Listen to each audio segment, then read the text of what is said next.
But it's, again, it just tells the story of it's the evil and the ugliness of people's hearts these days is everywhere.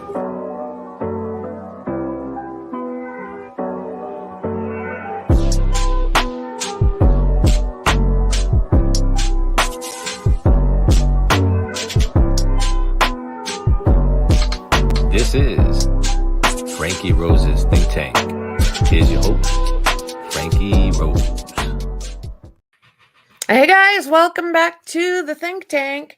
So we are going to jump right into this because I want to finish this up and then get to day 7 because you know what? It's getting really interesting. 6, same thing. It's like, ooh la.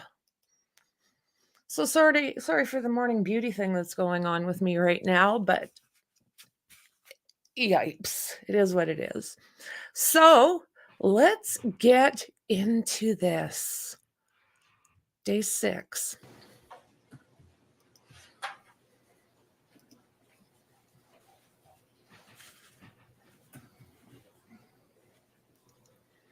Good to see you all. Thank you very much for being here.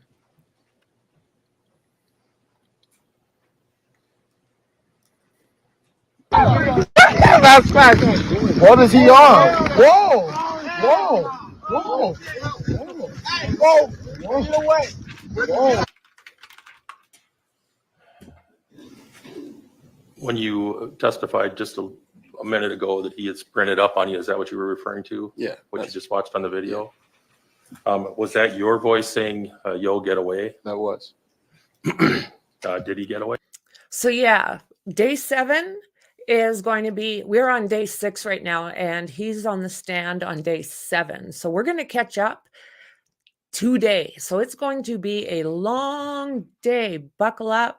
Don't forget to like, share, subscribe, and hit the bell. And let's get into this. Way? Not once. Did he grab onto your tubes? Yes, he did. Did he stop your tubes from floating down the river? Yes, he did. It is a leading question. Please refrain. Once he grabbed onto your tubes, were you able to continue your journey? No, we were not. What did you do after he grabbed onto the tubes? We all got out of our tubes and we're just like scared, wondering what was going on. Did you move away from him?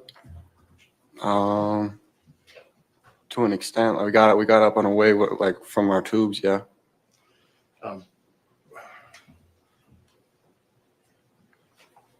Other than saying, yo, get away, did you say anything else to him at that Yes. point? Yeah. What did you say? We were calling him a pedophile because he at one point did say something about little girls. Couldn't really make out fully what he said, but I heard him say something about little girls, and then we all just, that didn't sit right with any of us, and so we're screaming at him, pedophile, get out of here, like, you're weirdo, like what a normal person would do, I feel like. Fair to say you were calling him some names. Yes, it was. Did any of your group at that point lay a hand on him after he? Not once. When you spoke to the police later, do you recall if you mentioned anything about his little girl's comment, whatever it was? I believe I did. If there's transcripts that show you didn't mention that, would that be accurate? Yeah.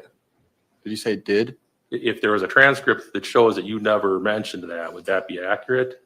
I never did? Right. No, that would not be accurate. I said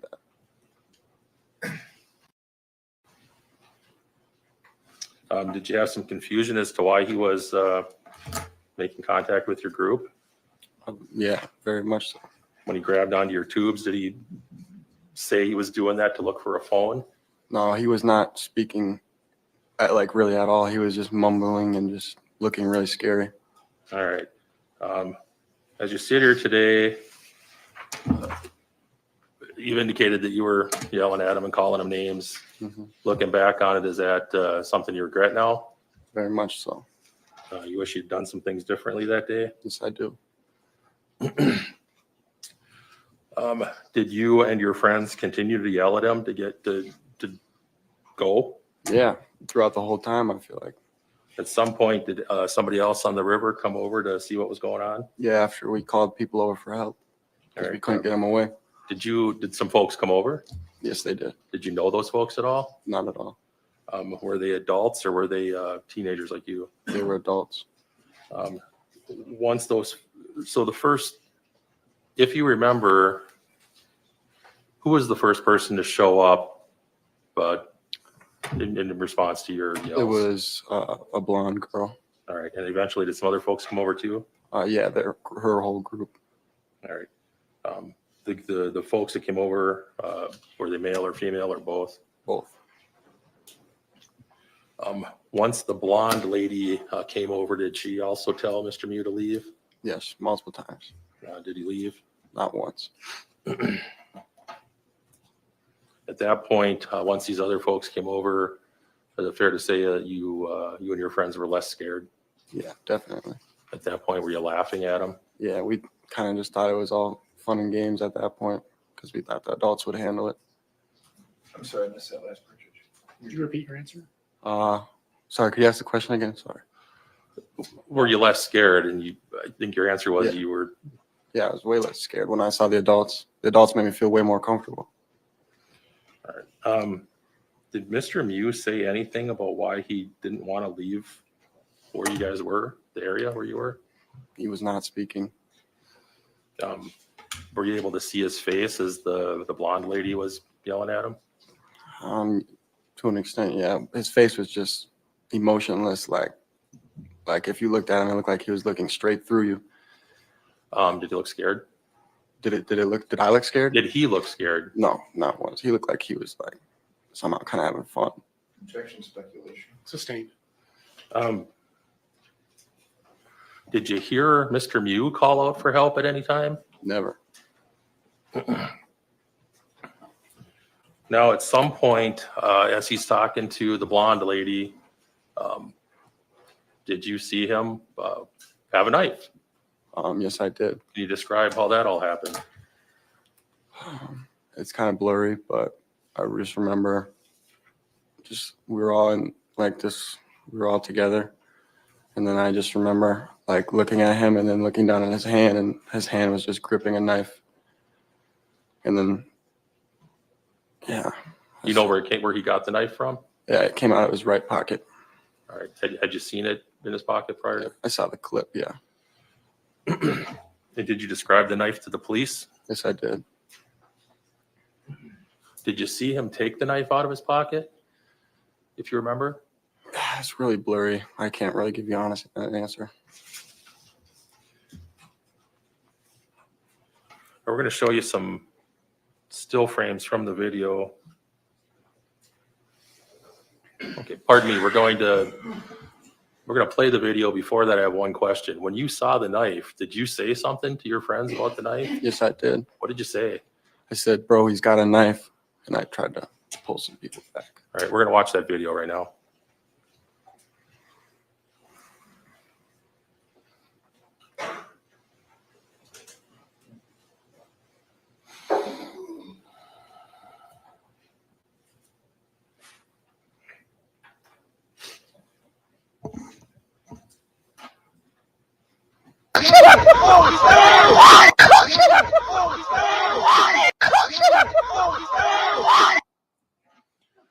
Is that the point where you saw the knife? Yes, it is. We're going to go through these, through that section of the video slowly. As it was playing, did you hear your own voice saying something about the knife? What was that? Sorry? As that video was playing, did you hear your voice saying something? Yes, I did. What did you say? I said, bro, he's got a knife. Once you said that, the video appears to show you taking a step forward. What were you doing? I was trying to grab my buddy Nelson and pull him back, and then I didn't know the other girl. I just tried to grab any other person and pull her back too. After you did that, did you move away? I believe I did. I don't really remember much from All right. that point. We're gonna go through some stills here, starting at 26:24.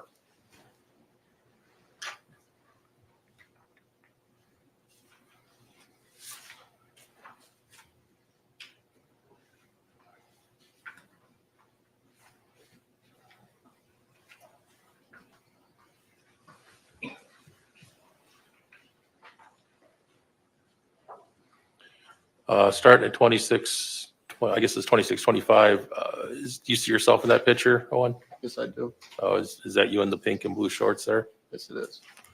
All right. If we can back up, please. Go forward one frame. Owen, can you describe what the expression on your face is at this point? Just pure shock. What was that face? Why were you making that face? It's because I saw the knife. All right, move forward.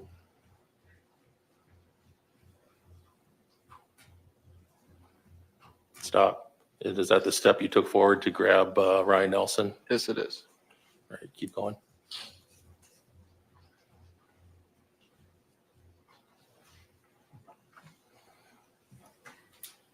All right. We stopped at 26:52 for the record. Now, when you saw the knife, which hand was he holding it in? His right hand. All right. Did you, as you were standing there, did you see him strike anybody?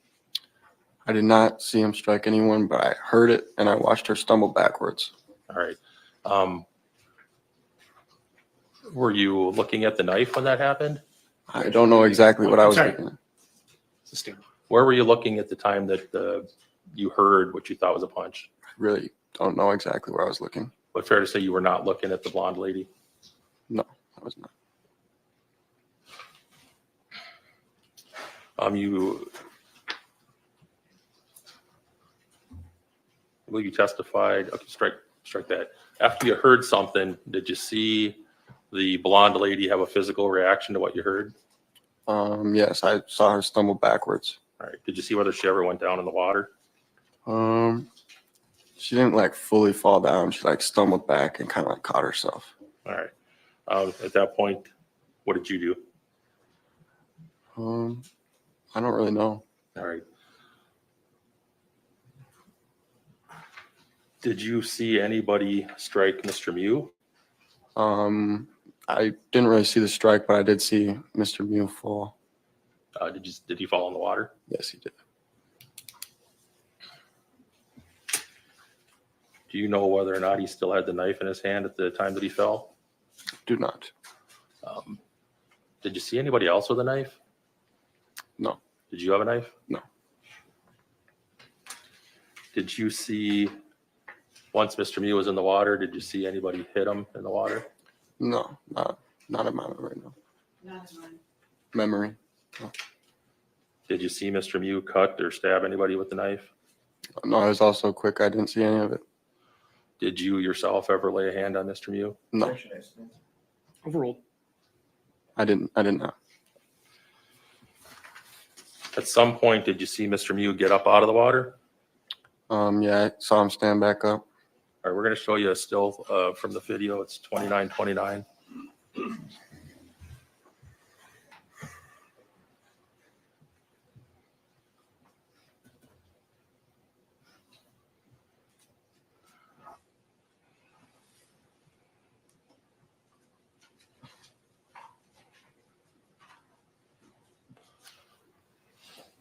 Is this the point where Mr. Mew had stood back up?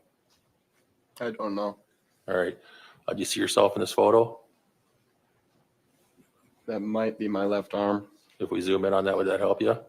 Yeah, I think that. Is, you see yourself in that photo? Oh yeah, I do. I guess I'm in the way back. All right. What kind of expression are you making on your face? I have my mouth wide open. All right. At that point, do you remember how you got back to where you were in this picture? No clue.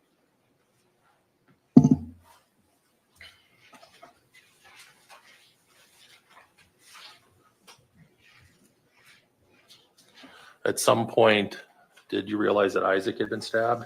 Yes. Did you see that happen? I didn't see him get stabbed, but I saw him fall into the water. And my buddy Alex was calling my name to come and help. Were you fairly close to, don't strike that. Did you go over to where Isaac had fallen? Yes, I did. What did you do when you got over there? We picked him up and brought him to the shore. Were you able to see that he had a significant wound? Yes, I was. Where was his wound? He was on his chest. What did you do to assist Isaac? I tried my hardest to stop the bleeding.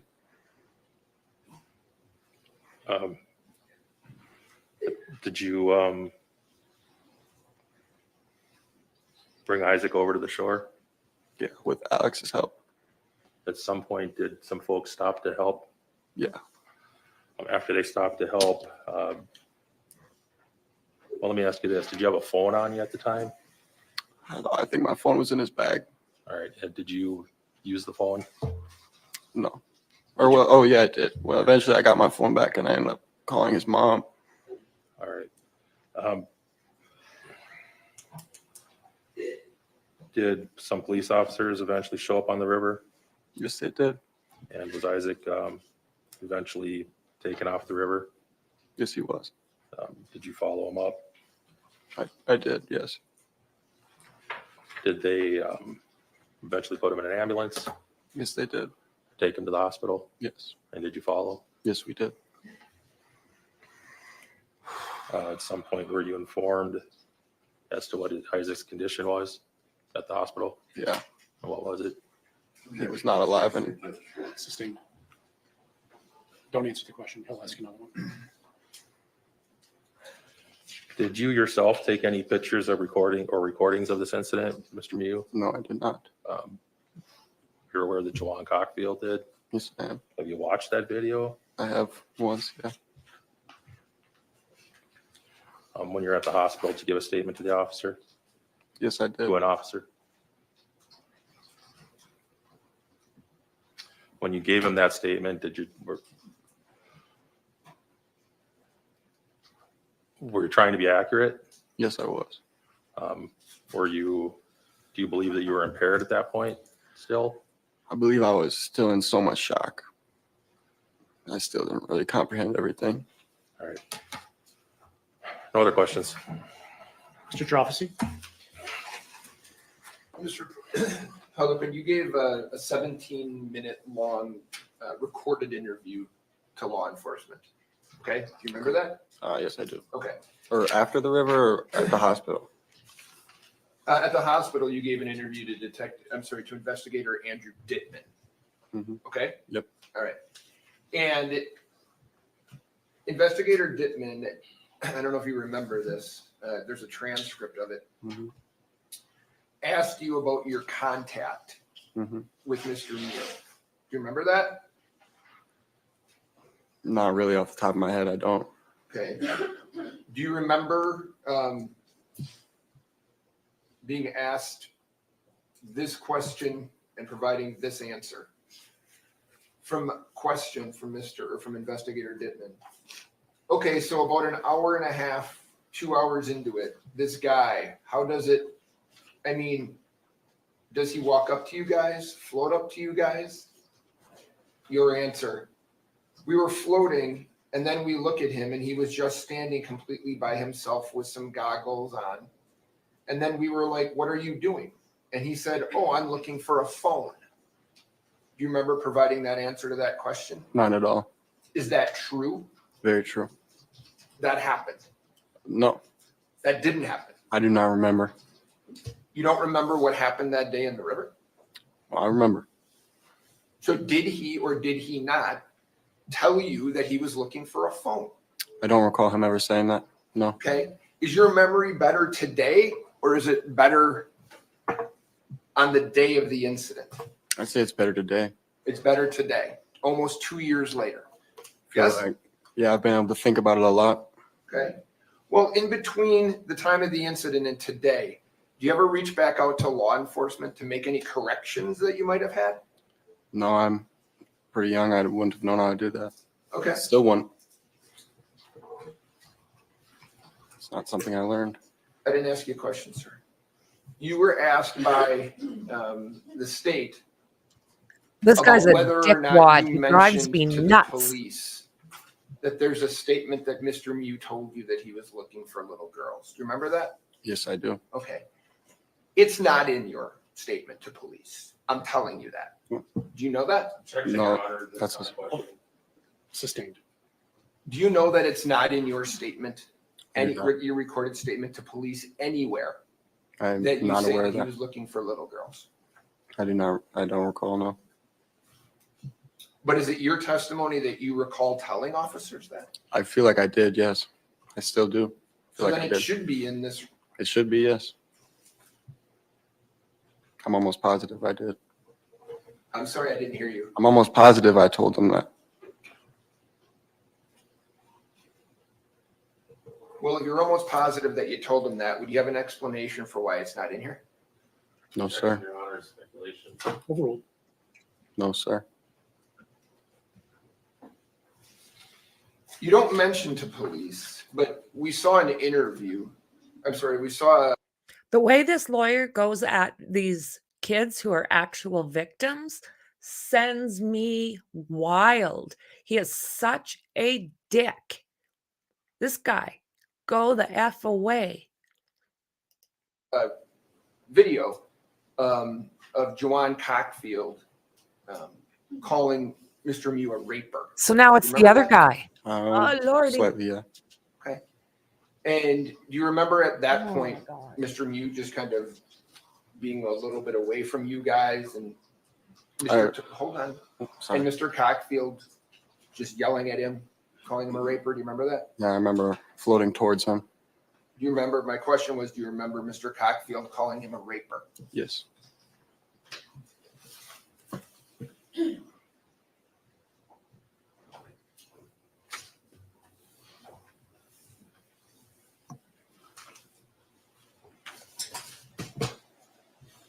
At that point where Mr. Cockfield calls Mr. Mew a raper, has your group had a conversation with him?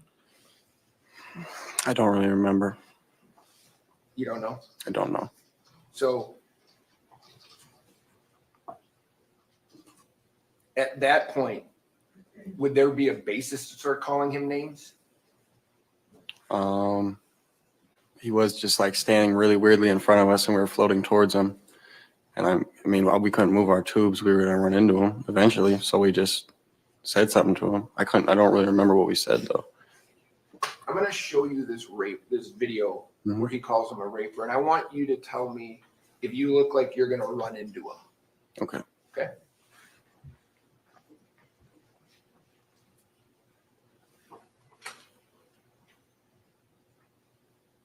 Okay.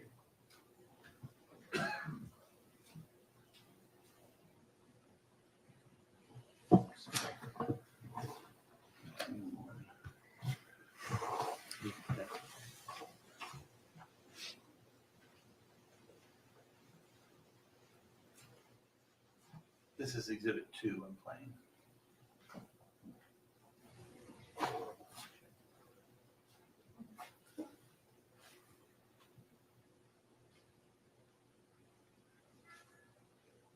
Grown man trying to have sex with little girls. What the hell? What the fuck, child? He's a raper. Whoa. You look like you're in danger of running into him at that point? No, because he was walking in a diagonal away from us. He was in front of us though. He was walking away from you, right? You just For a said- second, yeah. And at that point, so he's not impeding your path at that point. True? True. Okay. And Jawan Cockfield is holding a phone, is he not? Yes, he is. Okay. And do you know, you told the police that you're calling Mr. Mew a pedophile Mm-hmm. because he's looking at you, right? Because he was looking really weird, yeah. And we were kids. You didn't say that you're calling him a pedophile because he said anything about kids, though, right? I remember like I did, but I must not have. You then see Mr. Mew come up to your tubes, right? Yes, very, very quickly. And at that point, I think you said that you were scared. Yeah. Is that true? I was definitely scared. Okay. You'd agree he wasn't confrontational with you guys, right? What do you mean by that? Well, you were asked a question. Was he confrontational with you guys? And you said no. So you'd agree he wasn't confrontational with you, right? Can you elaborate what confrontational means? It's telling you that officer asked you a question.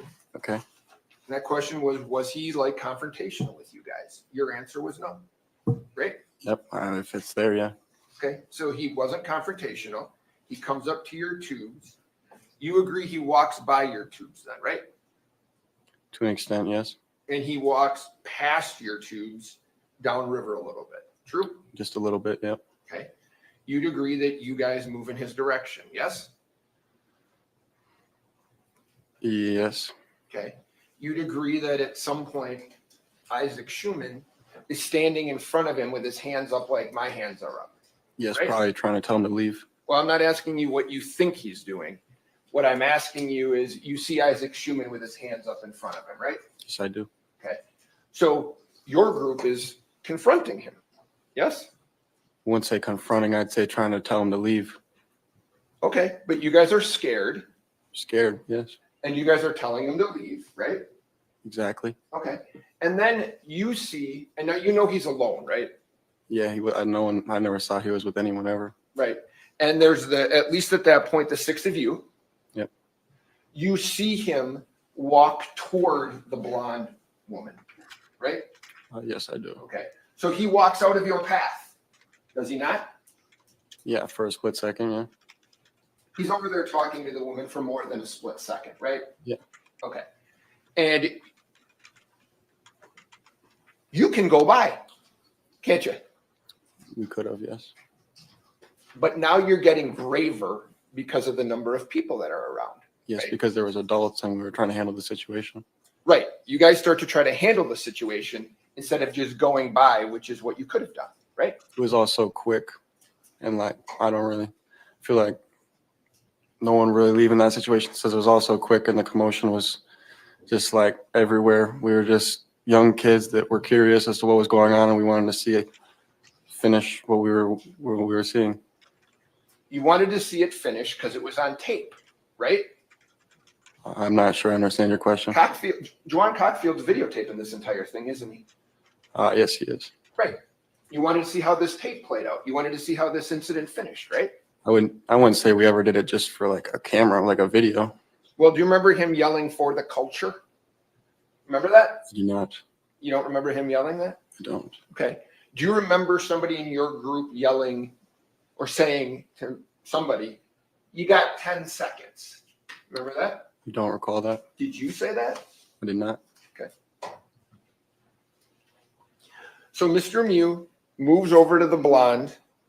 You agree there's a path to go through, but you want to see this through, right? Yeah. Okay. What do you want to see through? Just the commotion. I don't know. We were just watching. None of us touched him. None of us did anything. Right. You want to see you want to see how the commotion. And we didn't is. want to leave also the two girls that were talking to him alone. Like, I mean, there's just so much stuff like you couldn't really say like we should just leave, because I don't know who would just leave in that situation, because it was all so quick. People who were scared might want to leave, right? Objection, Your Honor. It's a question. What's the question? Overruled. Right? Could you repeat that? People who were scared might want to leave, right? Yes, but when we saw the adults, we felt more comfortable. Oh, you guys began to call him a pedophile and a predator, right? Yes. You guys are taunting him, aren't you?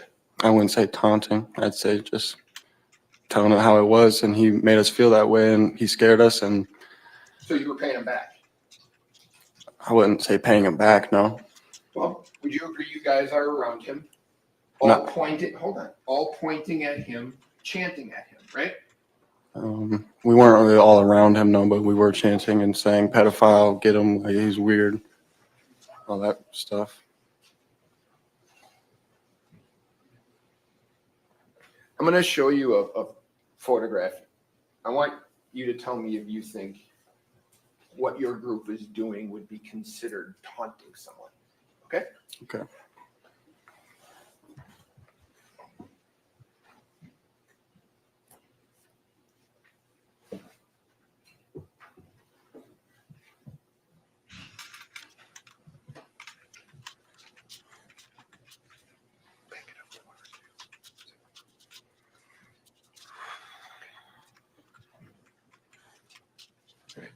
Can you bring it up?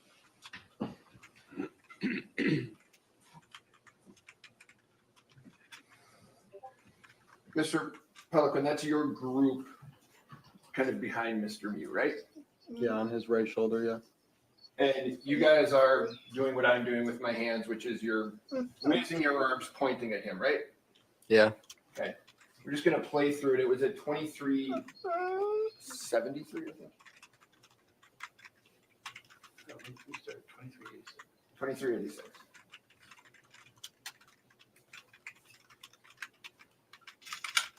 That's you right there, wasn't it? Yeah, in the pink and blue shorts. You don't think you're taunting him? I would say I was pointing at him. You don't think you were taunting him? Objection asked and answered. Am I answering? Yes, please. Thank you. I felt like I was pointing at him. You've said that. My question to you, though, is do you believe your actions there with the rest of your friends are taunting him? It could be considered that, yeah. And you're taunting him because you're feeling more confident and brave because of the other people, right? That's one reason. Yes, sir. He's alone. That's another reason, right? Yes. So, and at that point, you'd agree it's more than 10 against 1, right? There's more than 10 of you against Mr. Mew by himself, right? Yeah, but I mean, not everyone was like punching him or doing anything to him. My question to you initially was the numbers. Yeah, It's more than I'd say 10. there's probably about 10, yeah. Only one of us can talk at a time, okay? Sorry. No, it's all right. So those are the reasons that you are taunting him is your confidence, your bravery is up, and the number of people around are also up, right? Yes. Okay. And do you hear the blonde when Mr. Mew walks over to the blonde, she's screaming at him? Yeah. You heard that? Yeah, she was screaming, telling him to leave, get out of here. And she's swearing at him, right? Probably, yeah.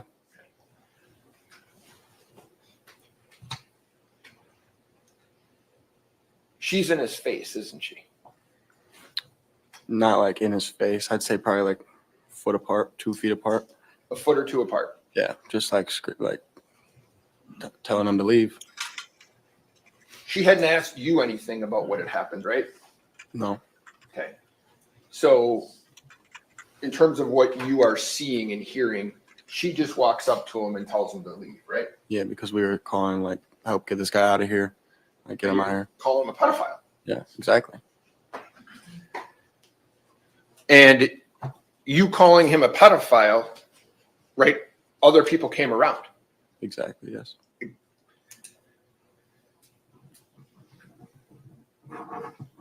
Would you agree the more that you guys are calling him names, pedophile, predator, the higher the temperature is getting, meaning the more aggravated people are getting? You'd agree with that, right? Not that I know. I don't know other people's feelings. No, what I'm saying is what you observed. I couldn't really tell you for sure or not.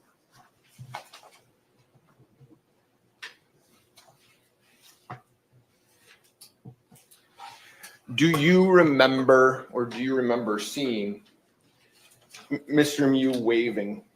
I like did this not with see his that. hand? I You don't didn't- see that. I did not see that, no. You do see other people come over from the blondes group, though, right? Everyone kind of came at the same time. Like their group came over. Okay, and there was, while that may or may not be correct, there are at least 6, 7, 8 people that come over from their group, right? Yeah, probably around that. And at that point, you have to be feeling pretty confident in terms of the numbers, right? Yes. So at that point, you getting near him, you're not worried about that anymore, are you? Not as much so, no. Well, there's pictures you're within Yeah, exactly. inches of him, right? Yeah. Okay. Object inches, that's not the evidence. Yeah, not inches. The witness gives the answers. What the attorneys say is not evidence. I was never. Hold I was on, probably with hold on, enough. hold on. Just rely, please, on what the witness says. Next question.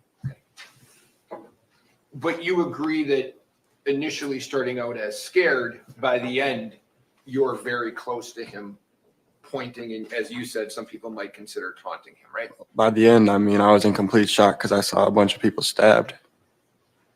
In terms of when you were taunting him. In terms, Yes? yeah. Okay.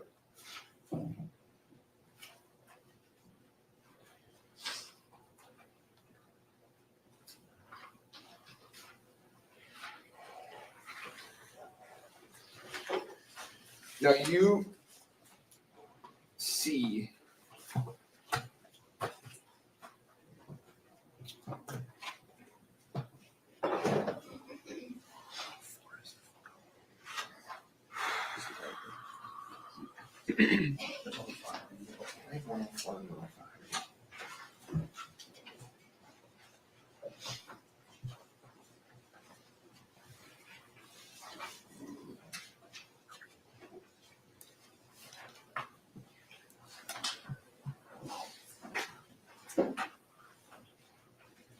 so, Mr. May I approach this? Yes. Mr. Pelican, I'm going to show you what has been moved into evidence as exhibit number 104. Okay? I'm not trying to trick you, so I want to make sure you and I are on the same page on this. There are initials here. Do you see those? Okay. So, for example, OP would stand for your name, right? And Ron Nelson. That's LM. right, it's right. Okay, so it's supposed to be Landon Weir. This is Isaac, right? Okay, and this is kind of G1 is kind of where your tubes were in general. Okay, would you say in looking at this diagram, right before what I'm showing you here, which is at 149 of the video, that's kind of the general setup of where people are I in feel this. like in that clip you just showed over there, I was standing next to Ryan Nelson though. Okay, but you'd agree in general, am I right, that this is kind of the general pattern of where people are? Yeah, generally, yeah. Okay, and if I have it right, you would agree, people are like where I am to you on Mr. Mew, not directly behind him, but off to his side. Yeah. Yes? Yeah. There's people in front of him. Mm-hmm. Yes? Yes. And there's people kind of off to his other side. Is that fair? Yeah. Okay. And if I told you that the evidence has been, or this document, there's 13 people and Mr. Mew by himself. Would you agree with that? Is that fair? Yes. I'm sorry? Yes.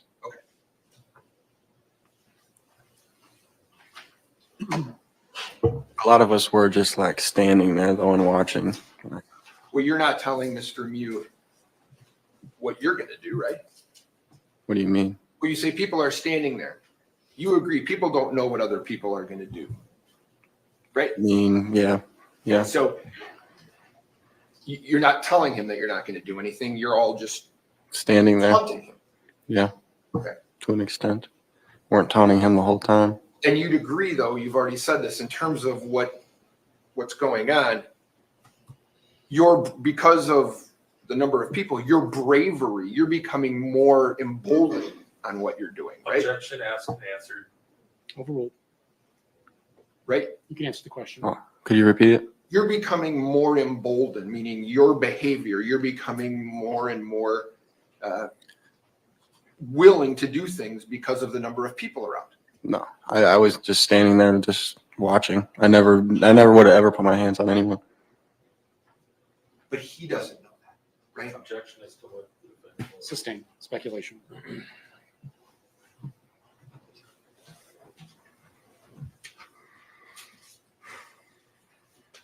I want to make sure I understand this right. Did you see what happened between Mr. Mew and the blonde girl? No, I did not see, but I heard the fist hit her face, and then I saw her stumble backwards.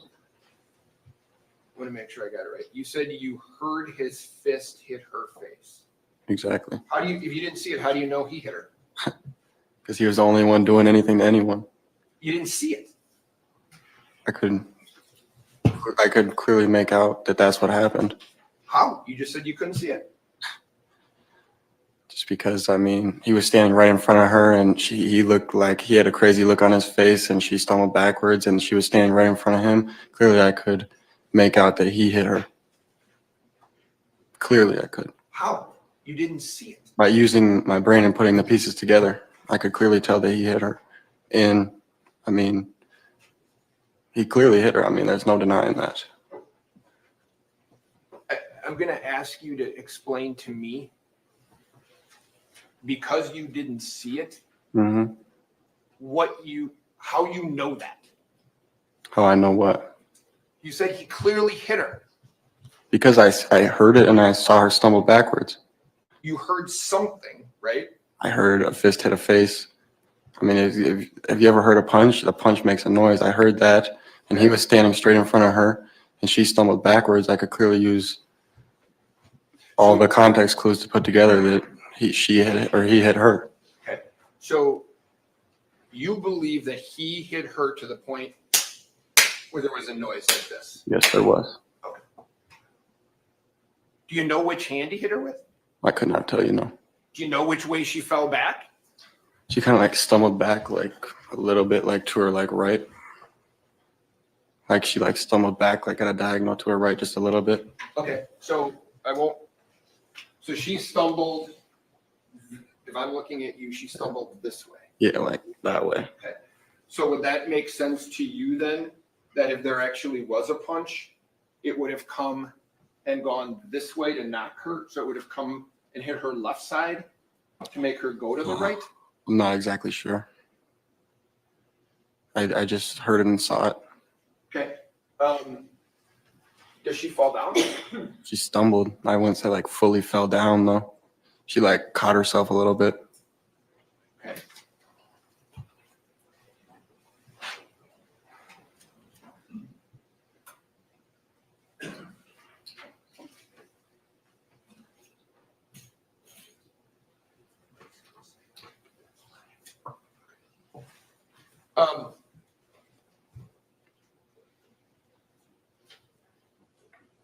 And after you say that this happened, Mm-hmm. you say everyone got on his ass and started punching him, right? I said that? Yeah. I mean, in the video, it clearly shows not everyone got on his ass and started punching him. I must have just said that because I was just in shock still. What I'm asking you, is that what you said? I don't recall exactly saying that, but if it's on the paper, I'm sure I said it. Okay. You see a person, you don't know the person, but you see the person punch him in the face and knock him in the water, right? I didn't really see the punch, but I saw him fall into the water, yeah. Okay. Do you hear or see the person run around him and crack him across the side of the face? No, I did not see that, no. Okay. Did you see the guy in the yellow shorts come up behind him and shove him from behind while he's in the water? No. At that point, like I was in complete shock already. I don't remember much from that exact moment. What were you in shock about at that point? The knife. Seeing the knife. Yeah, and then I kind of just went black for like a couple like minutes or so that they're all really blurry. I just remember bits and pieces. So seeing the knife made you go black. Yes? To an extent.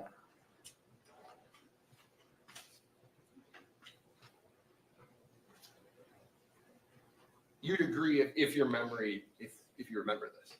Yeah, if I remembered anything, Hold on. I would agree. There's a question.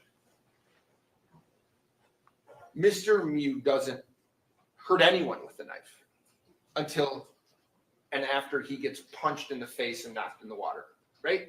Yeah, only because he punched a woman.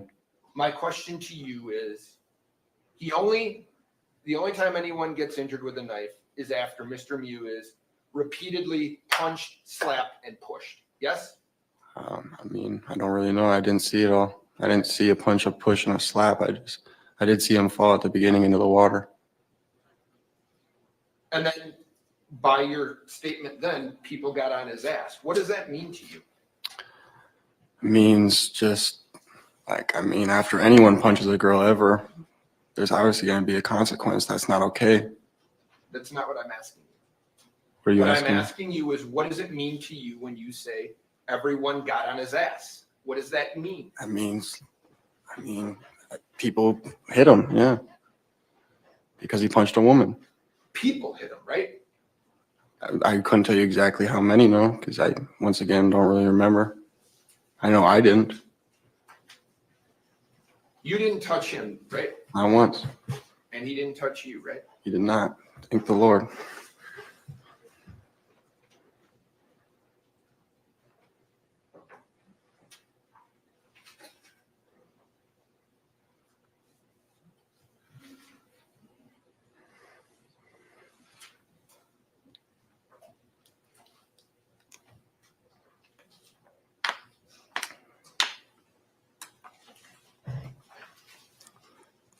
And you don't see, well, what Isaac is doing. Do you? No, I did not. Okay. Now I think you say to police,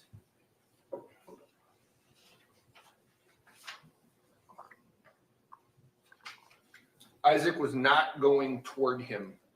Yeah, of my memory, I didn't ever see him close to him at all. It was a shock to me. Okay, so your memory doesn't include Isaac grabbing him by the throat. I don't know. I don't think he ever grabbed him by the throat.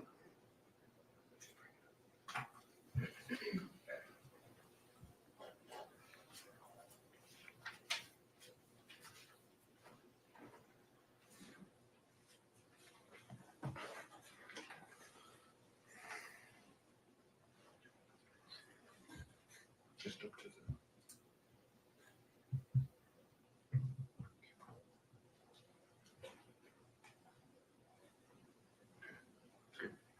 So I'm going to show you, if you watch the screen, this is still $29.99. Does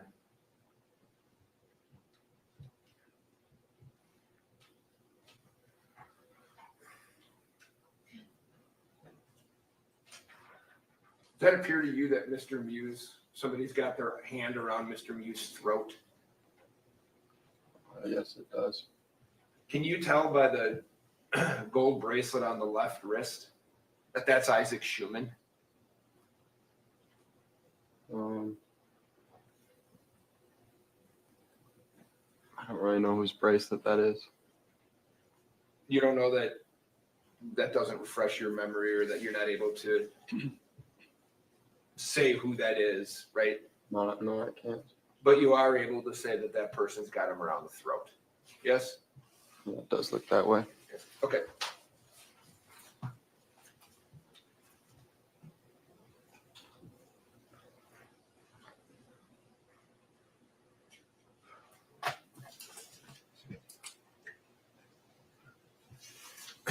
I'm finished, sir. Thank you. Mr. Smestad? Nothing further. All right, thank you, Mr. Pelican. You can step down. Please see the witness coordinator in the back, and she'll tell you where to go next.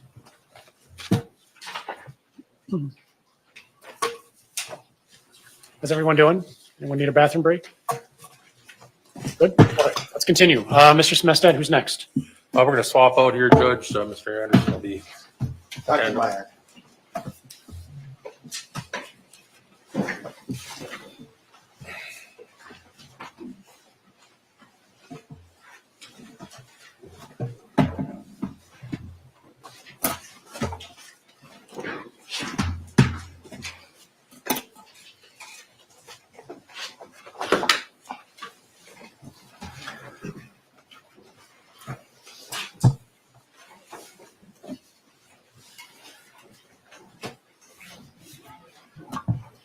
Dr. Meyer, please come forward.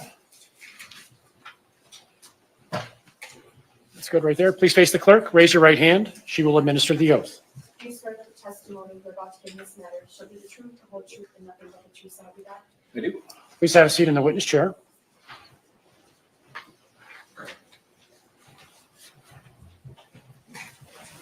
Mr. Anderson. Can you please state your first and last name and spell your last name? Brian Meyer, M-Y-E-R. And how are you employed? I am employed by Gruth Help Incorporated, which is the physician employment group for health partners. And what's your position? I am an acute care surgeon. What kind of education and background do you have for your position as a surgeon? Sure. So I went to medical school at Albany Medical College, completed my MD there, then went to Eastern Virginia Medical School for my surgical residency, which was 5 years. Then went to Shock Trauma, University of Maryland for a surgical critical care fellowship. There is no actual fellowship for trauma per se. That's the training that you get for trauma. And then stayed and did a second year for acute care surgery fellowship at University of Maryland Shock Trauma as well. And so is your position specifically a trauma surgeon, or do you do scheduled surgeries too? I don't really do much in the way of elective surgery. I do surgical critical care, emergency general surgery, and trauma surgery. Okay. And were you working on July 30th of 2022? I was. Where were you working?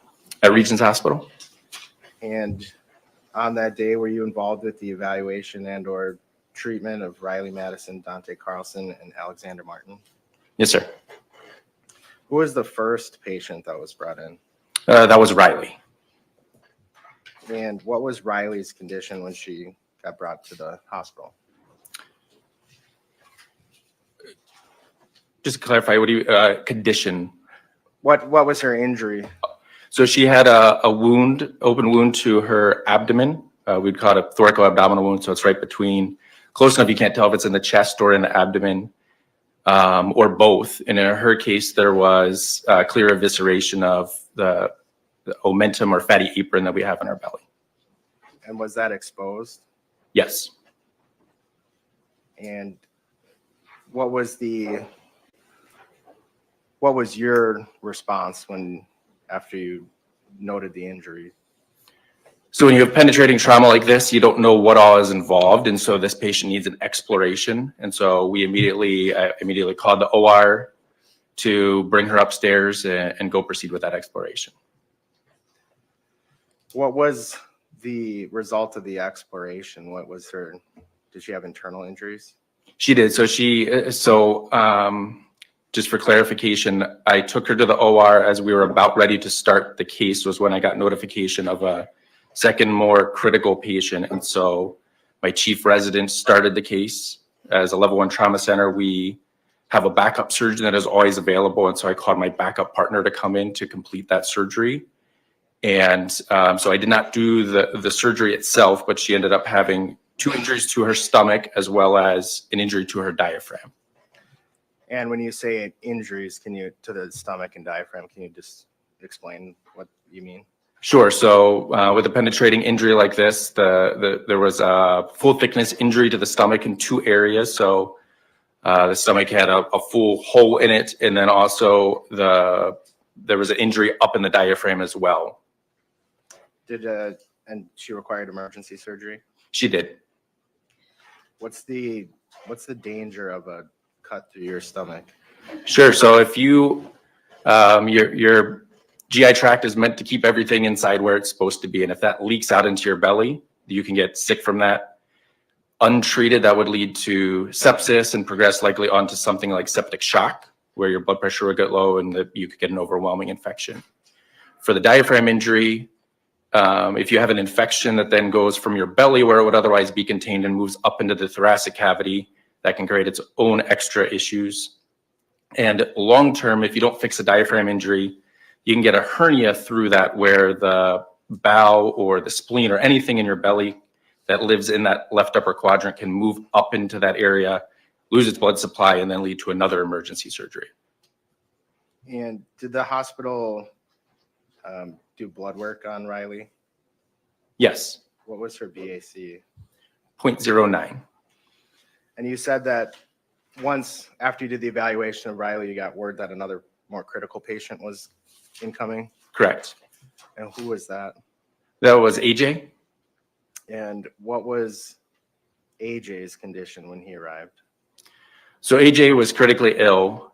We received word that as he was being flown to us, that his heart had stopped. And so based on the records from, we didn't have all these details at the time, but based on the EMS records from LifeLink, he went into PEA, or pulseless electrical activity cardiac arrest, for 9 minutes. They were able to get return of spontaneous circulation as he rolled down to our ED, and we quickly assessed him there. The cardiac arrest for 9 minutes, does that mean his heart stopped for 9 minutes? Correct. Did his heart stop at all at the hospital? It did. So he was only in our trauma bay and up into the OR within 5 minutes. And as we rolled to the operating room with him, his heart again stopped on the monitor as we were rolling him into the OR. And did AJ require emergency blood transfusion? He did. He received transfusions prior to his arrival. So LifeLink transfuses blood in their helicopter. And then we had activated what we call a massive transfusion protocol, or MTP, to have lots of blood products available and continue to infuse those upon his arrival to us. Was he in shock when he arrived at the hospital? Yes. And when you use as a physician, when you use shock, what do you mean? So shock is a condition where you don't perfuse your organs appropriately. So there's several causes of it. The most common cause of it in trauma, and what AJ had, was hemorrhagic shock, which is a subset of hypovolemic shock. So when you use the word shock in medicine, it's a physical condition? It is. It's a pathophysiologic condition. And what can you describe what you had to do as far as surgery and what damage you found? Sure. So when AJ arrived, he had a very large incision, essentially almost from his sternum down to the middle of his pelvis, or his pubis. I had to extend this a centimeter or two just to make sure that we could get full exposure and see everything appropriately. And he had multiple injuries. The most important one, and the one that why his heart stopped and why he was so sick, was because he had injuries to his right common iliac artery, and then also his left common iliac vein. So I repaired the artery.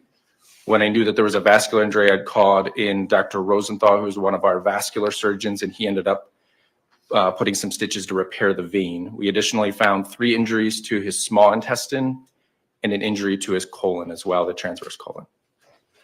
And I think you said the iliac artery? Yes. Where's that located? So the iliac artery is what supplies blood to your pelvis and each leg. So as you come down from the heart, your aorta splits down low in your belly, or as you go into the pelvis, into the common iliac artery. So there's a right and there's a left. And so it then continues on, provides blood, as I said, to the pelvis and the leg. I just want to make sure I'm understanding. So each leg has a vein that comes up and meets somewhere? So this would be up in the torso itself, not into the leg. So as it goes on, it then branches into an external and internal iliac artery. The external is what would continue on to go down into your femoral artery, and then be the blood vessels that go down into your leg. And where does that vein run through the torso or the stomach area? I'd say it's about 2/3 of the way down in the abdominal cavity, where the aorta bifurcates or splits into 2. Are there other major arteries and veins in the human torso? Yes. And can you just describe where those are?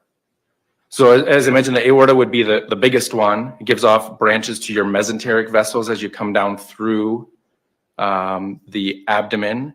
And then the big branches are the iliac arteries, and then into the external and internal. So this is a sizable artery, I would say, second only to really your, in the belly at least, second only to your aorta.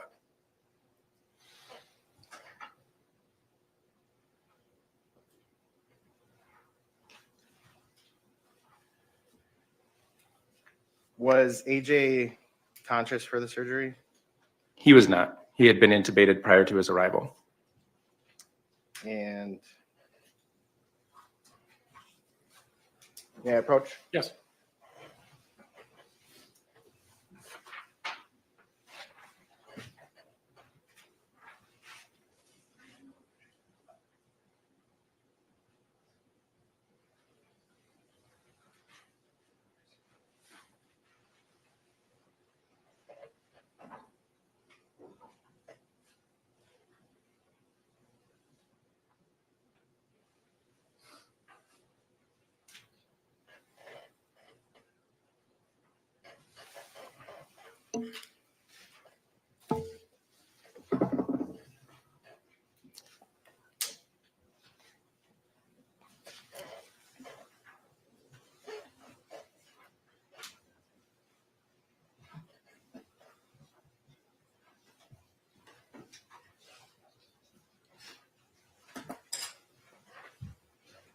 Penny, it's been marked as Exhibit 29. What does that photo show? So that is AJ. You can see he has a nasogastric tube in his nose, and below his gown, you can see his abdomen exposed, and there's what we call an aphthera. So when someone is ill enough or has a reason why we would leave their belly open and not complete the surgery all in one setting, and in his case, he was sick enough that that was the reason we did it, we put this special dressing on, which has a vacuum in it and an area to protect the internal contents of the abdomen, and then leads to a nice closed system so that any fluid that is in the belly can drain out. And then in a delayed fashion, we take patients back and re-explore them in the next day or two. And did AJ require follow-up surgeries? He did. He had multiple. So the wound that's visible in that photo, I think you said you opened it up maybe another centimeter or two. Correct. Both at the top and the bottom, it would have been a centimeter or two. Okay. So other than that, that's the centimeter or two on the bottom, centimeter or two on top. That's the wound, the size of the wound you came in with. Correct. Judge, I'd move to publish 29, and I'm just going to hand it to the jury and put it on the screen. Any objection to 29? All right, you may publish.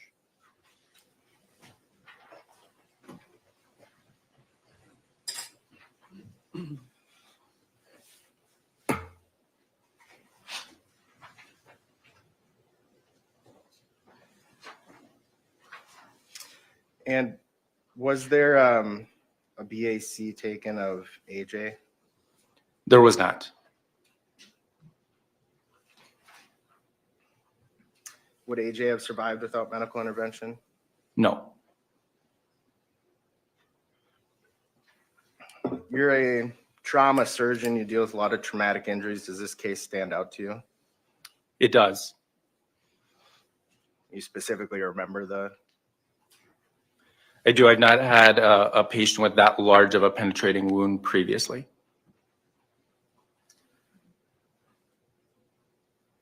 And then Dante Carlson, how was he transported to the hospital? He came via helicopter. Was he given any medications on the helicopter? He was. Do you recall offhand what those were? Fentanyl, and if I can look at the record here, I think it was ondansetron or Zofran. What's fentanyl used for? It is both used for pain as well as for sedation, depending on the clinical scenario. Is it a narcotic? Yes. What was Dante's injury? So he actually ended up having nothing internal, but as I had said earlier, one of the issues with penetrating trauma is you don't know how deep anything goes and what is injured until you actually look at it. So in his case, it was early the next morning. We took him to the operating room, did a diagnostic laparoscopy, confirmed that there were no injuries beyond his abdominal wall. So his injury was a traumatic hernia that we repaired. And why, if there's a penetrating injury in the torso or stomach, you said you got to, so did you use a camera or how did you? Yes, so we used a camera, put air into the belly so that we have space to do it through little incisions, and then evaluated the intraperitoneal space to make sure there was nothing injured. And you said you have to do that to make sure there's none of those vital organs or arteries or anything else damaged inside? Correct. You need to make sure there's not something injured to your gastrointestinal tract that is leaking contents, or even if a blood vessel or your spleen is injured, it may not bleed significantly, but you may end up with injuries to it called pseudoaneurysms that can bleed in a delayed fashion.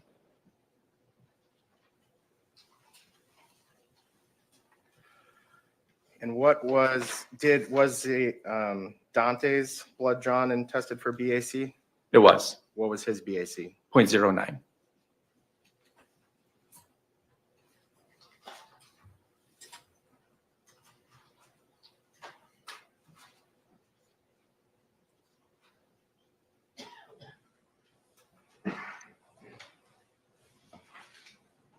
I don't have anything else. Mr. Strofficy?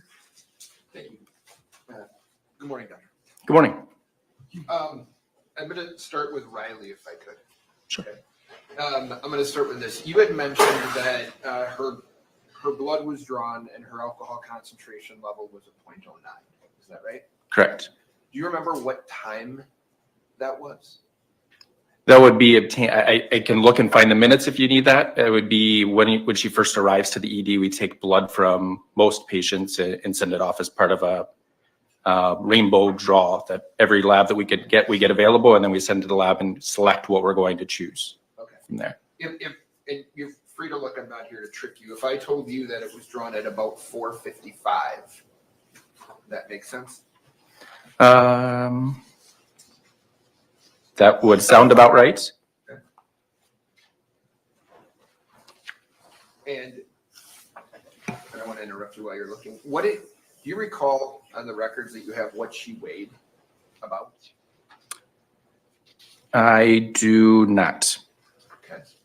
I think there's been testimony, I think 115 is what she had said. Is that correct? That sounds ballpark about correct. So you would agree that if the draw is at 4:55, she's an 09 at 4:55, right? Correct.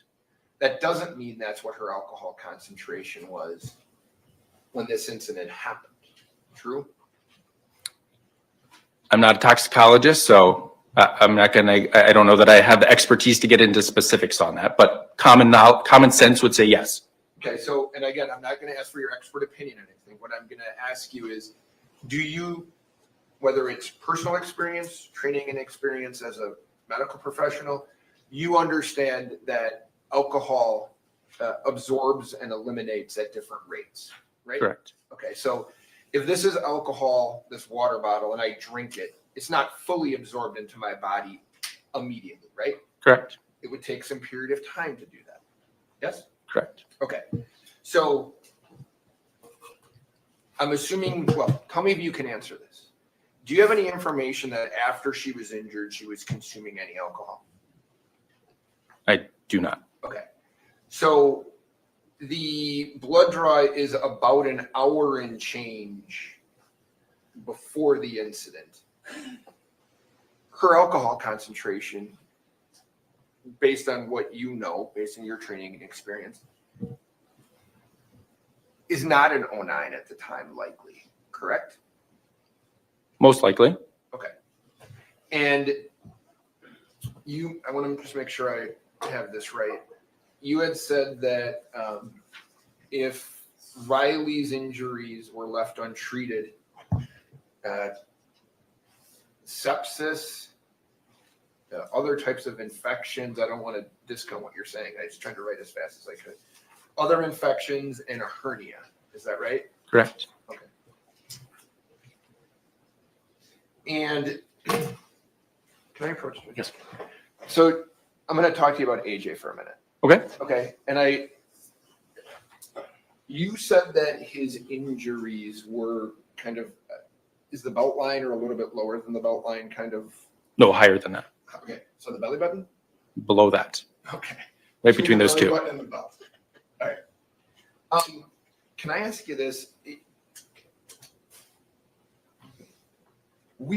All of us here have seen the video of kind of what the injury to AJ Martin looked like.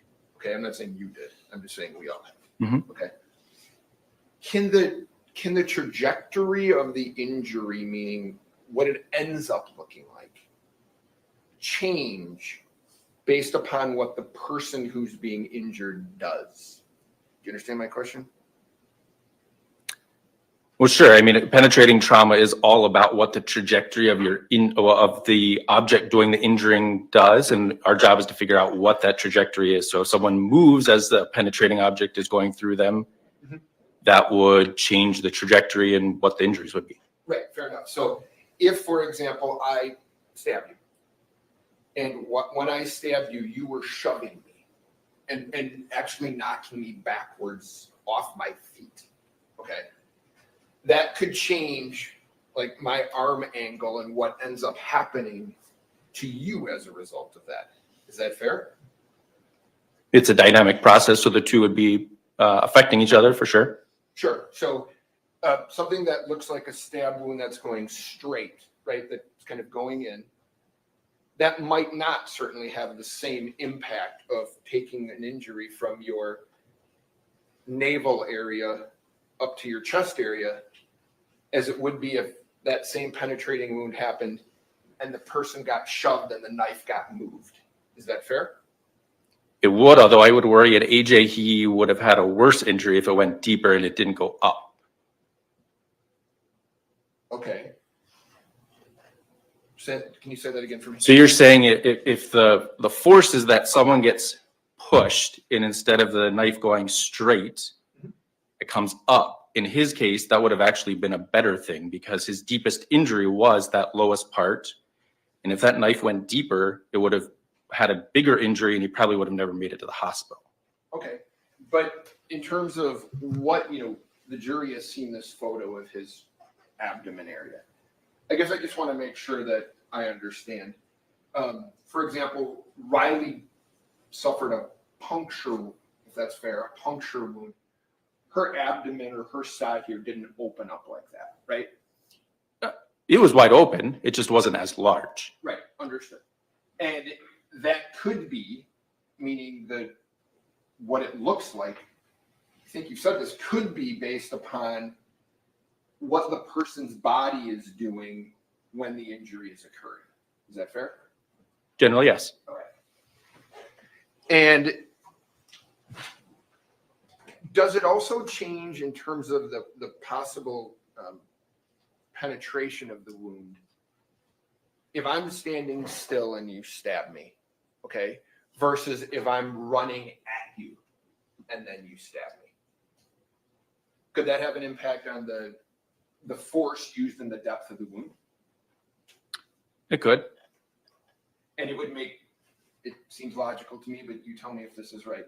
If I'm running at you and I'm a grown person and I'm running at you with some force, it certainly is possible that the wound could go deeper because of the force that I'm providing. Is that fair? Sure. Okay.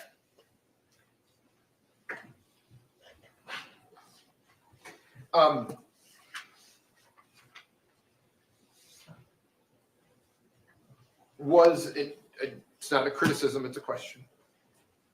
AJ Martin's, because of the transfusions, his blood couldn't be tested for alcohol. Is that fair? No, the reason we did not hang around long enough to get blood specimens in the trauma bay. Okay. We moved so quickly to the OR that he did not get the normal labs drawn in the ED.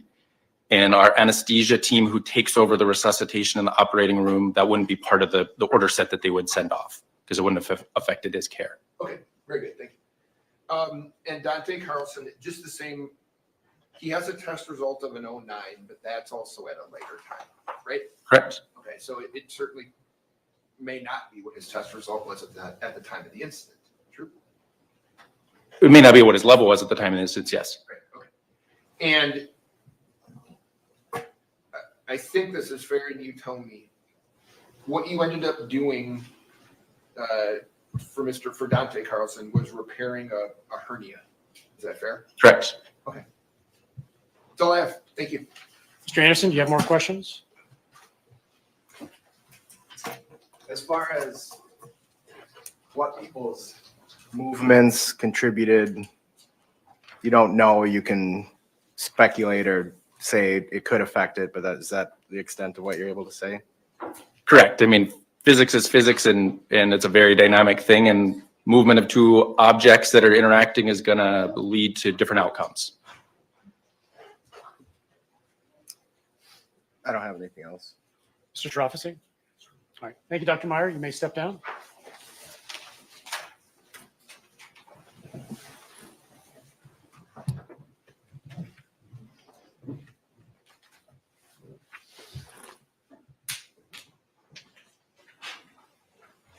This might be a good place for a short recess. Let's come back at 9:35.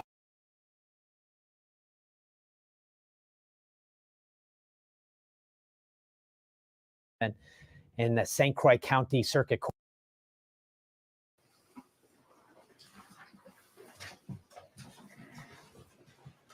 Mr. Smestad. How we say your name for the record, please? Sally Standard, How do you spell your last name? Standaert. And what do you do for a living? I'm employed with the St. Croix County Sheriff's Office as an investigator. And how long have you been in law enforcement? 22 years. What are your general duties as an investigator with the Sheriff's Department? I investigate sensitive crimes, drug crimes, crimes against children, burglaries, homicides. Were you asked to assist in the investigation of the Apple River stabbings back in July of 2022? I was. Were you given specific duties or assignments? Yes. Specifically, were you asked to collect some DNA samples? Yes. Do you recall whose DNA you collected? I collected Alexander Martin's, Riley Madison's, and Dante Carlson. What kind of collection method did you use? We use a buccal swab, which looks similar to a one-sided Q-tip. We use that Q-tip on the inside of the cheek to collect a sample from there.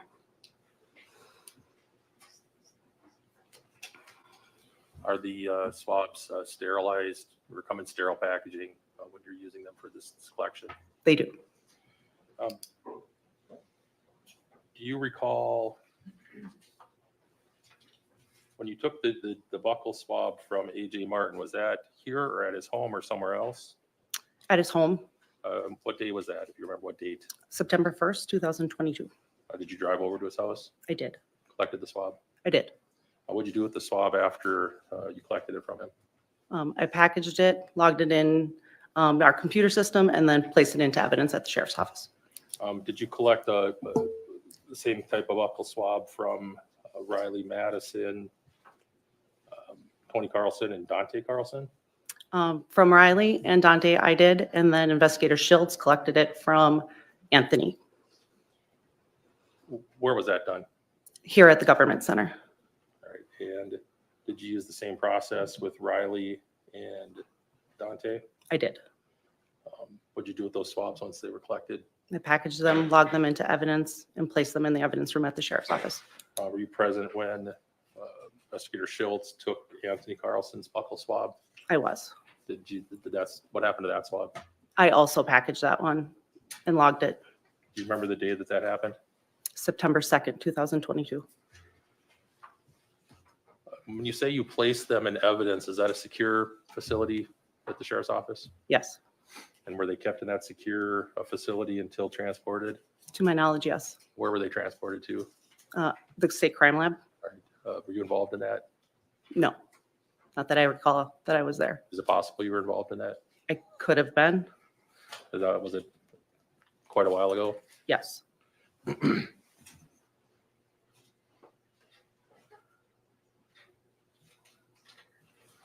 Is there another Sally Standard who works for the sheriff's office? No.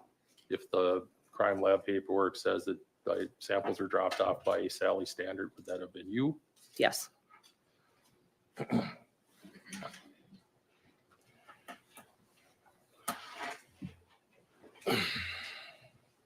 That is at 64.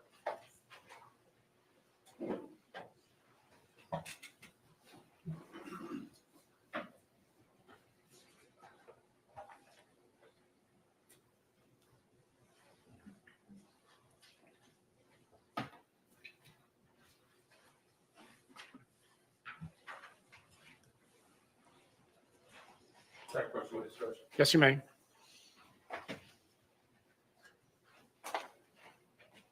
Investigator, I'm showing you what's been marked as Exhibit 64. Can you identify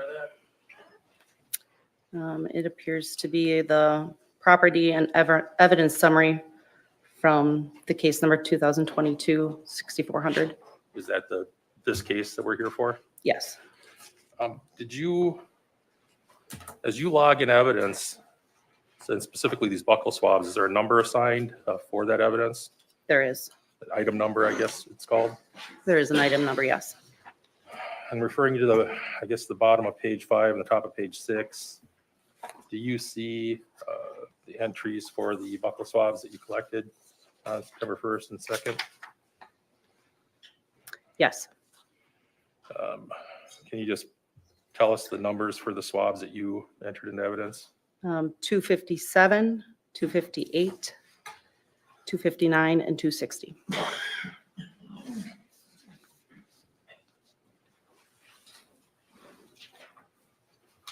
I don't have any other questions. Mr. Shirofsky? Just very few.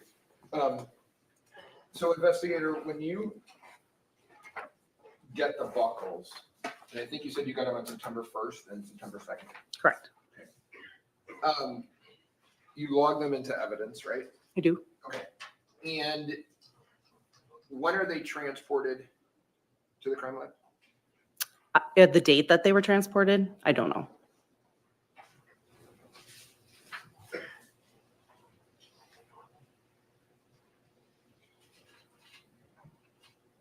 Do you do anything with, I understand you package this, the evidence, right? Correct. Do you do anything with the DNA evidence? Meaning, do you refrigerate it? What do you do with it? Once the buccal swab is collected, it's placed in an evidence box and then also a bag. The label is placed on that and it's placed in evidence. There's no refrigeration that happened with that when I placed it into evidence. I'm sorry, you said there was no refrigeration? Is that what you said? When I place it into evidence, it's in a locker. Okay. And in this particular case, not being critical, you don't know how long it's there before it's transferred? Correct. I'm not the evidence technician. Okay. Do you transfer it? Do you drive the evidence to the crime lab? We can at times. We may go with the evidence technician. Okay. You don't have a recollection of that in this case? I don't.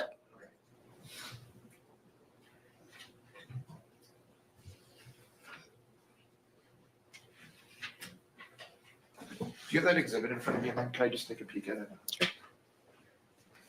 Appreciate it.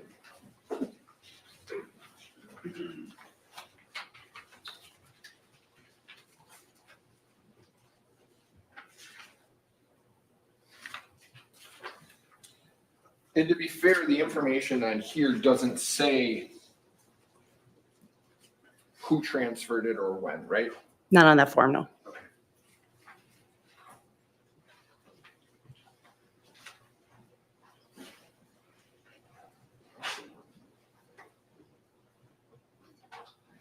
That's all I have. Thank you, man.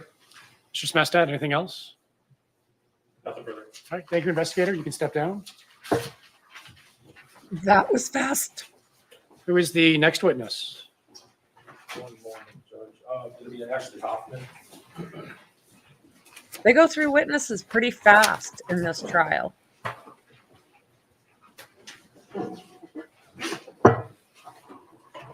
She may appear on the witness list as Ashley Price, Your Honor. She's got a name change. Okay.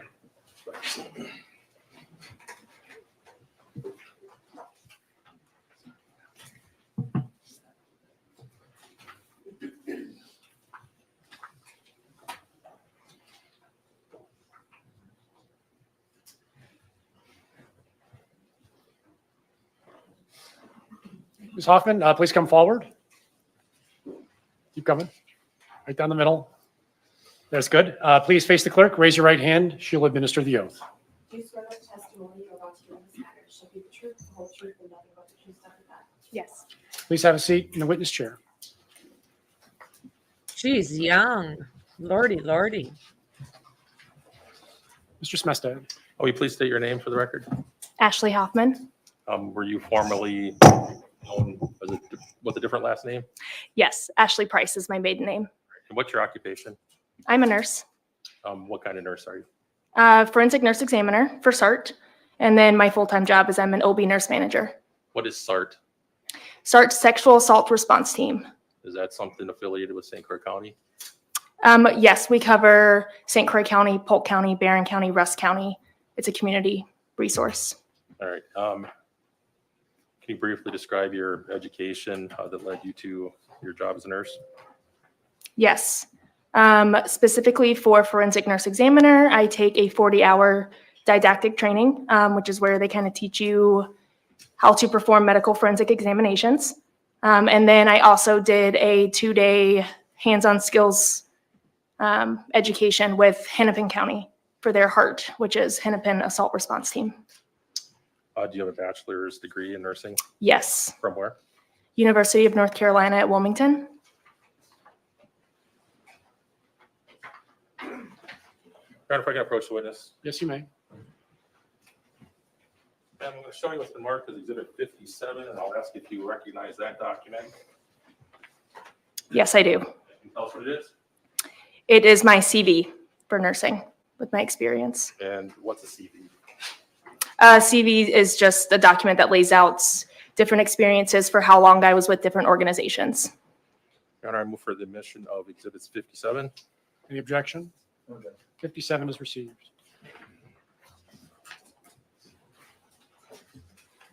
Now, you've testified that you are involved in a number of different roles in your job.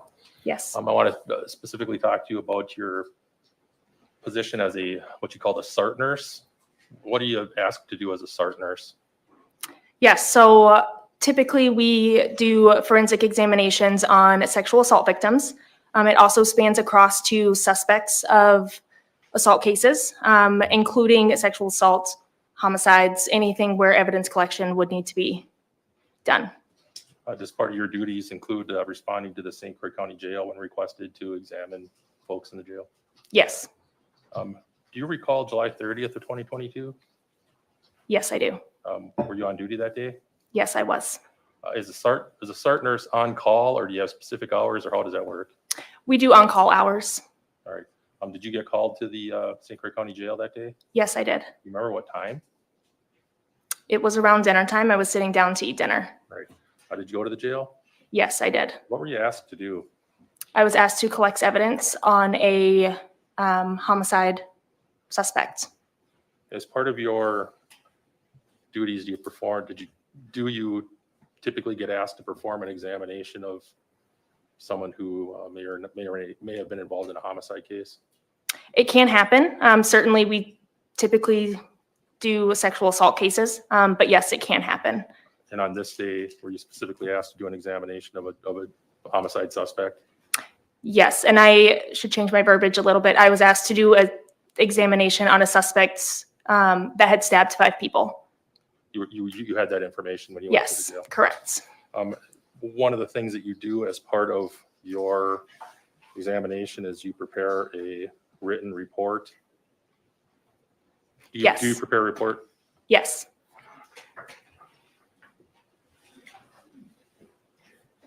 If I can approach. Yes, you may. Ma'am, I'm showing you it's been marked as Exhibit 55. You recognize that? Yes, I do. Tell us what it is. This is our suspect evidence collection examination form. Is that the report you filled out on your examination with Nicolae Mew? Correct.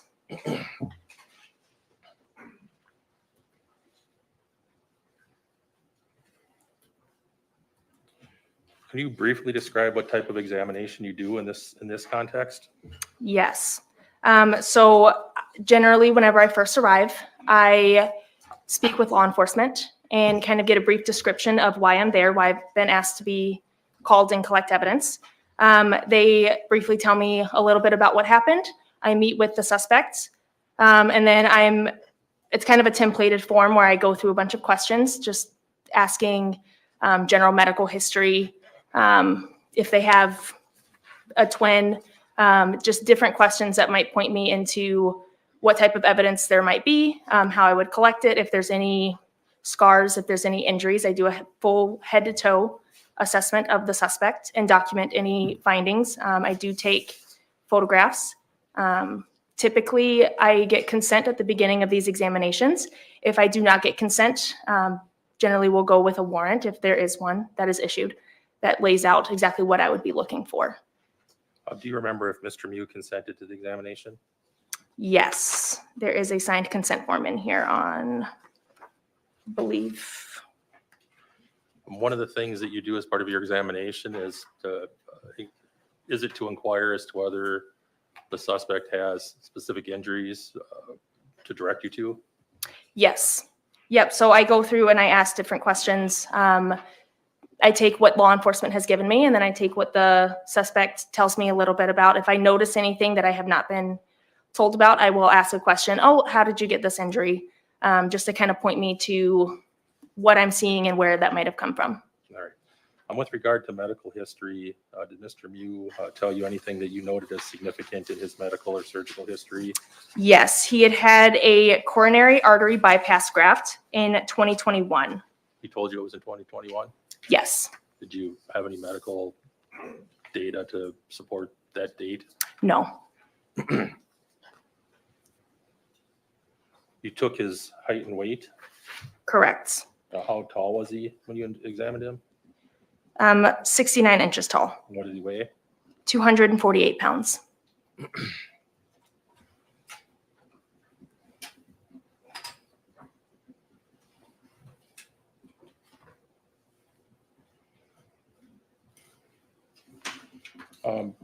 Mr. Mew reported some injuries to you that he took, you made note of on page 4. Pardon me, page 5. Here at the top. Yes. What did he report as being the injuries? He reported getting hit in the back of the head and in the back. Did not have any pain when I was talking with him. The only pain was on his butt from hitting the stones on the river. Did he report any kind of injury to his ears? He had reported that someone told him there was blood on his ear. Part of my examination, I do look in the ears with an otoscope, and I did not note anything worth mentioning. No injuries or anything like Did that. you see any blood in his ear? No, not at that time. Did he report which ear he supposedly had blood from? If you know, or did you check both ears? I checked both ears, but I do not remember which ear specifically. Down towards the bottom of page 5, there's a category that indicates statements made by suspect during the exam. Yes. Did you fill that part out?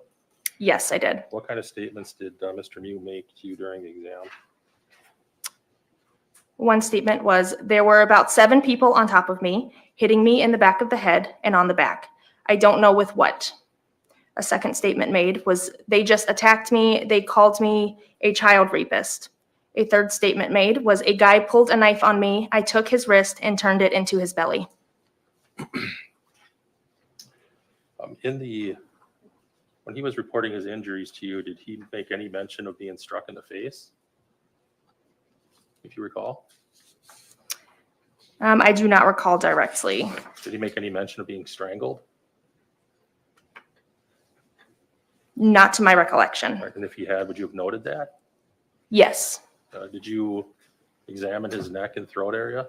Yes. Did you find anything that would indicate that he had been strangled?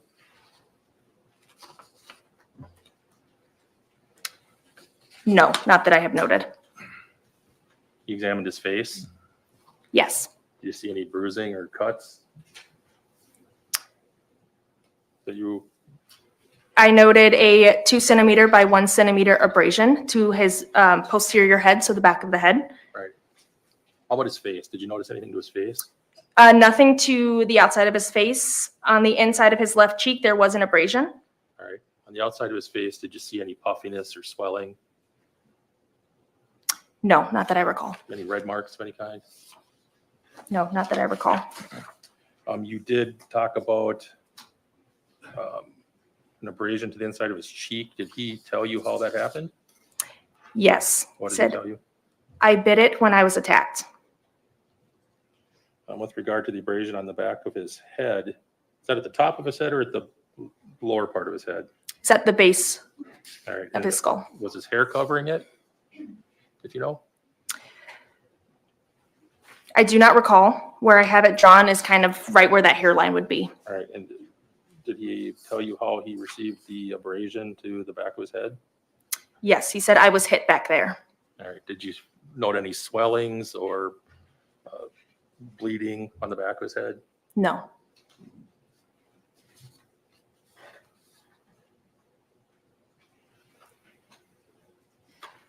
At some point, did you examine the side of his head?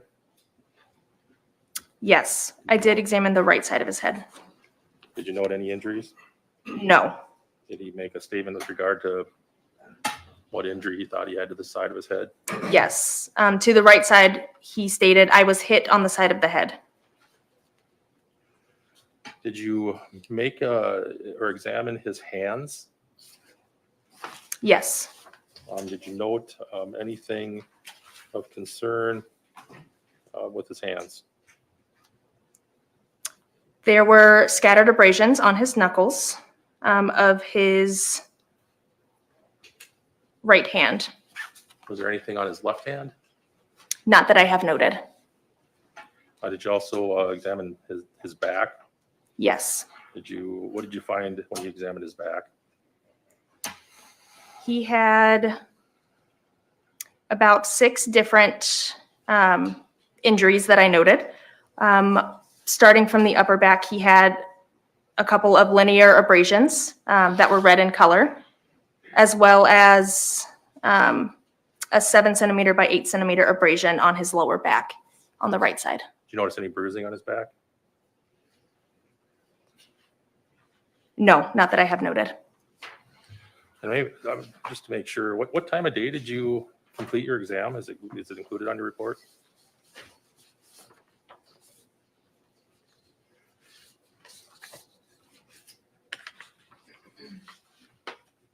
Yes, it is included on page 3. Time was 21:03, so 9:03 p.m.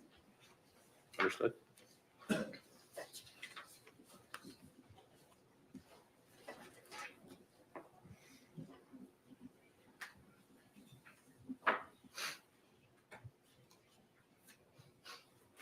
Did you take some photos during your examination of the injuries that you just noted?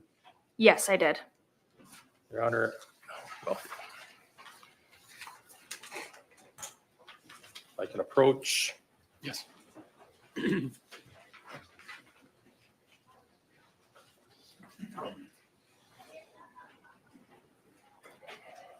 First off, I'm going to show you what's been marked as Exhibit 56. Do you recognize that? Yes, I do. Can you tell us what it is? Yes, this first image is a photo identification card stating my name as the photographer, who the law enforcement was involved, date of the photos, and patient name and patient birth date. And is the rest of the exhibit the photos that you took? Yes. And then the last page, what is that? Or is that just a duplicate of the first page? The last page, I take a picture of the photo identification card at the beginning as well as at the end. All right. On your photo identification card, are you using your former maiden name? Correct. Your Honor, I'm going to ask for admission for Exhibit 56 and ask permission to publish to the jury. Any objection to 56, the photos? No, did we publish 55 as well yet, or? 55 has not been offered. Okay. So 56 is received. Go ahead and publish. Well, Your Honor, I will offer 55, which is a report, but I wasn't intending to publish it. Any objection to it being received as evidence? No objection. All right, 55 is received. We're going to publish digitally here, so if you give us a second. We're ready.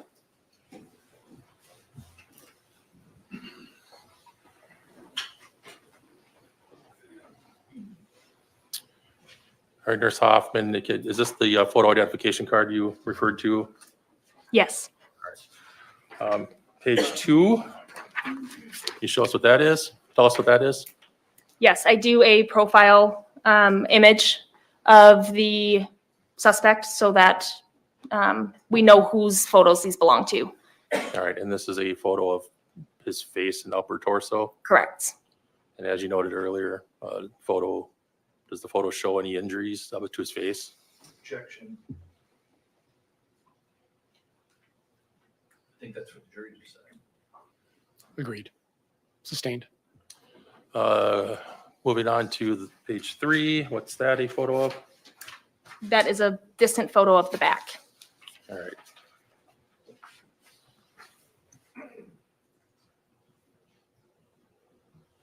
Did Mr. Mew make any comments as to how he got the abrasions on his back, if you remember? No, none that I have noted. All right, all right, we'll move on. Page 4. Tell us what that is.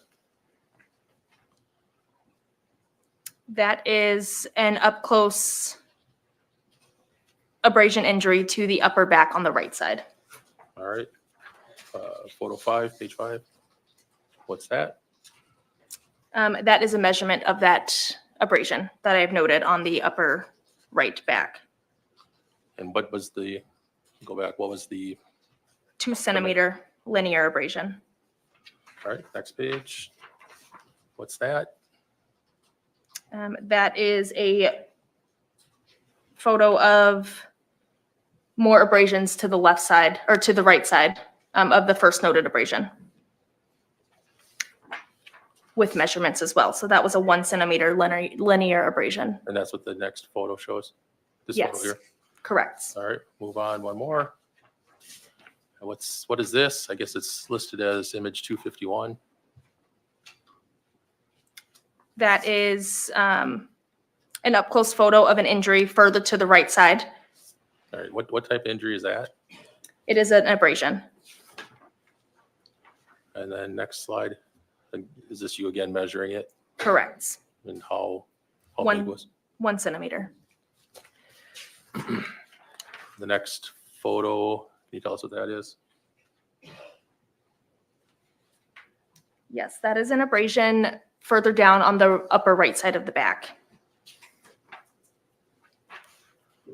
Next photo. Can you tell us what that is? That is a more up close photo of the same injury. And is that one also measured? Correct. That is a measurement 3.5 centimeter linear abrasion. All right, and the next photo, what does this show? So that would be a picture, a distant picture of the abrasions a little bit further kind of mid back on the right side. All right, next photo, It's a more up close image of the same injury. understood? You measured that as well? Correct. And this photo that you're looking at now, does that show the measurements?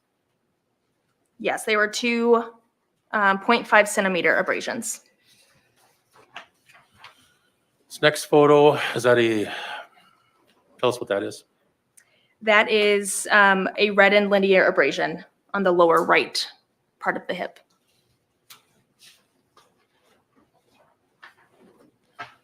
And then this next photo, is that a close-up of that same abrasion? Correct. You measured that as well? Yes, That's measured shown- that as well. That's shown in the following photo. Correct. What were the measurements for that abrasion? 7 centimeter by 8 centimeter. And did you take a couple measurements? of That's that unreal, you particular guys. abrasion? Like what? Correct. That's what does this photo show the second measurement of that abrasion? Yes. And then last page, that's what you had described earlier as being the Unreal. after photo of the identification card. Correct. Is that all of the photos that you took? Yes.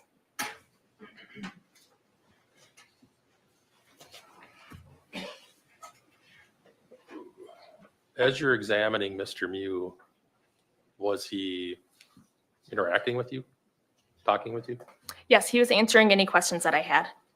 Do you remember what his demeanor was? He was very cooperative. All right.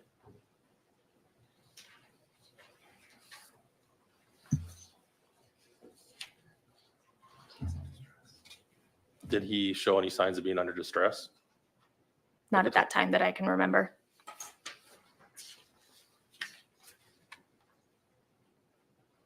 Did you take his pulse? Yes. And do you remember what it was?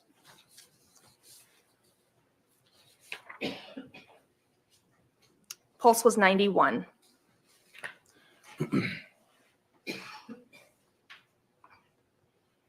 As you were interacting with him, did you observe any indications that he was under the influence of any drugs or alcohol?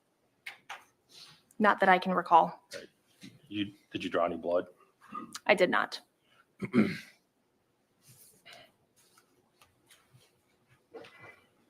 That's pathetic. It's pathetic. While you were doing your examination, did Mr. Mew complain of any pain in his ear?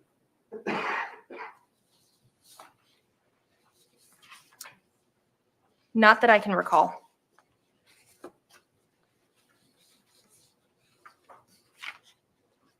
Did you take any samples from Mr. Mew? Did you take samples from Mr. Mew during your examination? Yes. What kind of samples did you take? I took a couple of different collection swabs on fingernails. We do a buccal swab, so that is in the inside of the cheek, and that collects suspect DNA, so we have something to reference, as well as skin-to-skin contact swab, so that would be on the hands. That is all the swabs that I collected on him. All right. Did you do any swabs of his back at all, if you remember? Not that I can remember.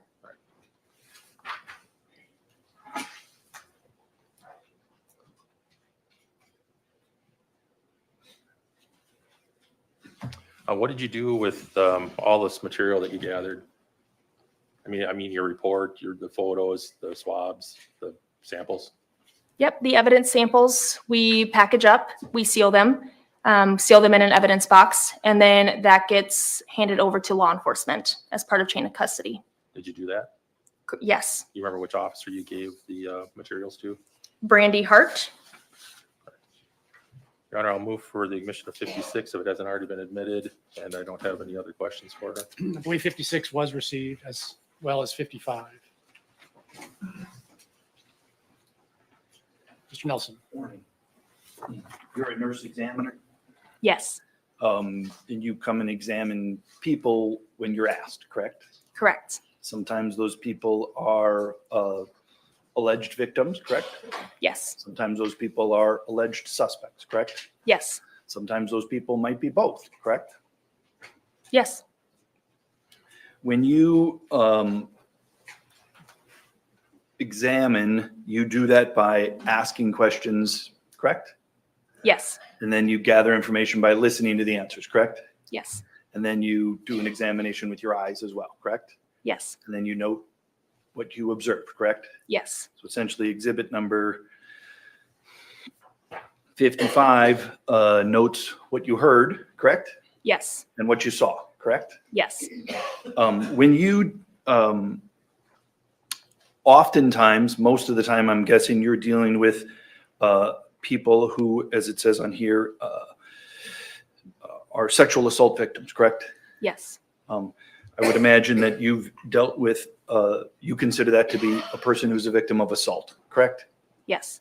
And I would imagine there's times when you've dealt with people who are victims of an attempted assault, correct? Yes. There's certainly times when somebody comes in and they said, somebody was trying to assault me and attack me and I fended them off, correct? Yes. I defended myself in some way, correct? Yes. You would still do an examination, correct? Yes. You would agree that person's still a victim of assault, correct? Yes. Whether that assault is completed or not completed, they're still a victim, correct? Yes. And in that sense, you deal with these victims of violence, correct? Yes. And you would agree that victims of violence often suffer physical injury, correct? Yes. But also psychological trauma.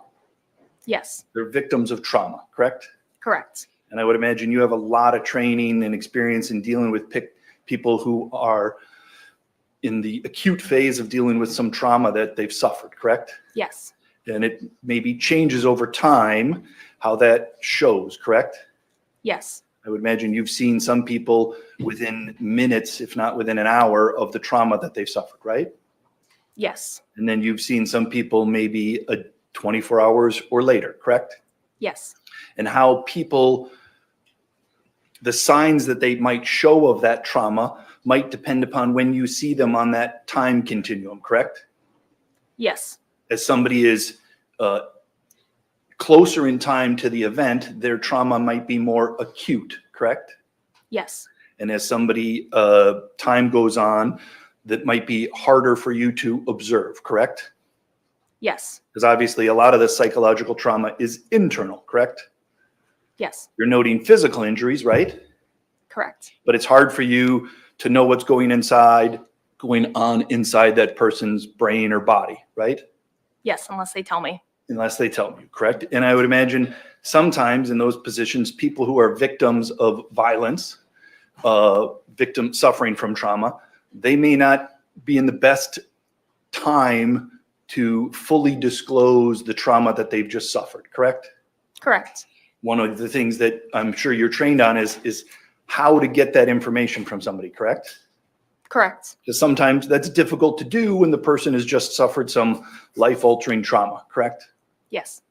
And it's not unusual for you, in your experience, to know that these victims of violence may not be in the best position to tell you things right away, right? Correct. Because the trauma, it impacts that person, correct? Yes. It impacts how their body functions, right? Correct. And in fact, in here, you took a pulse of Mr. Mew, correct? Yes. And his resting heart rate was 91, correct? Correct. You would agree that that's elevated, correct? It depends on the person. Some people do have more elevated resting heart rates. So I would not, at this first meeting, be able to determine if that was elevated or not, as I had not received any other medical history about Mr. Mew. Sure. You're a nurse though, right? Yep. You've taken people's heart rates quite a bit, correct? Yes. Would you agree that a resting heart rate of 91 for a 52-year-old male is outside the normal range of what you would expect for a resting heart rate? Yes. It's elevated, correct? Yes, slightly. So there's other things that might happen to a victim of trauma to their body, correct? Yes. The one thing, again, that you were able to measure is heart rate. That's all, correct? Correct. You could, and again, I'm just trying to figure out what you did. You could take blood pressure, correct? Yes. Is that something you did? Yes. Was that elevated as well? Blood pressure was 144 over 97. Okay. Which, yes, is elevated. Then again, some people can have more elevated blood pressures normally, but yes, that would be more elevated than I would normally see. Other than those two measurements, did you do any other measurements of his body, not height and weight, but just like internal measurements, so to speak? Yes. So I collected a full set of vital signs. So that includes that pulse, that blood pressure, respiratory rate, which was 18 at that time, and temperature 98.2 Fahrenheit. And you would agree that respiratory rate is, again, same thing, a bit elevated. Agreed? 18 is within normal limits for an adult. So other things that might be happening inside a person's body that they're a victim of trauma, you can't always measure, correct? Correct. You know through your training and experience that sometimes somebody who suffers violence upon them, they might have an adrenaline rush, correct? Correct. And after that adrenaline rush, their body might dump all kinds of chemicals into them, correct? Correct. And that might have an impact on them, correct? Yes. What you see sometimes for victims of trauma is sometimes that those victims may have a foggy mind, correct? Yes. May not have the best memory, correct? Correct. Or even if they have the memory, they may not be in the best position to retrieve that memory. Correct. Or even if they can retrieve the memory, they may not be in the best position to disclose that memory, correct? Correct. Sometimes the violence done upon somebody might be so impactful that they're just not in a position to talk about it, correct? Yes. And you certainly know sometimes that people who are victims of violence, they also might just get inaccurately report the violence that was done to them, correct? Sometimes, yes, correct. Yep, because if violence is being done to a person, that's obviously a high stress situation, correct? Yes. And that might impact their memory of the event, correct? Yes. And this is all things that you've dealt with when you've dealt with people who are victims of violence, correct? Yes. And the same holds true, even if that person thankfully was able to fight off the assault being done to them, correct? Objection, Your Honor, is to the speculation foundation, stating facts, not in evidence. I'm asking her in general. Overruled. Would you agree? Yes. And what you're doing in your examining is you're, again, trying to gather facts, correct? Yes. Because sometimes those facts might tell a story, correct? Correct. Because ultimately, part of what you're here to do is to say, figure out what happened, correct? Yes. I would imagine it's unusual in your world for you to be able to have a video of actually what happened, correct? Correct. So you don't know when you're doing these examinations whether there's going to be some other evidence that might tell the story, correct? Correct. And so you're, again, just collecting the facts because we might not have that video, right? Yes. I want to go through some of the things that you did in this case. Just going to jump ahead for a second before we get into this. One of the things you said is you take medical history, right? Yes. And the medical history that you received is that Mr. Mew had I think of it as quadruple bypass. Is there another term that you used? Yes. Coronary artery bypass graft. And you made observations of Mr. Mew, correct? Yes. You saw his chest, correct? Yes. He certainly had a scar consistent with the surgery that he said to you that he had done to him, correct? Yes. And one of the things that you said you ask about is whether somebody or not has a twin brother, correct? Correct. Because that's important for some of the DNA analysis, correct? Yes. And you learned that Mr. Mew, in fact, has a twin brother, correct? Yes. A fraternal twin. Correct. Okay. I want to go through a little bit then Exhibit 55, and I'm just going to go through some different pages here, okay? Okay. And on page 4, I want to go through, start there. That make sense? Yes. The handwriting there, that's your handwriting. Agreed? Yes. And you wrote those things down because that's what somebody told you, correct? Correct. So like when you report here, suspect, you're talking about Mr. Mew, correct? Yes. Depending upon the view, it could be an alleged victim too. Agreed? Agreed. So can we just replace that with his actual name? That makes sense? Yes. Mr. Mew reports he was being attacked. Bystander noted blood coming out of suspect's left ear. Do you agree? Yes. Are you aware of the video evidence showing him getting hit upon his left ear? No, not at that time. And then it notes, Mr. Mew notes he washed the ear off in the river, correct? Correct.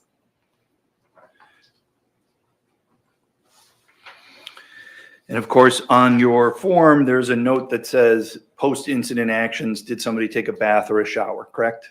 Correct. And here you put no, but you noted incident happened in the river, correct? Yes. It's noteworthy to know that water was a part of this, correct? Correct. Because water could impact the ability for the evidence to stick around for your collection. Lack of a better phrase? You agree? Correct.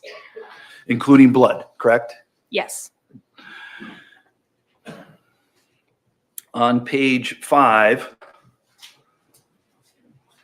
you note, again, replacing with his name, Mr. Mew reports getting hit in the back of the head and in the back. You agree with that? Yes. He said at that point there was no pain, only pain on his butt from hitting the stones on the river, correct? Correct. Did you ask him some follow-up questions about how it is that he came to be falling into the river? I did not. Did you ask him some follow-up questions to see the amount of force that was used against him to fall into the river? No, I did not. And then on the bottom of page 5, you note some other statements by Mr. Mew. Is that right? Yes. And he said there were about 7 people on top of me hitting me in the back of the head and on the back. He said that, correct? Correct. He said that he did not know with what they were hitting him, correct? Correct. And again, that's not unusual in your experience for a victim of violence to not know what it is that they're getting hit with, correct? Correct. Certainly if they're getting hit from the backside, they would just feel the impact, correct? Correct. Whether the impact is with open hand or a closed hand, it's just an amount of force that comes there, correct? Correct. And at the end of the day, an open hand can cause force just like a closed hand can cause force, correct? Correct. Mr. Mew also stated they attacked me and called me a child rapist, right? Yes. And then lastly, you noted, just so we're inclusive here, he also said a guy pulled a knife on me. I took his wrist and turned it into his belly, correct? Correct. He was, in those statements, fair to say in summary, he said he was attacked, right? Yes. And then on page 6, Attacked. you have there's pictures of heads, correct? Yes. And that's again looking at the front, the back, the left, and the right side of a person's head, correct? Correct. So we'll just note, we're just going to go through that if I could. Yes. And actually publish that. Do you have that page there in front of you? Yes.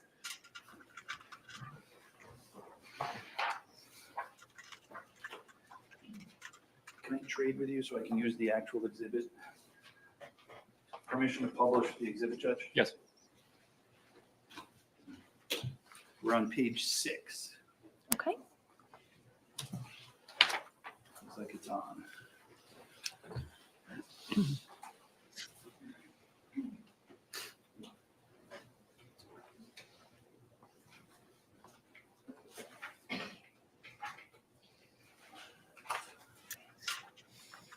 So on the top there, on the upper left-hand corner, it asks the questions, injury noted, and you say yes. Correct. And then it asks to give a description, and you say an abrasion to the inside of the left cheek, correct? Correct. Obviously, you don't know how that happened, correct? Correct. It's not unusual in your world for victims of violence to note that they have an injury, correct? Correct. And then they might give they might have a specific memory, and sometimes they might just use deduction to try to determine how it is that they got that injury, correct? Correct. Sometimes they're accurate, agreed? Yes. Sometimes they're inaccurate, correct? Sure. Yes. And what he noted is I bit it when I was attacked, correct? Correct. You didn't ask follow-up questions to say, did you bite it when someone was punching you in the left side of your face? No. You didn't ask that follow-up question. No, I did not. Again, and it sounds critical. I didn't mean it to be that way. It's just you're asking a question, you get an answer, and then you kind of move on, correct? Correct. At that point, I would imagine there's a fine line between being too invasive. Would that be fair to say? Yes. You want to be respectful of somebody who may be a victim of assault, correct? Correct. You're not going to cross-examine them in that setting, correct? Correct. You're not going to follow up with multiple questions to make them relive the trauma, correct? Correct. You're going to ask one simple question, correct? Correct. And then you're going to note whatever they say. Yes. And then moving to the right as we go along, we're looking at the back of the head, and you noted injuries, correct? Yes. And that was an abrasion to the posterior head, and you had a measurement of 2 centimeters plus 1 centimeter, agreed? Correct. You noted that with your eyes, correct? Yes. And then you asked the one simple question, and Mr. Mew said, I was hit back there, agreed? Yes. Maybe that he was hit by a person, correct? Correct. Maybe that he actually hit his head on the ground or something else, some other object that could have caused that injury, agreed? Yes. Moving to the bottom of the page. Can I fold this? Yes, I thought there was How about I just do this? enough room. Yeah, that'll work. There we go. The bottom of the page, we're looking at the left side of Mr. Mew's face. Is that right? Correct. And what he told you is that a witness, somebody else had observed blood in his ear, correct? Yes. And this is, again, I think you said before, he had said he heard that and he washed it off in the river and looked and he didn't observe it, correct? Correct. And that's what you note essentially there, correct? Yes. And then on the next one to the right, right? You ask if you observed any injuries and you didn't, correct? Correct. You note that he says, I was hit on the side of the head, correct? Yes. So he's mentioning he's hit to the head multiple times, fair to say? Both to the back of the head, to the right of the head, Correct. and maybe on something causing him to bite his cheek on the left side of his head. Correct. And then as we move on to page number 7, you do a kind of a full body scan to some degree, correct? Yes. And on the back of the body, you made some observations, is that right? Correct. And you note those observations then by making a mark on the back where you saw that with your eyes, correct? Yes. And then you went through and took photographs of those areas, correct? Correct. And that's the photos that we saw here, correct? Yes.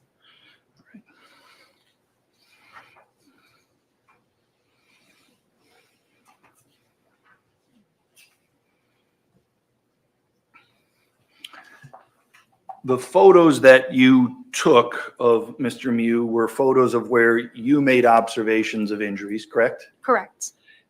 Also, if a person in that situation told you, I have an injury in a particular place and you didn't observe it with your eyes, you'd still take a photo, correct?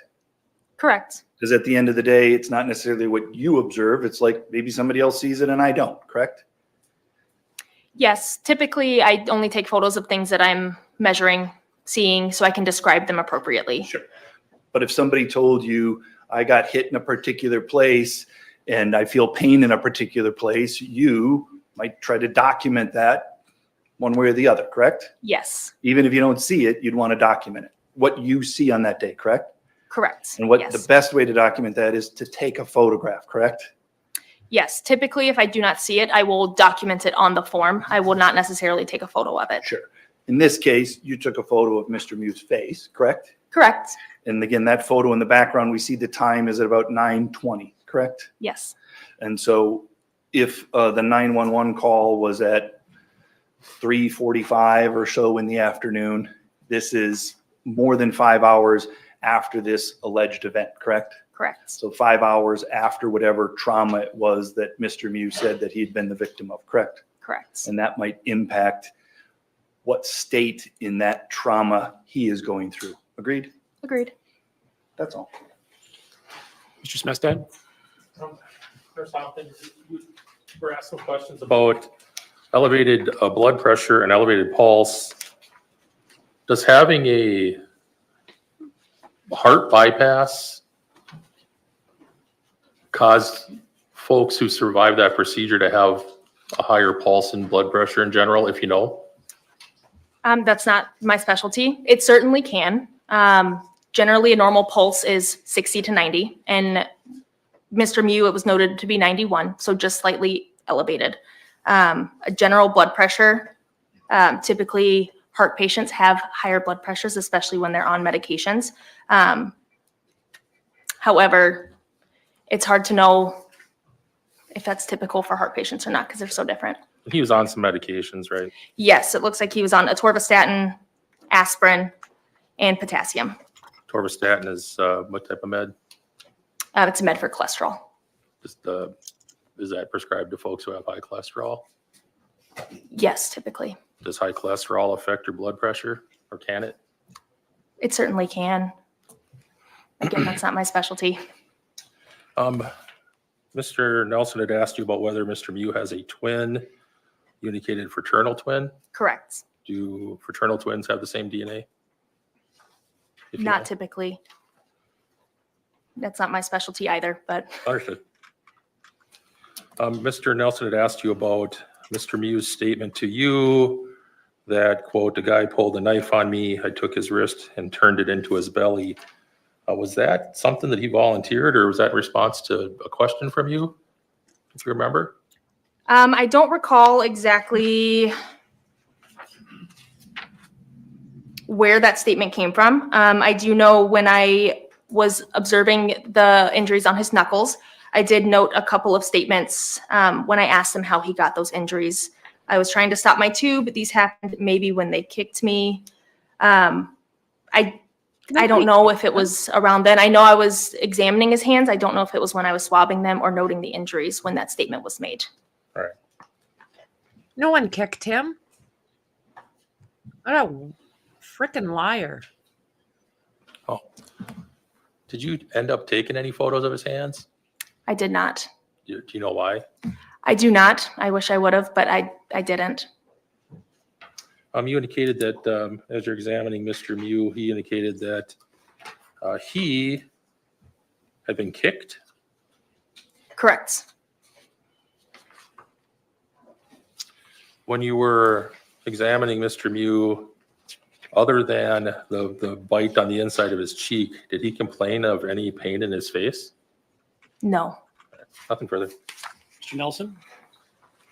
Just want to make sure we've got, I think, 3 brief areas here. One of them is medications. He talked to you about medications, correct? Yes. Did he tell you at that time, do you have any knowledge that at that time he was being prescribed Prozoin? No. Are you familiar with Prozoin? No, not particularly. Okay. Medication to deal with PTSD nightmares? Okay. Did he tell you at that point he was using that medication? No. Medications are something that a doctor has to give, correct? So that's funny that they just bring this up.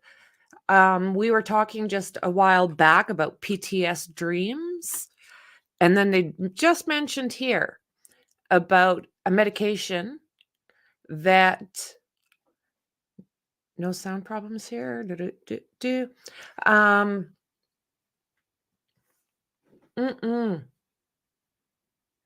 There is a medication out there that stops PTSD dreams.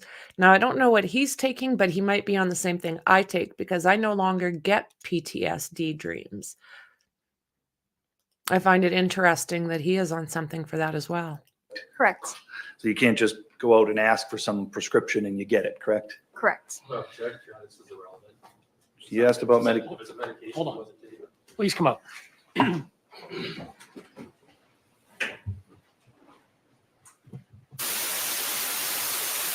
Oh, no. No. No white noise. Lordy, lordy. Lordy, lordy.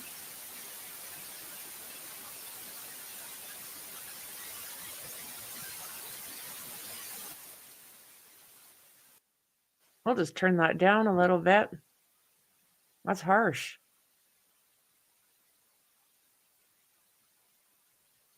Yeah, so to go along with that conversation about PTSD, there is medication out there to stop those nasty dreams because they're rude. Next question, Mr. Nelson. Thank you, Judge. You were asked some questions about what he disclosed about pain. I want to follow up on that, okay? Okay. Again, in your experience dealing with victims of violence, in your experience, sometimes the pain is... Yes, mine is prescribed. It's not something you just go and buy at your drugstore. It's a prescribed medication specifically for PTSD dreams. acute at that time, correct? Correct. And sometimes the pain might come later, correct? Correct. And some of that might be because of the body's response to the trauma that they suffered, correct? Correct. The body might be doing things to protect them from feeling that pain in that moment, correct? Yes. And the pain might come later, correct? Yep. Not unusual in your world, agreed? Agreed. And then lastly, you said he made some statements to you. He made some statements in general about what happened, correct? Yes. And then he made some specific statements about the manner in which he thinks it happened, correct? Correct. But what we know is in his general statements to you were, I've been a victim of violence, correct? Correct. Somebody attacked me, correct? Correct. Ask and answer, Judge. We've been down this road. It's a statement. That's all. Thank you, Ms. Hoffman. You are finished. You may step down. Please see the witness coordinator in the back. She'll tell you where to go next.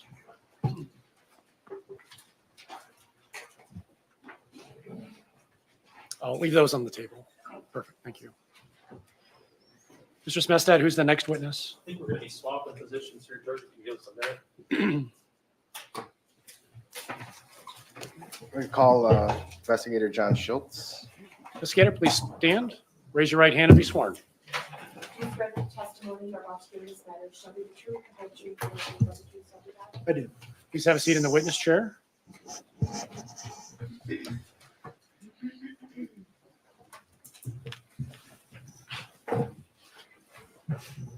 Mr. Anderson. Can you please state your first and last name and spell your last name? It's John Schultz, last name spelling Shilts. And how are you employed? I'm an investigator with the St. Croix County Sheriff's Office. Can you briefly describe your training and experience for your position? Again, specifically to investigations, I have attended numerous courses geared towards investigators and detectives.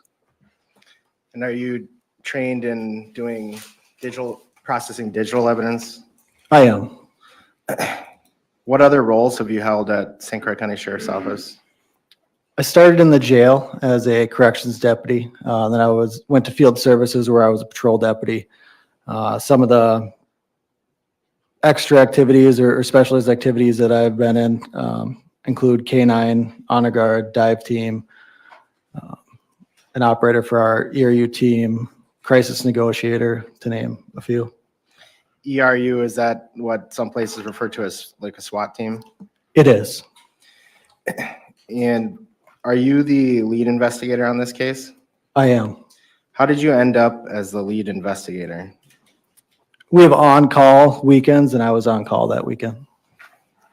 Did you respond to the scene at the Sunrise Bridge? I did. When you were there, did you make contact with some of the witnesses who testified? I did. And do you recall who you spoke with at the scene? As far as witnesses that have testified, I spoke with Owen Peliquin, Ryan Nelson, Alex Bang, Madison Cohen, Janelle Duxbury, Quentin Carlson, and I believe that was it. And was that a in-depth interview or quickly gathering information? How was that? I was looking just for quick synopsis, name, date of birth, telephone number, and a synopsis. Were you trying to sort out who actually saw things and who were just bystanders? I was. When you made contact with Owen Pelican, Alex Vang, and Ryan Nelson, those were all, they were with Isaac's group? They were. Did you notice any signs of intoxication when you spoke with them? I did not. Did you notice any slurred speech? I did not. Any swaying while they were standing? No, sir. And that was on body cam when you were interacting with them? It was, yes. Did you get blood or breath samples for BAC for the witnesses you spoke with? I did not. Why not? I had no clues of impairment for any of them.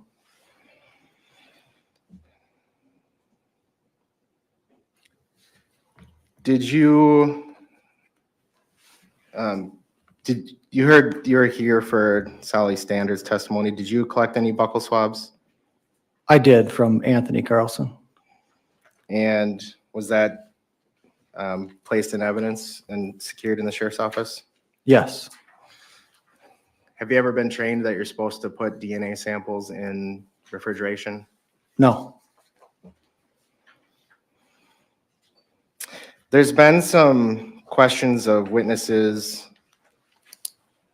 about, have you seen the video? Did law enforcement ever show witnesses the video of the incident prior to interviews? No.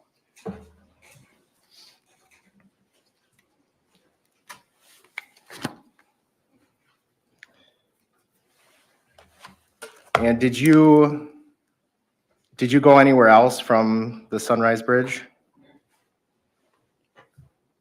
Let me rephrase. Did you do any more interviews that day? I did. And where were those done? At Regions Hospital. And who'd you speak with there? At Regions, I spoke with Quentin Carlson again, Anthony Carlson, Tony Carlson, he goes by, Dante Carlson. I believe that was it that day. I attempted to talk to Riley and AJ, but I couldn't because of their conditions.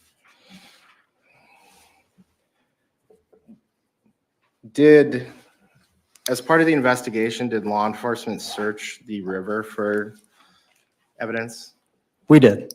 including actually in the water? Correct. How was that done? We utilized our dive team who came over and searched that area. Did that include metal detectors? It did. Did they find any knives? They did, yes. And can you describe those? I can. One was a corroded box cutter and another was a corroded pocket knife. And when you say corroded, do you mean looked like they've been in the water for a while? Yes, sir.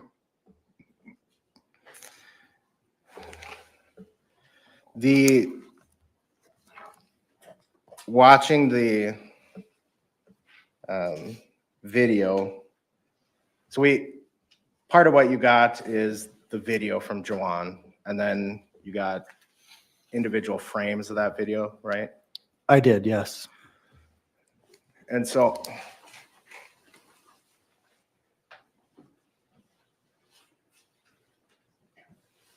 were you able to, by looking at the total frames compared to the total length of the video, figure out the frames per second for that video? Yes, it is 24 frames per second on average.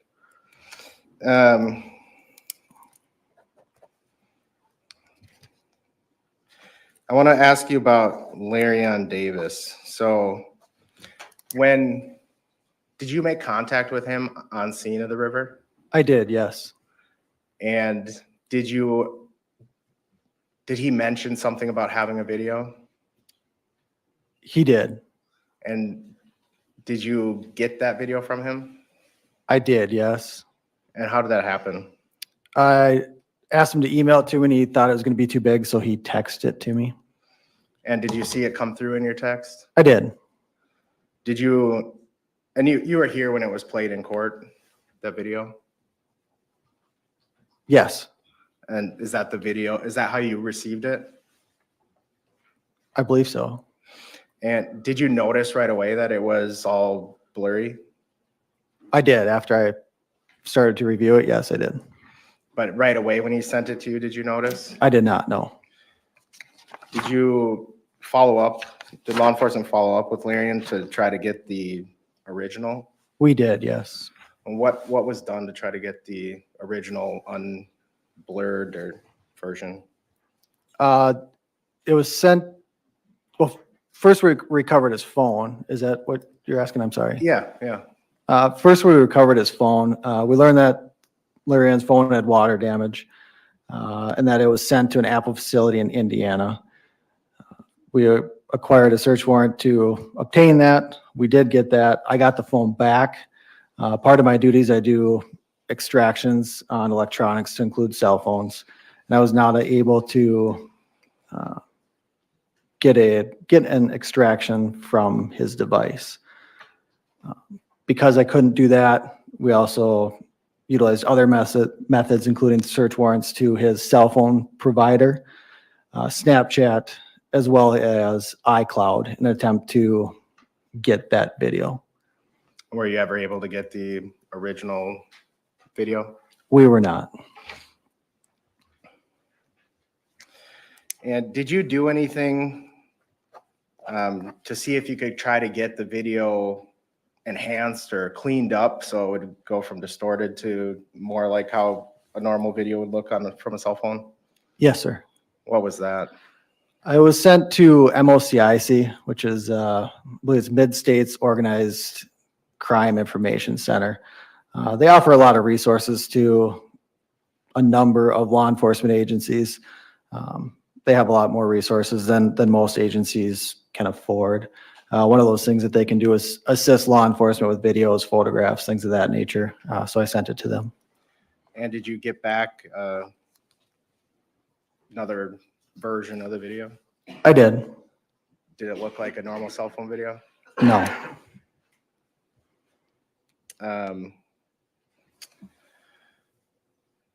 Is MOIC No. still blurry? Correct. Was MO, and what was the acronym you used? MOCIC. MOCIC. Is that also who did the frames for you? It is.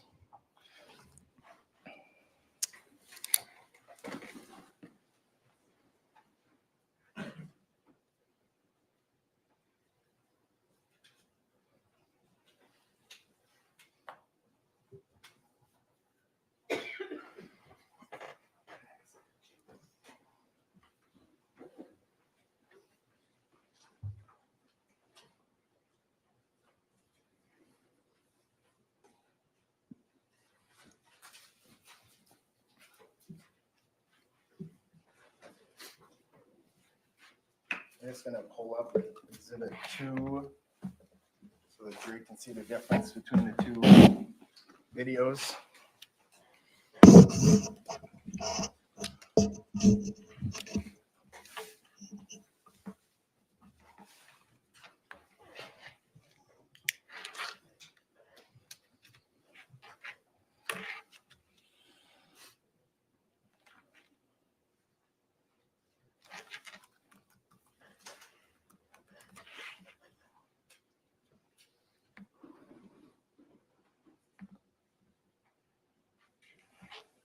It's the wrong exhibit.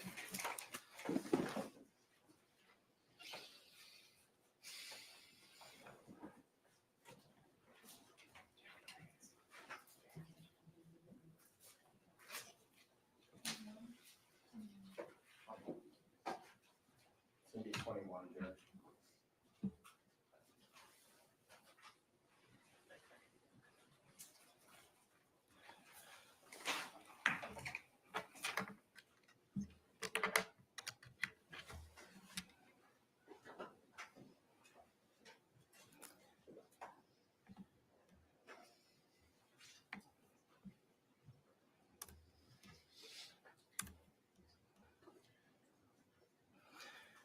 I had planned to take another break before lunch. I was going to suggest maybe we break now while you're looking Sure. at your video. Sure. So let's take a short 10-minute break. We'll come back shortly before 11 o'clock. All righty.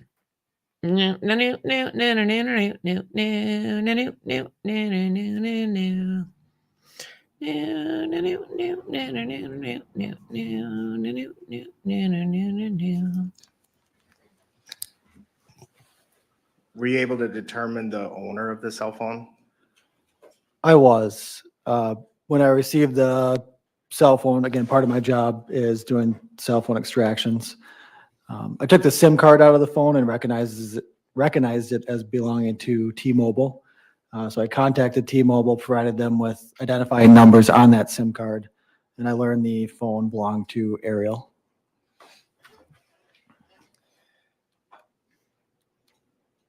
And was another item that was turned in a pocket knife?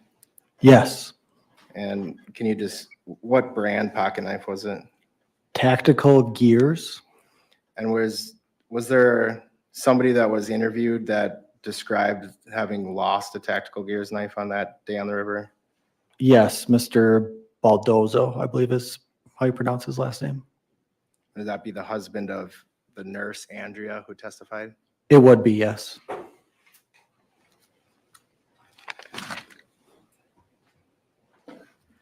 So are you aware that that Nicolae said in his interview that one of the boys had a kitchen knife? I am. And was a kitchen knife located? Yes. Where was that located? At the hideaway.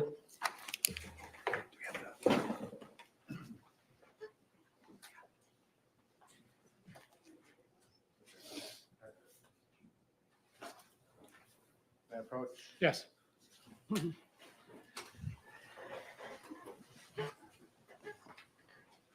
So this is exhibit 25A, the river map.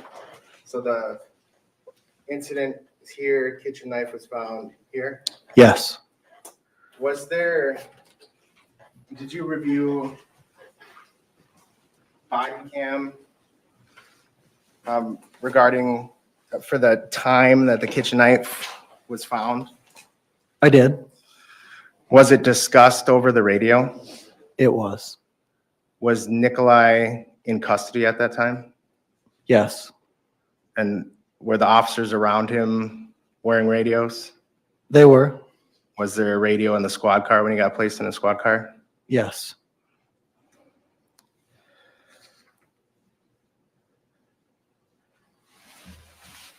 So I want to talk a little bit about Madison Cohen. I think you said Madison Cohen is one of the ones you made brief contact with at the scene? Yes. Do you recall seeing any injury on Madison Cohen? I did not. Were you present for her testimony that when she said the sheriff's office told her that the sheriff's office didn't want a photo of her injuries? I was. Is that true? No. And had you actually previously made efforts to retrieve the photo that she said she took? Yes. What was that? I did an extraction. I did not do the extraction. I reviewed an extraction from Madison Cohen's cellular device. I also did an extraction and reviewed it on Madison Cohen's mother's device. Why'd you do her mother's phone also? I spoke with, or I learned that Madison was not sure if she took the photo or if her mother took the photo. So both provided their cell phones so law enforcement could search them for the photos. And did you locate any photos during the time frame she said she thought she took it that could have been, or that was consistent with her description? Not during the time frame, no. And were there any deleted photos recovered from either phone? There were not.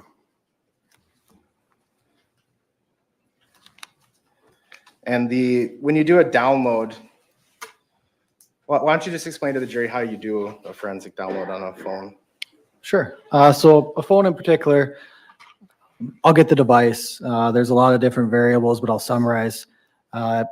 We pay for software, and I can plug the phone into a box, which goes into our computer, which more or less copies the data on the device and then puts it into a readable format that's user-friendly so we can review the data.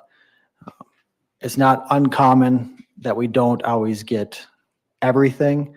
And really, there's no rhyme or reason. Even the trainers, when I'm going through all these courses, say sometimes they don't know why we get X and sometimes why we do.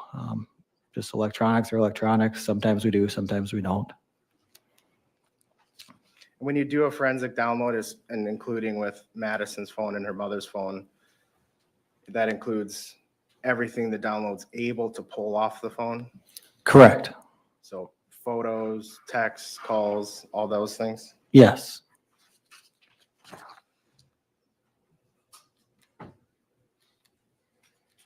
And so you testified sheriff's office didn't tell her you didn't want the photos. Were you present for a meeting at the DA's office with Maddie when the photos were discussed?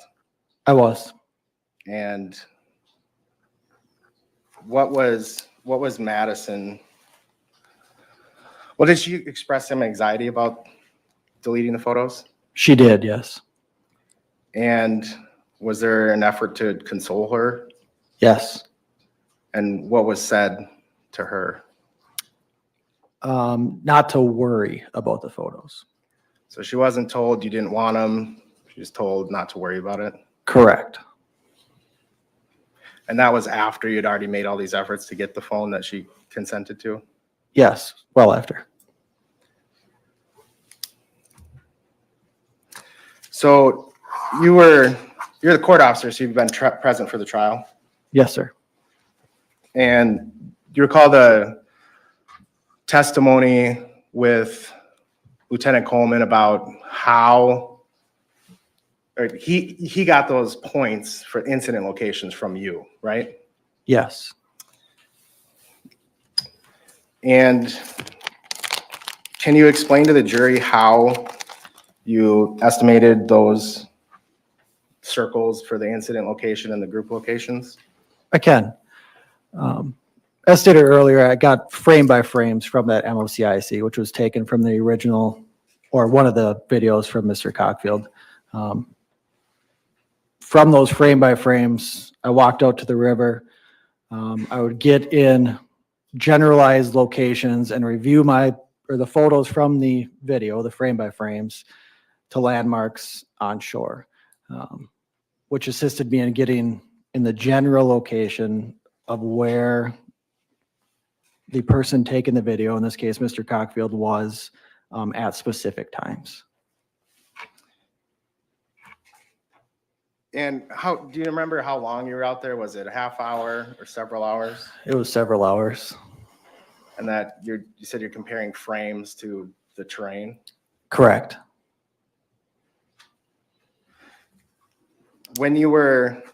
Did you walk all along the scene, like from the area of the bridge to that area of the sandbar? Yes, I wasn't right next to the bridge, but where that grassy area was, where victims were being pulled out, from that area down to the sandbar, yes. And this wasn't on July 30th, right? No, Do you recall when it was? I went out there on multiple occasions. I believe twice in August and once in September. And were there any deep spots in the river in that area? Not really. There was one kind of back by the sandbar, if you would continue going upriver. And then there was one kind of in the area of the bridge towards the center of the river. Okay.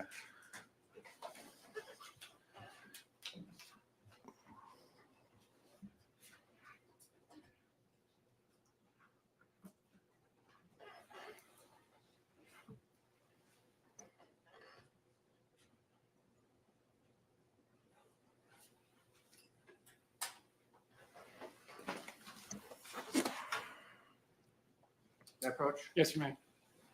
This is marked as Exhibit 89. Can you draw on here? Well, actually, is the bridge on this map? No. So the area by the bridge, would that be above where this map cuts off? Yes. And where was you said there's another spot kind of closer to the sandbar? Where it was deeper? Yes. Actually, almost right where it says that 155.31 in that general location. Around here? Yes, sir. And the other one would have been, Up closer to the bridge, yes. okay. And how deep? I could touch the whole time. To my recollection, like my stomach, maybe up to my chest. And the rest of the areas of that section of the river, what was the depth like from what you recall? Varied, but not much. Definitely, I shouldn't say definitely. For the most part, it was below my knee. Sometimes it would go up to my thighs. Lower thigh or upper thigh? Lower thigh. And depending on where it was, again, like. Sure.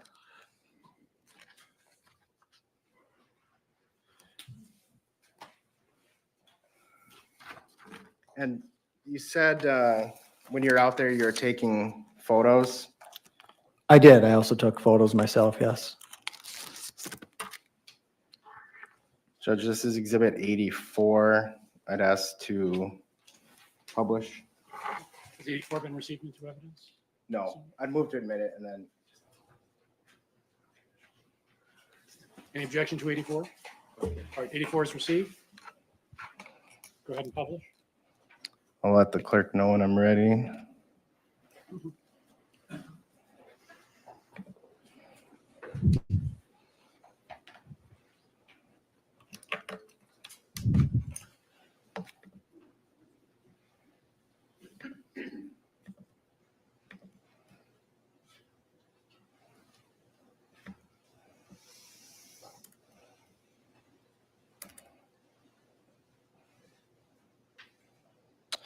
All right, I'm ready.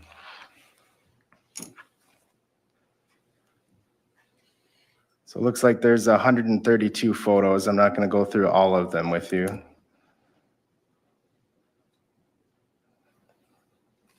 So what are we looking at here in the image one? My back would be to the bridge, kind of near that grassy point where victims were being pulled out, and we're looking upstream.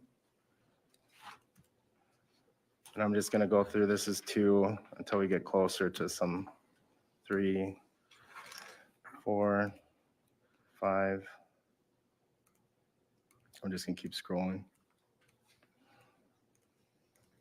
So what are these flags? This is image 13. What are these flags we're seeing? I use those flags when I had the frame by frames. I would mark them, so then we would know where that spot was and I could continue to the next spot. And from this is how you came up with those locations on that map, Exhibit 89? Yes. You can take the screen down.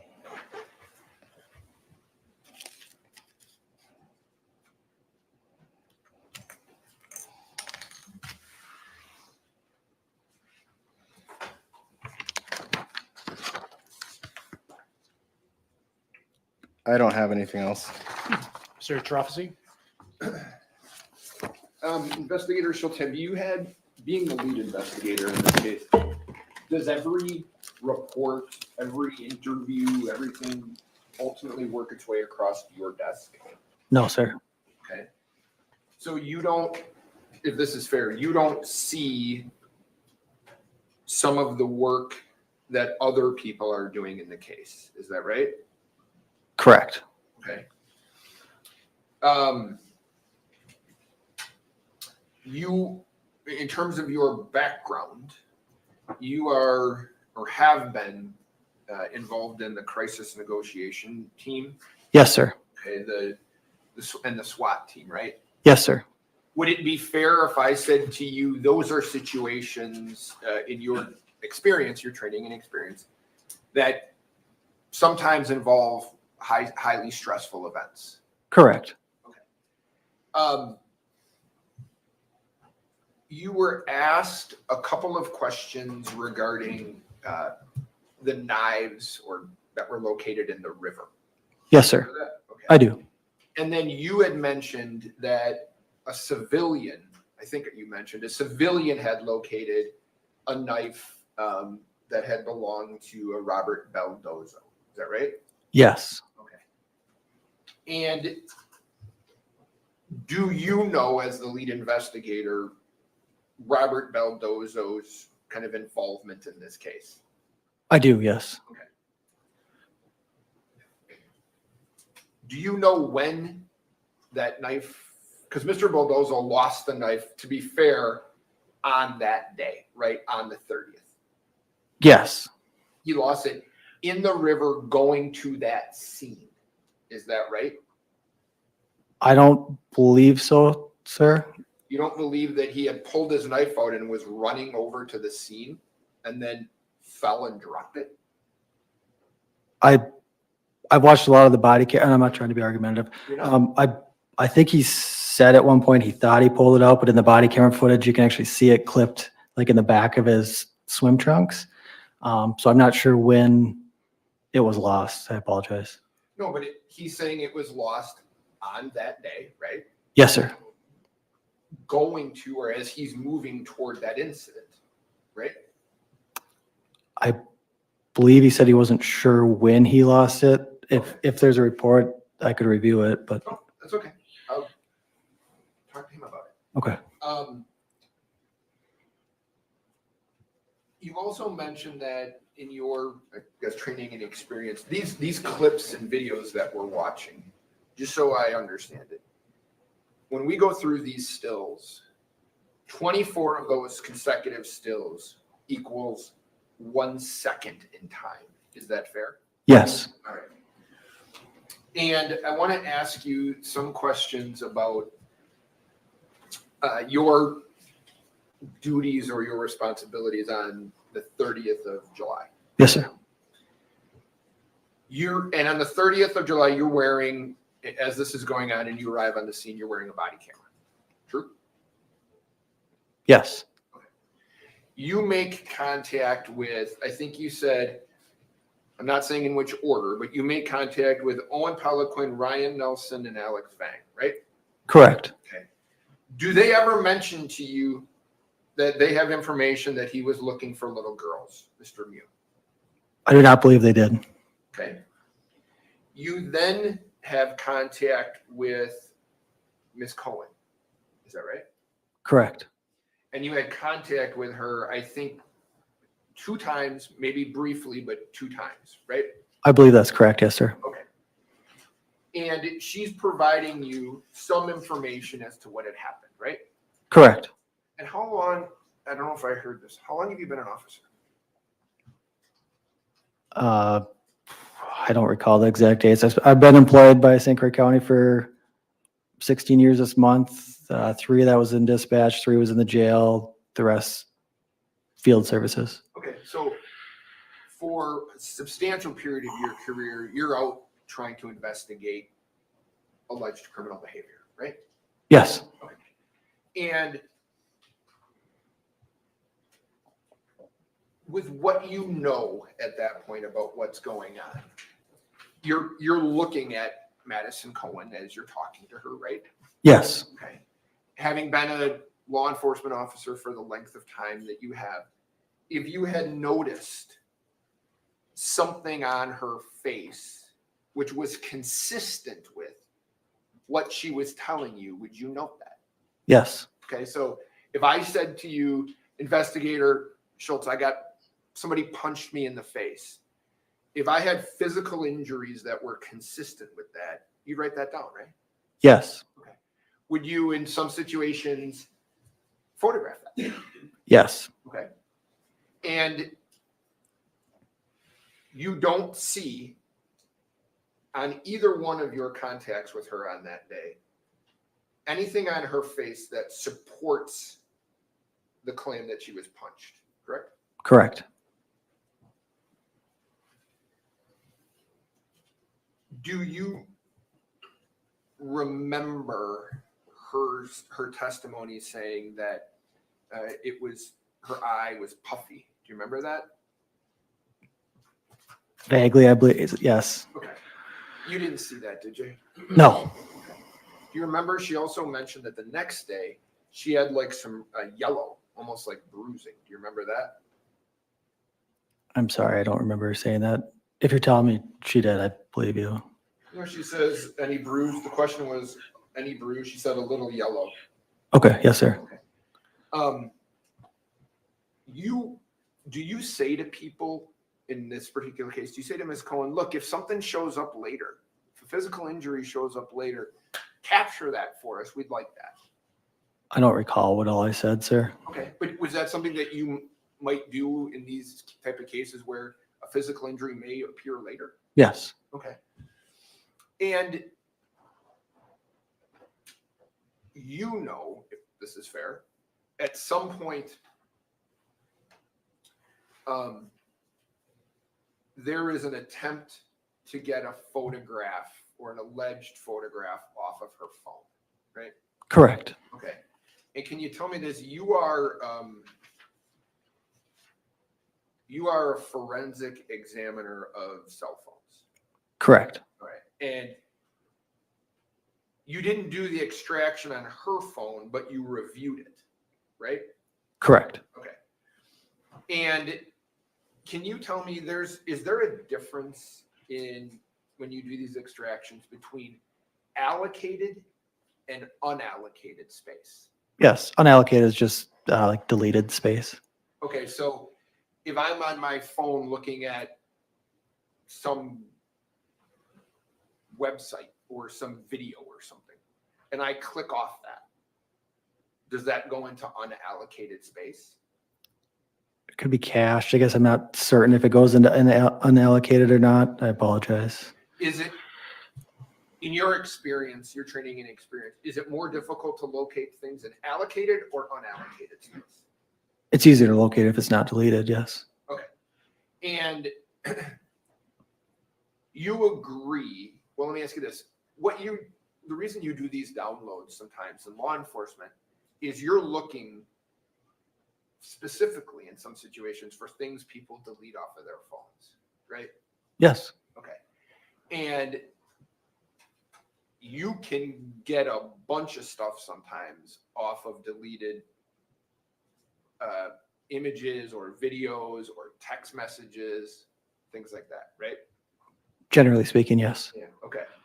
And in your review of what you saw on the document review of Madison Cohen, there's no photograph recovered, correct? We know that. Correct. During that time frame when she said it was taken, correct. And there's nothing in that document review or that report that indicates that there was a photo that had been deleted either, right? Correct. There showed no deleted photos on either examination of Madison Cohen or her mother's phone.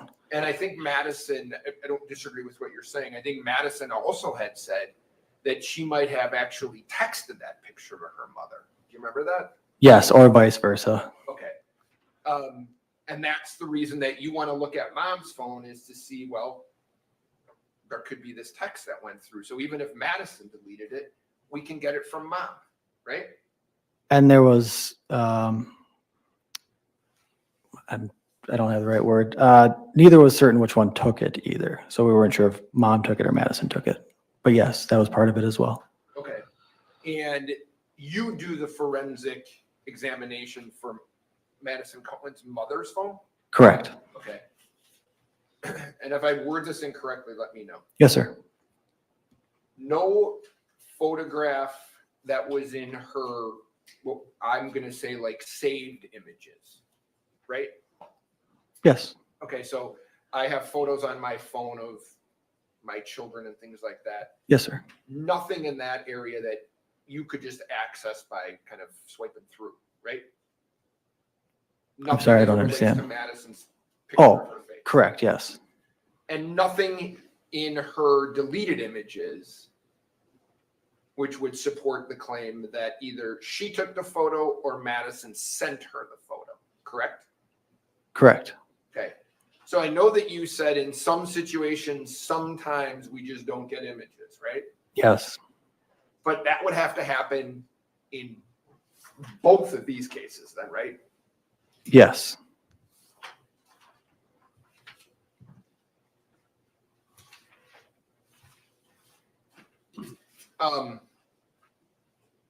You agree that you would never say, or you didn't say to Madison Cohen, I don't need that photo, it doesn't matter. Right? Correct. Okay, you would, in a case like this, you guys, when I say you guys, law enforcement, you wanted every piece of evidence you could get, right? I can. And can I correct myself in my last one or just clarify? If she told me she had a photo, yes, I would want that. Maybe being empathetic and saying it's okay, don't worry about it, yes. But no, if there was a photo, yes, we would want it. Sure.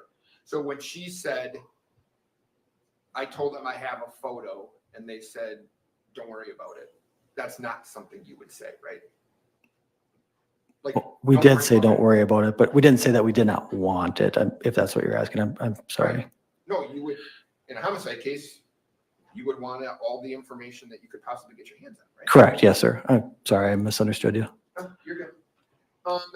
Did you ever, and I don't know if this is possible, this MOCIC? Yes. Do they have the ability to get information off of phones that you don't?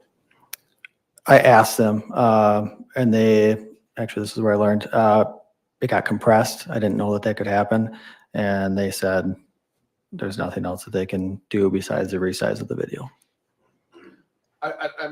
So no, they couldn't do anything more than I did. Okay, so as it relates to looking for the information on Madison and Madison's mother's phone, yes, you giving that to this this organization that has more resources, that wouldn't have been useful? I'm just asking. I don't know if they take phones. They might. I assume that they use the same Celebrite and or Axiom, magnet Axiom that we use. but I don't know, sir. You were asked questions about when you saw Owen, Ryan, and Alex, if you ever tested their alcohol level or asked for a test. You remember that? I do. Okay. And you've heard, for example, Owen testify that he was drinking beer and doing shots of alcohol and using marijuana, right? Correct. Okay. And I'm not being critical, it's more of a background question. You would agree drinking and using drugs may impact a person's ability to accurately perceive what's going on, right? Yes, Okay. And it can also impact their ability to just recall it too, right? it can. Okay. And you know, or you've heard by sitting at trial, all of these people admit that they had been drinking. Some admit they've been drinking and using marijuana, right? I believe with the exception of Sheena, I think she said she was not drinking. I meant the boys. Oh, sorry. Yes. And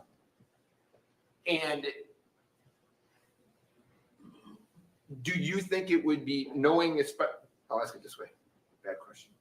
Do you know what Isaac Schumann's alcohol concentration was? Don't recall. I can estimate, but I don't recall exactly what it was. You know, well, I'll ask it to you this way. You know that he was illegally intoxicated, right? Yes. Okay. You know that he was well above the legal limit, right? Yes. Okay.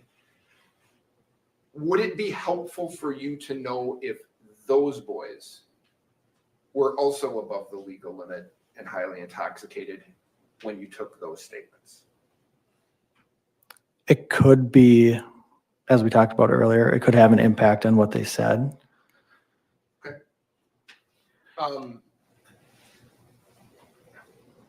If those boys would have said to you that Mr. Mew was looking for little girls, would you have noted that somewhere? Yes. Okay, because we throw this word around, you've heard this word pedophile thrown around over and over. You take that seriously, right? Yes. The majority of the crimes I investigate involve crimes against children. Right. So if somebody says to you, investigator, this guy's talking about looking for little kids based on your background, you'd be interested in that, right? Yes. Okay. And you'd agree, nowhere in any report that you prepared do you document or indicate that they ever mentioned to you that he was looking for little girls. True? I'm not trying to be argumentative again. Them specifically, no, but other people told me that they said that, so I documented it in my reports. But the boys specifically, no, sir. Right. Well, you've heard the testimony in this case. You heard Owen Peliquin today said that Mr. Mew told him that, right? Yes. Owen Peliquin never told you that, right? Correct. Okay.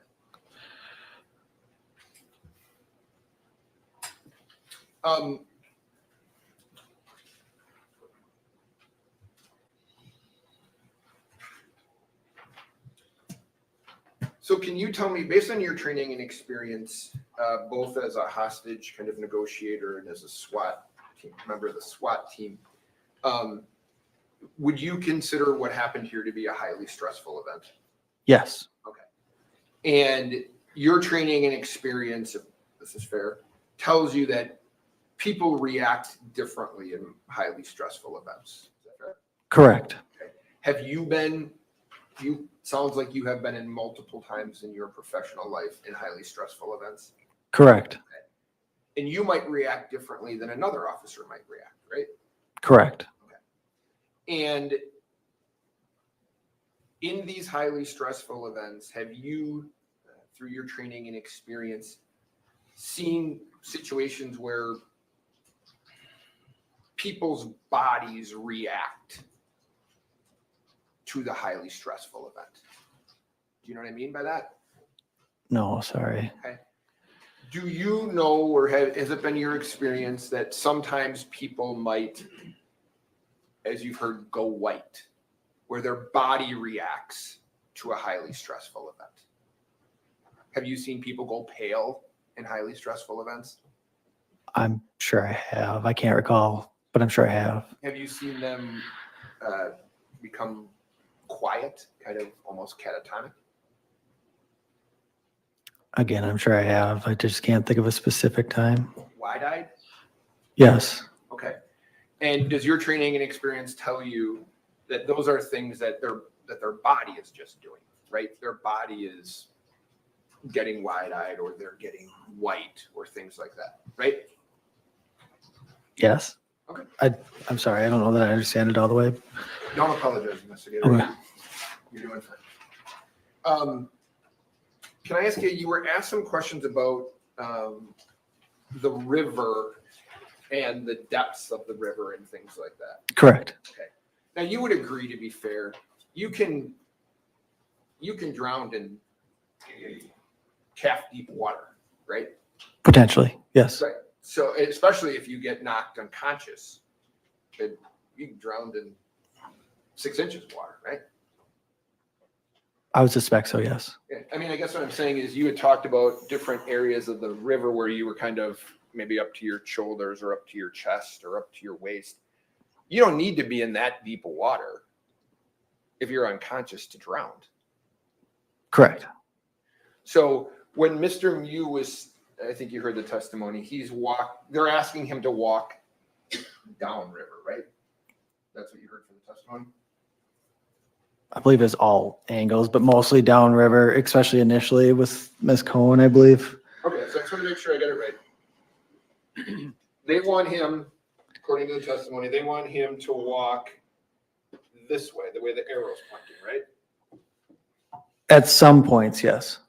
Okay, and did you hear Mr. Mew say that at some points there, the river is a little bit deeper than where he was standing? Did I hear him say that? No, sir.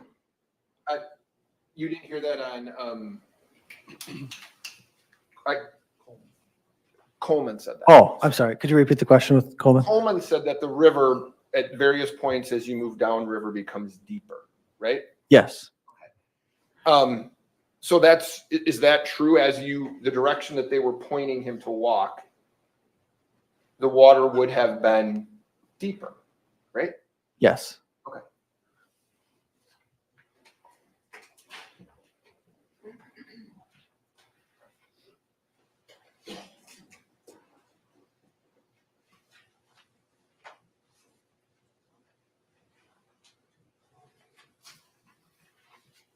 Did you,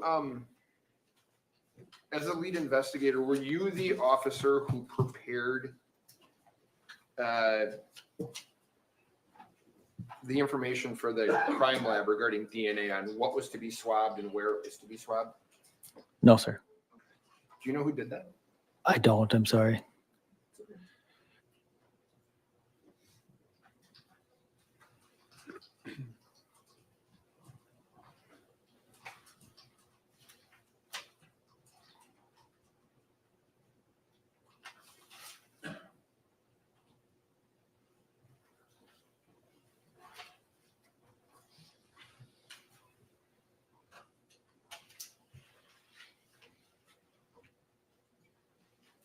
I'm done, Judge. Thank you. Mr. Anderson. You're asked about deleted photos. When you did these forensic downloads of the phones, was it more common to find deleted photos or not find deleted photos? It's more common to not find the deleted photos than it is to find them. And you were asked about Roberto Baldazzo and his statement that he had thought he dropped it while running up to aid some stabbing victims. Do you recall that question? I do. And you said that you saw a body cam of him with the knife in his shorts. What was he doing at that point in the body cam? Providing aid to Isaac. And prior to July 30th, 2022, had you ever seen Madison Cohen before? No, So you didn't have any sort of frame of reference for what her cheeks or what she looked like before that? correct.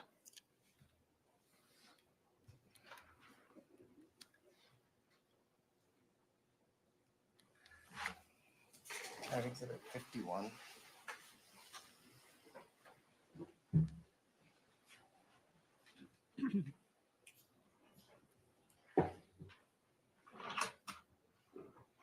It's a flash drive.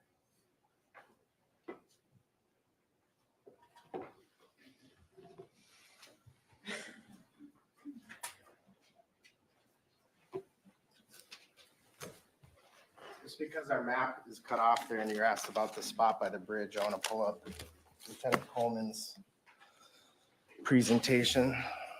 I'll let the clerk know when I'm ready.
All right, can we have the screen, please?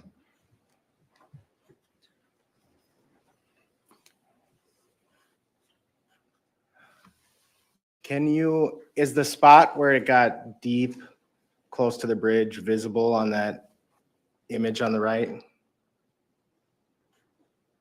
sorry, I don't think I'm following.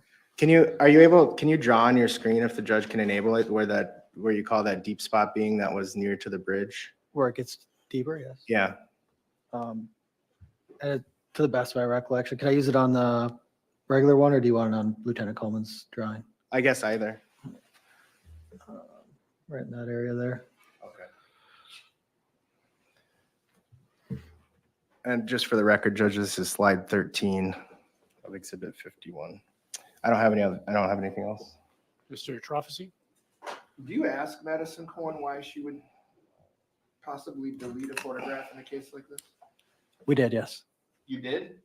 But I guess I don't know if we asked, but she made a statement that it was causing her anxiety. She didn't want to think about it. That's possibly why she deleted the photos. Okay.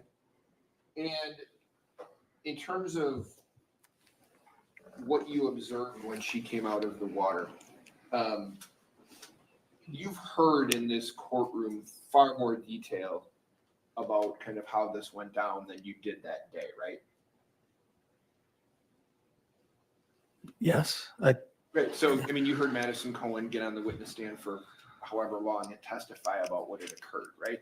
Correct, yes. You've heard other people explain what they observed between Mr. Mew and Madison Cohen as well, correct? Yes. Okay. And so you've heard that this 248-pound man threw a hook, by some people's estimation, threw a hook to this girl's face and knocked her down, right? You've heard that. I guess check out relevance with this witness. I don't know what he can answer about what I'm gonna. Well, overruled. I mean, it was said in court. You've heard that, right? Yes, some have said that. Okay. And you didn't see a single mark on her face based on that, did you? I did not see a mark on her face, no, sir. It's interesting. All right, thank you, investigator. You can Yes, step Judge. down. It is 11:45. This is probably the best place to break for lunch. So we'll break a little bit early. We'll reconvene.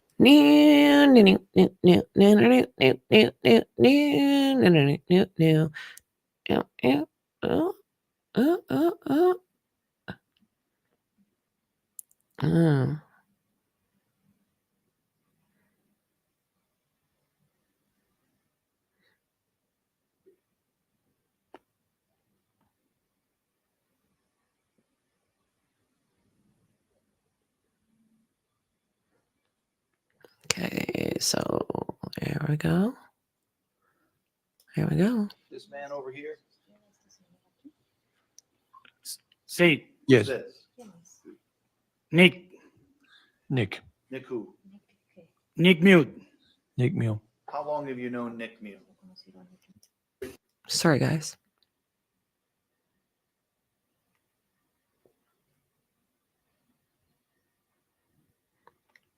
Cuando yo vi que habían policías When we passed the bridge there, we noticed there were policemen there. y cuando íbamos pasando, ellos estaban como aquí así, íbamos pasando por aquí, They vieron were al grupo de nosotros. they were over here. Okay, I'm gonna go back because did they recall him?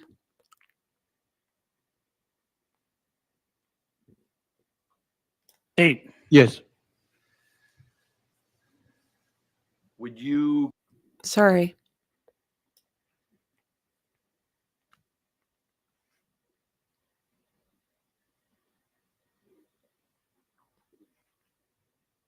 Yep. Yay. Okay. you tell all of us your name, please? Ernesto Torres Chagas. Ernesto Torres Chagas. Chagas. Chagas. Correcto. Can I call you by Ernesto? Sí. Ernesto, do you know Yes. this man over here? Sí. Yes. Who's this?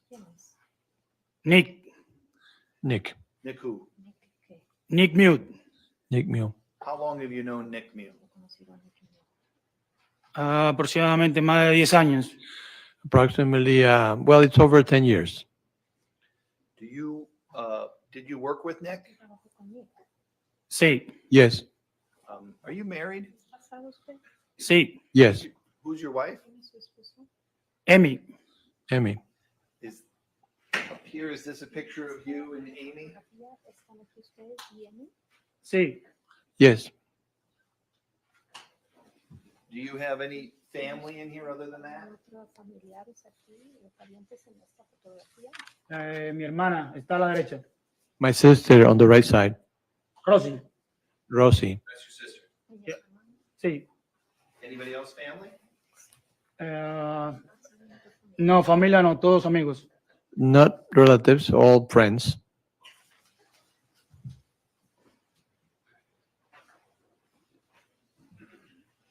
Did your wife Amy work with Nick as well? Sí. Yes. And when you said you're friends with Nick, obviously sometimes when we're adults we have lots of different friends. How close would you consider Nick as a friend? It's my best friend. You're at his house, he's at your house. Please, for the interpreter, could you please repeat the question? You've been to his house, he's been to your house, you guys hang out together.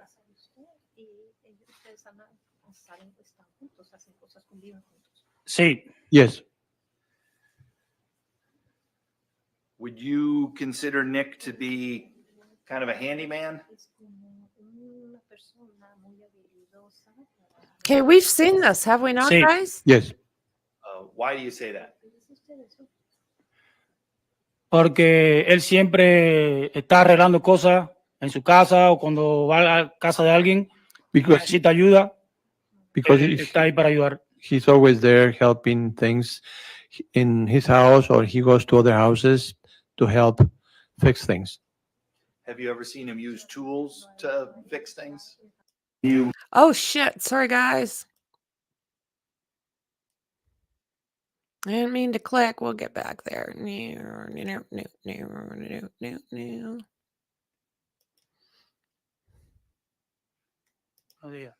You tell all of us your name, please? Okay, a little. Ernesto further. Torres Chagas. Oh my goodness! Sorry, guys. Sí. Yes. Would you consider Nick to be kind of a handyman?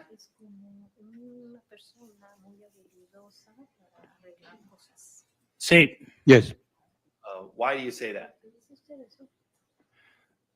Porque él siempre está arreglando cosas en su casa o cuando va a la casa de alguien y Because necesita ayuda, él he's, está ahí para ayudar. he's always there helping things in his house, or he goes to other houses to help fix things.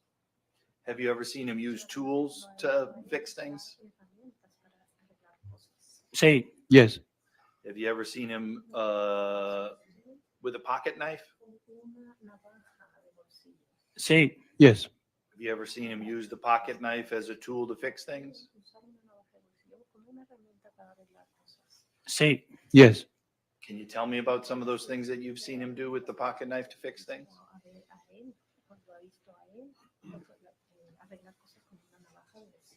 Lo he visto revelar cosas en su casa o en mi casa cuando compré mi piscina. Él fue uno de los compañeros que me ayudó. I've seen him fix Y things usaba in su his navaja house para cortar cosas. and my house. When I bought my pool, he helped me fix the pool and in general fixing things. Want to And ask he used the knife. Sorry. you some questions about the trip down the river on July 30th of 2022, okay? Sí, Yes. Is that a trip you and your wife have made before? sí. Yes. Prior to leaving your house that day, did you have a call? Did you call Nick Mew that day and ask him to bring anything? Sí, Yes. What'd you ask Nick to bring? que llevara su navaja. To bring his knife. Why did you ask Nick to bring? And when you say his, let's start over. His knife, is that a pocket knife or some other knife? No, la de paque. No, the packet. And why did you ask Nick to bring his pocket knife?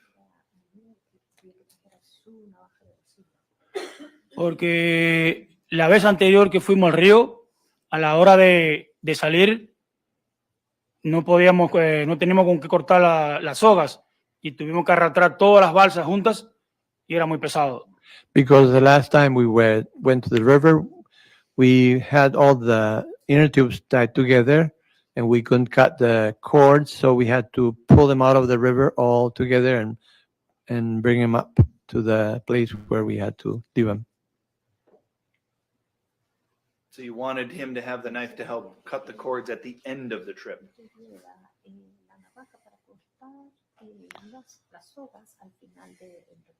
Y al principio también cuando amarramos todas las balsas. And at the beginning too, it's useful to tie them up. Why didn't you just bring your own pocket knife? Yo no tengo. I don't have one. And who's the guy that tends to have a pocket knife in your group of friends?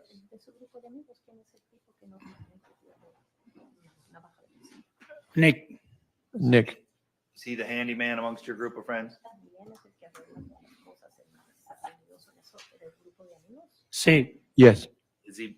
You said he had that pocket knife with him sometimes when he's come over to your house, right? Sí. Yes. That day when you called him and asked him to bring the knife, were you worried about Nick Mew having a knife? No razón ninguna. No, there's no reason for that. You've known him for a long time. Sí. Yes. Seen him in your home, seen him in his home. Sí. Yes. Seen him at work, work with him. Sí. Yes.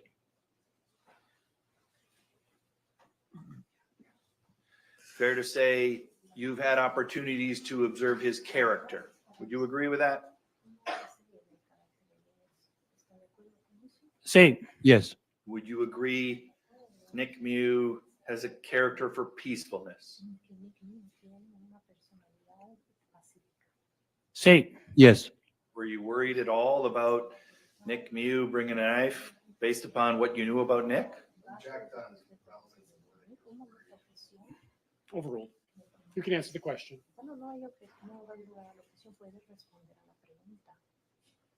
Repite la pregunta. Repeat the question, please. Were you worried at all about Nick Mew having a knife out on the river? No. No.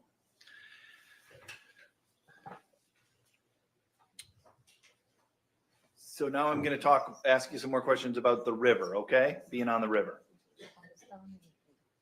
Sí. Yes.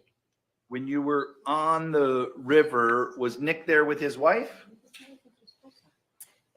Sí. Yes. You see the picture there, I think it's 26. Sorry, 12A. Do you see that big photo? Sí. Yes. Nick in that photo? Sí. Yes.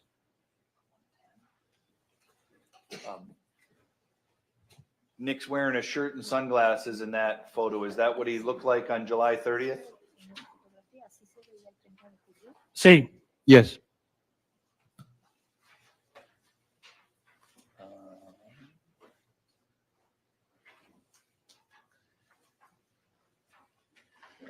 Yes.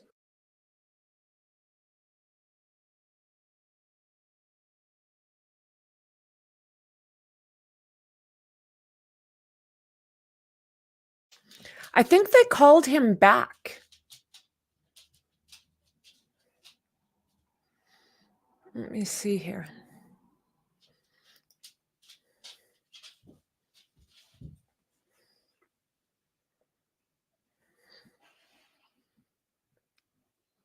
Yes. Dandy.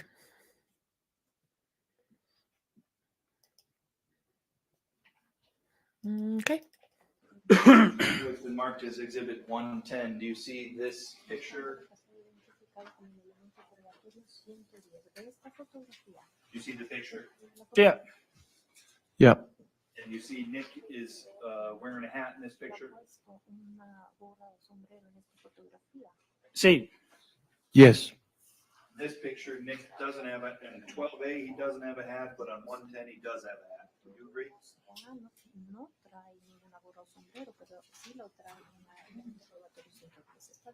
Sí. Yes. Were there times that day that you saw Nick wearing a hat?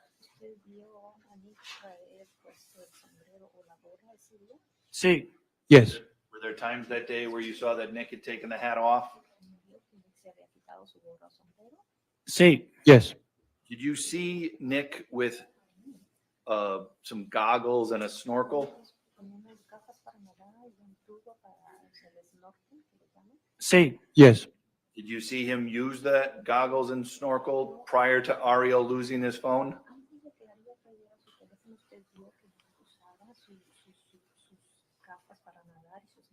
Sí. Yes. Would he use the snorkel to swim in the river? Sí. Yes. When he used the snorkel to swim in the river, do you remember, was he wearing his hat? No. No. Was he, when he had on his goggles and snorkel, was he wearing sunglasses? Repite la pregunta. Can you repeat the question? When he went swimming in the river using the goggles and snorkel, did he I also sent wear you a his message, sunglasses? Dandy. No. No.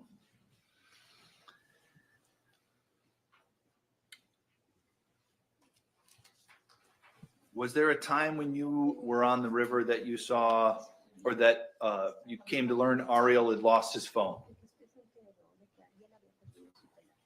Sí. Yes.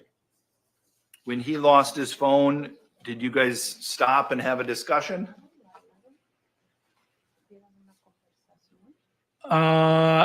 No, really, en sí no paramos. Estuvimos conversando y él dijo que iba a buscar el teléfono. We Yo le didn't dije really. que se olvidara el teléfono, que se subiera a la balsa. Y él dijo, no, I go to find it. O sea, que lo voy a encontrar. No, we didn't stop. We didn't stop. We continued. Then he said, "I'm going to look for the phone," and I said, "No, don't go." And then he said, I'm going to go look for it. The he you're referring to is Nick Mew. Correcto. Did you eventually? Correct. Did you eventually see Nick go look for the phone with his goggles and snorkel?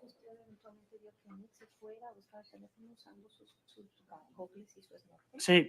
Yes. Did you see him go in the same direction that the water was flowing? Sí. Yes. Can we call that downriver? Sí. Yes. Do you know why he went downriver to look for the phone? Bueno, pienso que él se fue río abajo porque el teléfono estaba como una bolsa de eso que se usan para proteger el agua. I think that he went down the river because the telephone was inside a pouch, those bags that you use to put them in the water. On Exhibit 12A, that photo, do you see some people have lanyards with, looks like maybe a phone inside of them?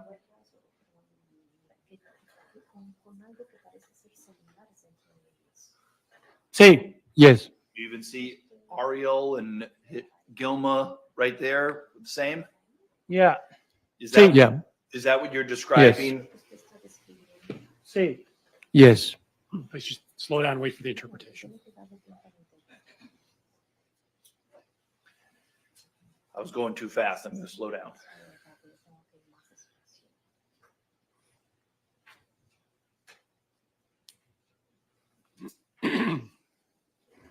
When Nick then left to go look for the phone, were you watching him? Sí. Yes. Did you look for the phone at all? No. No. Were you sitting in the tube, standing near the tube, or doing something else?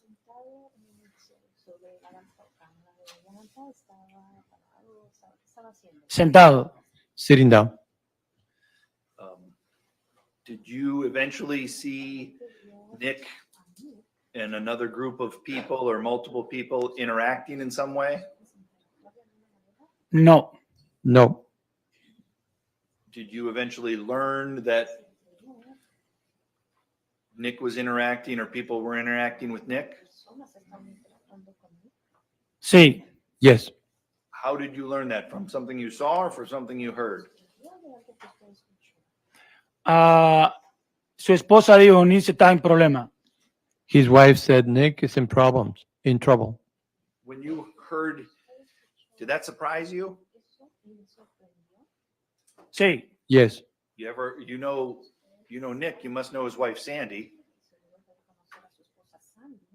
Sí. Yes.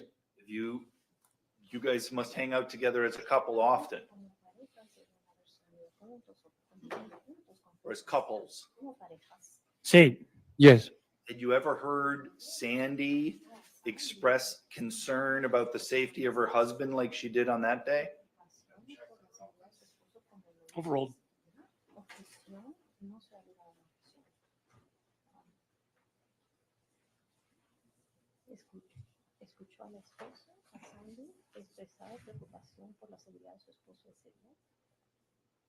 En ese día, no entiendo la pregunta. During that day, I don't understand the question. Sure. When Sandy said Nick's in trouble, you took that as Sandy expressing concern for Nick's safety.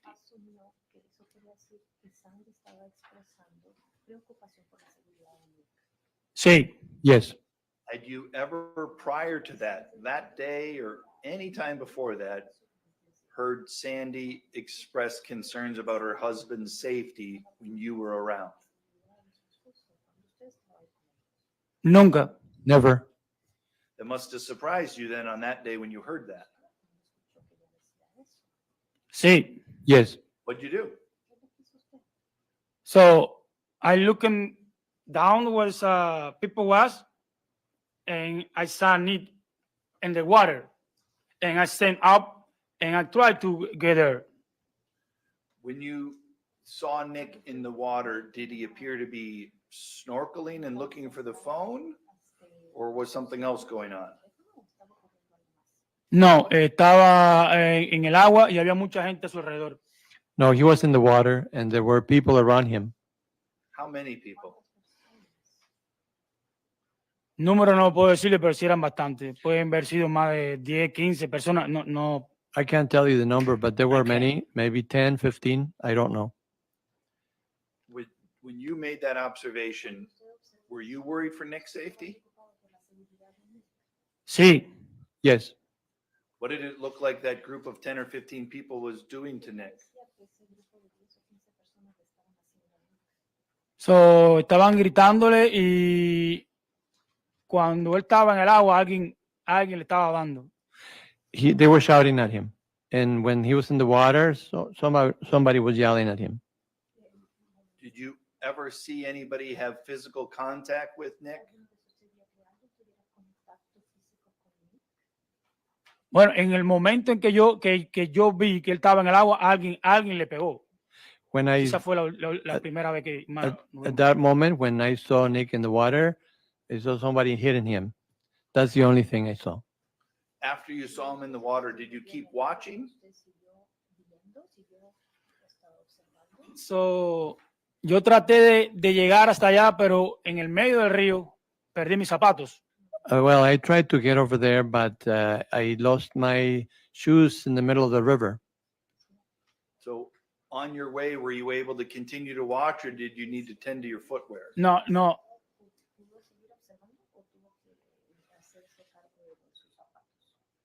Estaba tratando de caminar, pero no podía. Miraba para el grupo, pero en otro momento no. I tried to keep walking, but I couldn't. And I did watch the group at some point, but not always. Did you see anybody being violent to or at Nick?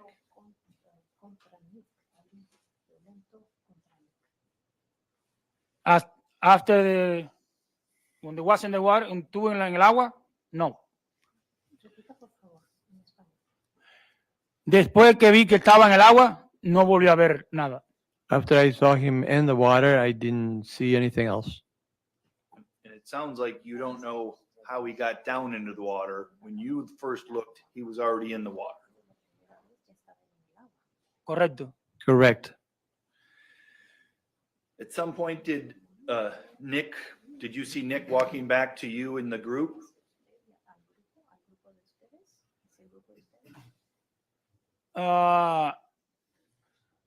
Después que yo vi que él estaba parado, que yo le dije que viniera hacia esta parte de acá, él regresó. After I saw him standing there, I told him to come back, and then he came back. And so, if we're on the river, you're Ernesto, and I'm standing where Nick is, roughly. Does that make sense? Mm-hmm. The river flows that way to downstream. Does that make sense? Correcto. Correct. And you see Nick walking somewhere in your direction, not exactly this angle, but somewhere towards you, correct? Correcto. Correct. And what had happened is behind Nick by the time he's walking to you. Agreed?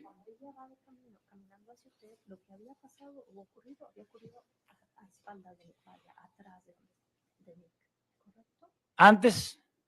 You mean before? Repite la pregunta, por favor. Repeat the question, please. After you saw Nick down in the water, eventually you see Nick coming back to you because you called him back. Sí. I want to ask you about that moment in time.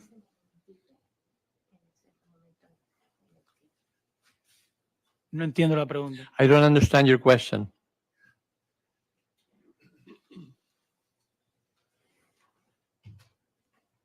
I want to ask you about what you saw when Nick was walking back to you when you called him back. Oh.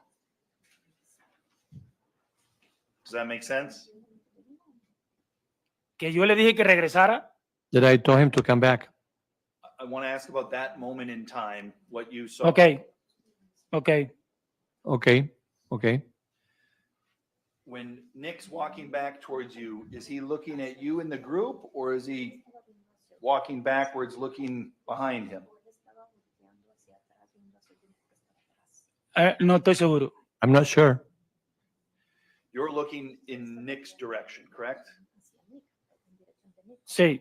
Yes. When you look in that direction, do you see somebody else other than Nick approaching you in your group, or you focus your, do you see somebody else that draws your attention? Sí. Yes. What do you see?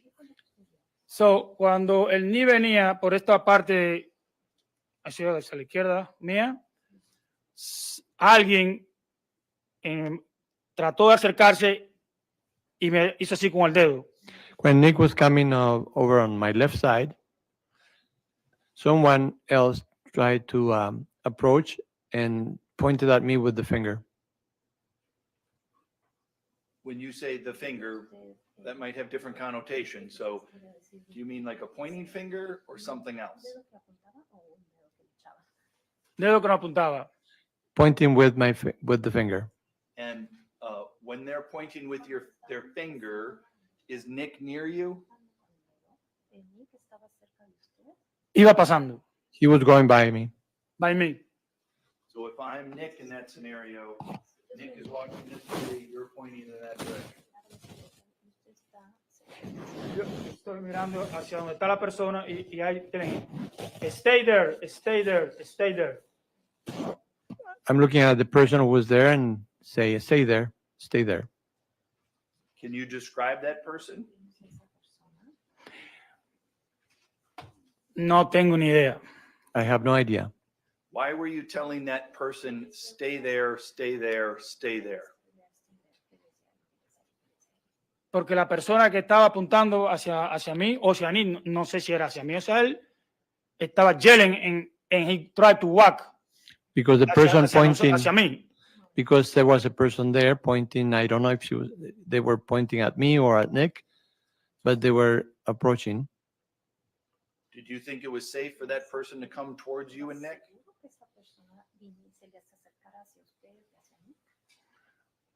Bueno, yo lo que traté de que esa persona no se acercara a nosotros porque quizás el problema iba a seguir si venían hacia el grupo nuestro. I tried to prevent that person from approaching us because I thought maybe the problem was going to continue.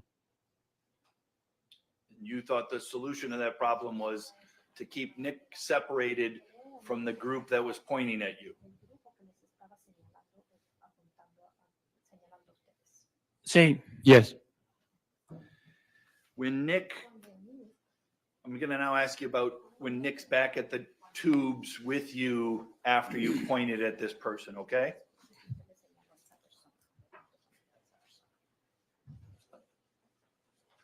Make sense? Sí. In that time, what did Nick look like? Y se lucía muy preocupado y estaba como blanco. He looked worried and he was pale. I think there was a time you also used the word he looked white or he looked wide-eyed.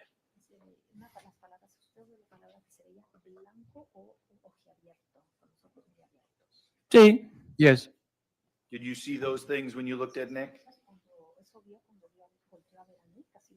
Sí. Yes. You said you've known Nick for a long time. He's your best friend. You ever seen him scared before? Nunca. Never? Did he look like he was scared then? Sí. Yes. Have you seen people when they're in shock before? Sí. Yes. Did he look to you like he was in fear and in shock? Sí. Yes. Were you worried about him? Sí. Yes. And is that why you were pointing at other people, because you wanted to protect your friend and keep him there because you were worried about him?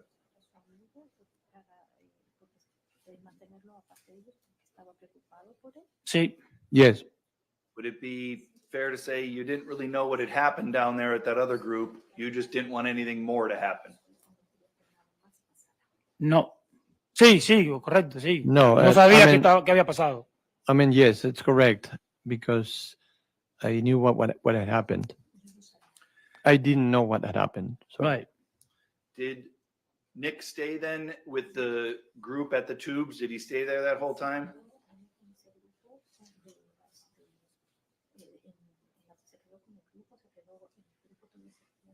Sí. Did he ever ask you or make any motions to, or indicate in any way, tell you in any way that he wanted to go onto the shore or on the woods or sit anywhere other than in his tube?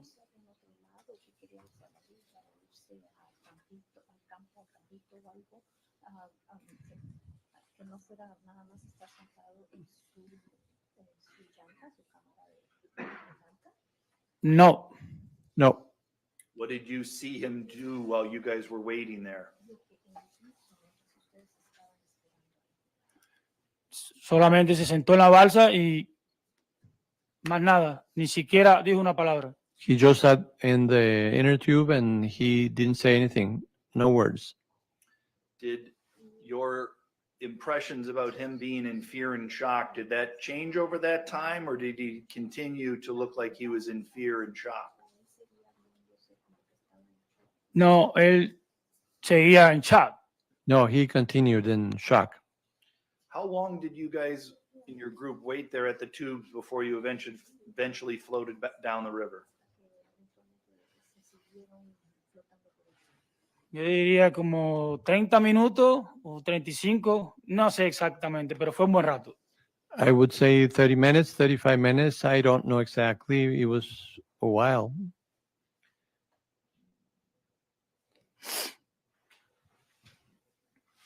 Why did you eventually go back down, float down the river?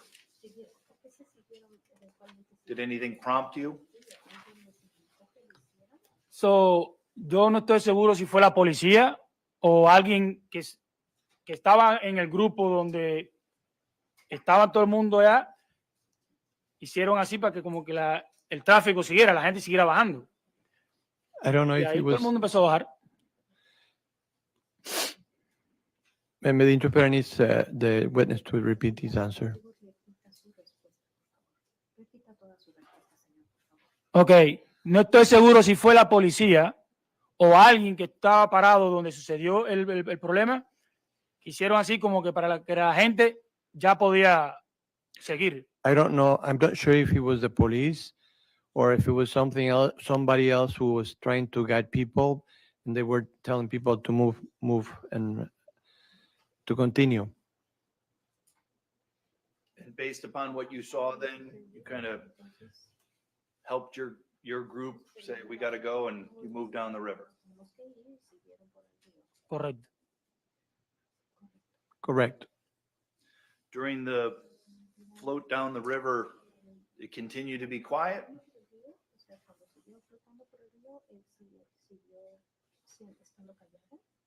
Completamente. Que yo recuerde, nadie habló hasta que llegamos a la salida. Totally quiet. As far as I remember, nobody talked until we got to the exit.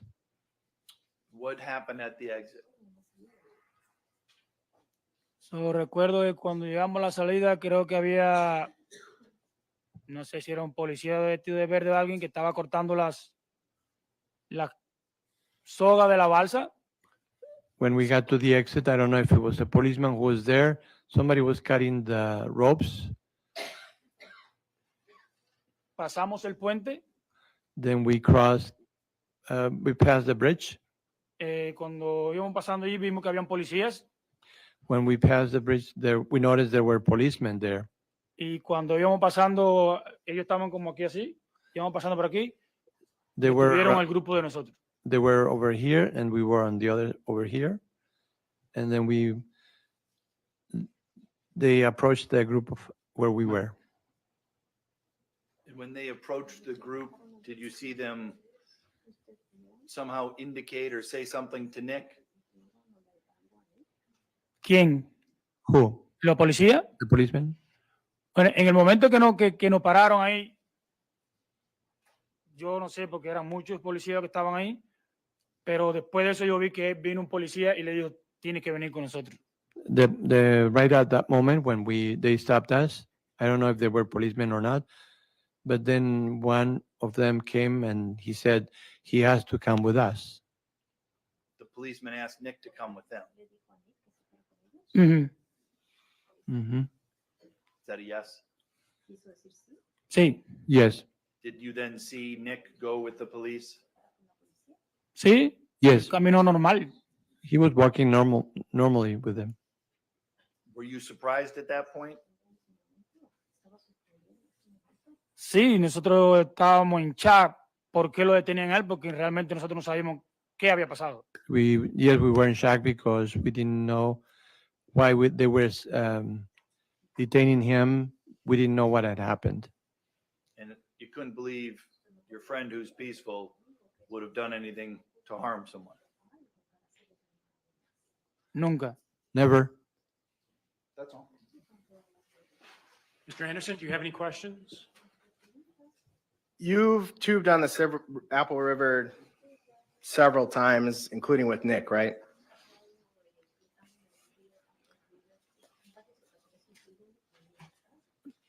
Nosotros sí, pero con él la segunda vez. We have, but it was the second time with him. And the Apple River, it's kind of a party scene, agreed? Please repeat for the interpreter. The Apple River, it's kind of a party scene. Lots of people on the river drink.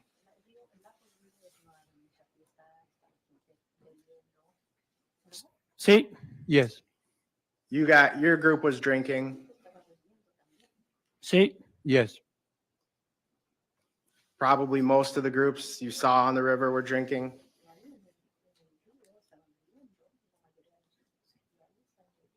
Sí. Yes. Were you intoxicated? No. No.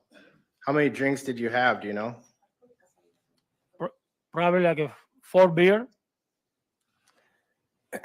Probably like 4 beer. And you said you told Nick not to go look for the phone, but he insisted, right? Correcto.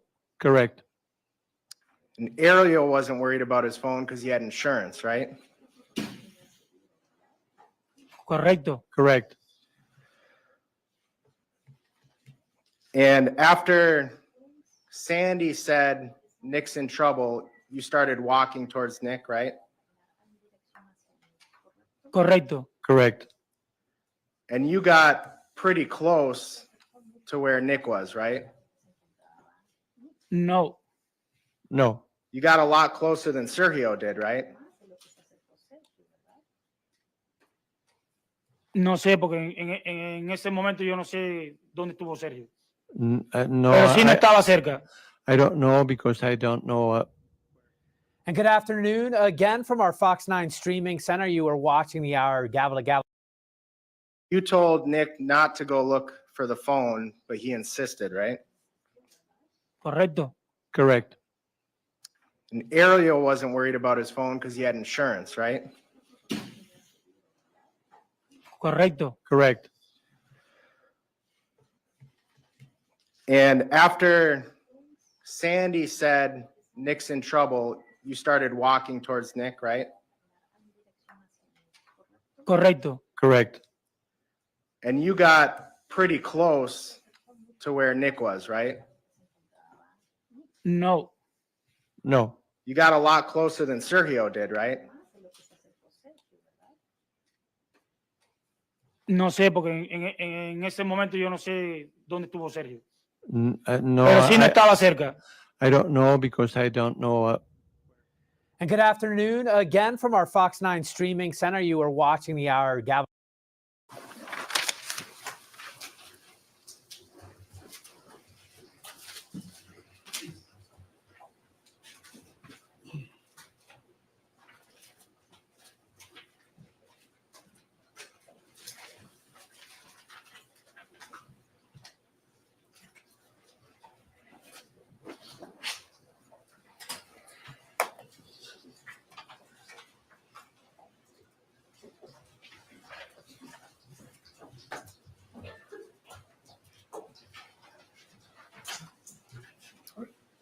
Deputy, please come forward. It's been a couple days, so we'll re-administer the oath. Clerk will do so now. Do you swear that the testimony you're about to give in this matter shall be the truth, the whole truth, and nothing but the truth, so help you God? I do. Please have a seat in the witness chair. Mr. Smestad. I would state your name for the record. Deputy Benjamin Trebian, Who do you work for? St. Croix County Sheriff's Office. Did you testify last week in this matter? I did. Do you recall testifying that you interviewed Ernesto Torres as part of your duties in this matter? Yes. What day and where did that interview take place? It occurred day on the river. It occurred below the Somerset Bridge in Village Park where the tubing exit is. Did you record that interview on your body camera? I did, yes. Mr. Torres, meaning Ernesto Torres, give you some information about what he heard and saw that day? Yes, Were you present in the courtroom when he testified, I believe, on Friday? I was not.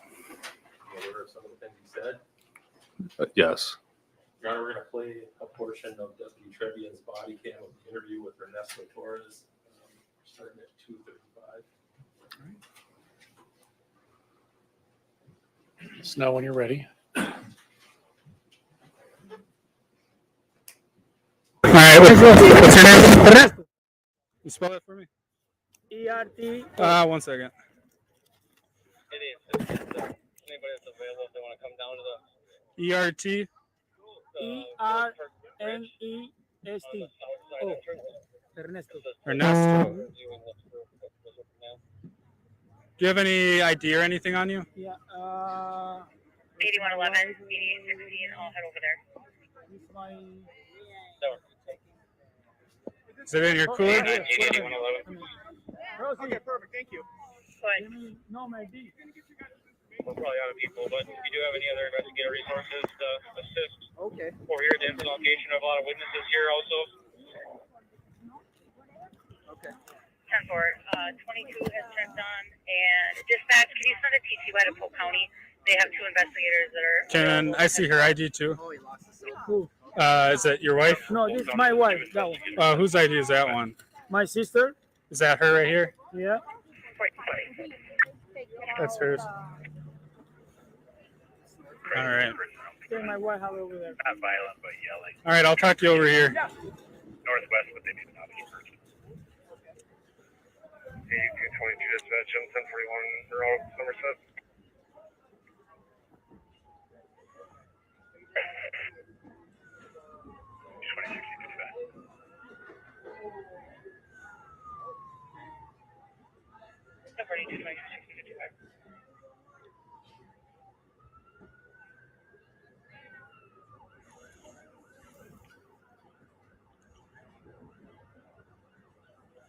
All right. Can you kind of tell me what's going on today? So we was outside, you know, in the corner of the river. All right. So he's looking for our friend look at the phone.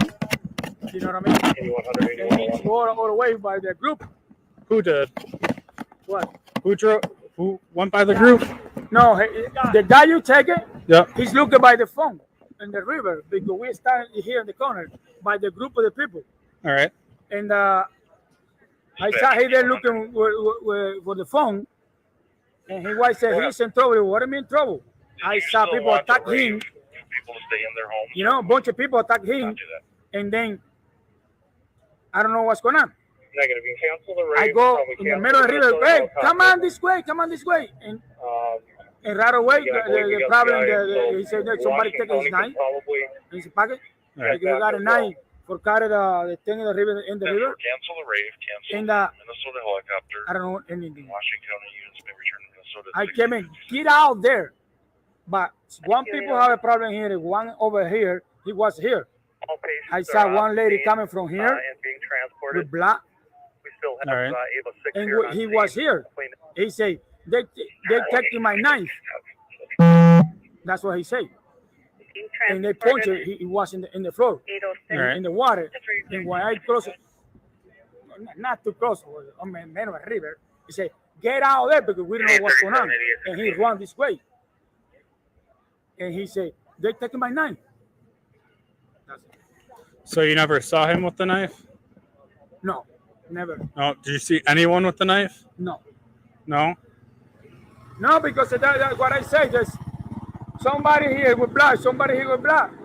You just saw a bunch of people with blood? Yeah. All right. So So, I don't know what's going on. all right. I know they're punching him. He told me they're taking my knife. So people were punching him. Where were they punching him? It was like right here outside by the rat. Yep. By the rat, they punch it. Yep. Where were they Put in the punching? water. Where were they punching him on his body? He punching, I don't know, in the face or here. They punching down. And when he get out, that's when I tell him, get out there, because I don't know. I'm in the middle of the river. And he goes, hey, get out there because I don't know what's going on. And when he coming around to us, he says, they're taking my knife. And later we find out what's going on. All right. So did you see anyone get stabbed or anything like that? No, because it's what I say. They say they're taking my knife. I saw some people here with blood. One lady in the middle of the river with the blood too. What does his knife look like? This is a little knife, like a. So like a pocket knife, it folds out? Yeah, like a pocket knife. A foldable one? Exactly. Sir, is that your cooler there? Yes. You mind if we look in it? You can get it. Thank you. That's sort of weird because we never have problem. Never. This guy, no, we always no problem, nothing. But how do you know him? Oh, he's working with me for 20 years. He works for you? Yeah, we work together and we friends for many years. We never have any problem. I have all of his information. And Do you that's need anything weird. else on this one, or all He said, Okay, we're stopping at Nicolae. So if Mr. Torres came in and testified last week that Nick Mew never said that they took my knife, would that be accurate? No. On the small clip that we watched, did you count how many times he told you that Nick claimed that these folks took his knife? In that portion, not sure, but in the total video, more than 10 times.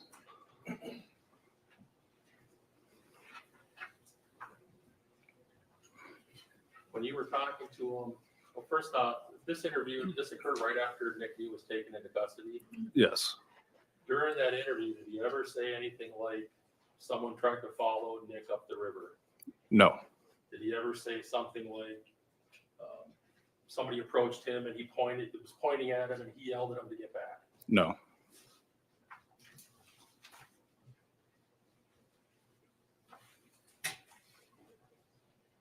I don't have anything further. Mr. Trophacy? Were you involved with multiple interviews of Mr. Torres? No, just the initial. Did you know that Mr. Torres gave multiple interviews? I did not know. Okay. You don't know what Mr. Torres told, for example, investigator Shapey and Deputy Williams about what happened, right? I do not know. Okay. And in your training and experience, can sometimes people who give multiple interviews say something in one interview and then not say it in another interview? Potentially. Okay. Tell me if this is fair. On the interview that you conducted with Mr. Torres, the one thing that he never wavers on as well is that he saw Mr. Mew being attacked, right? It says that he was punched or pushed, correct? Right. And he actually says, I witnessed that happen. Yes. Okay.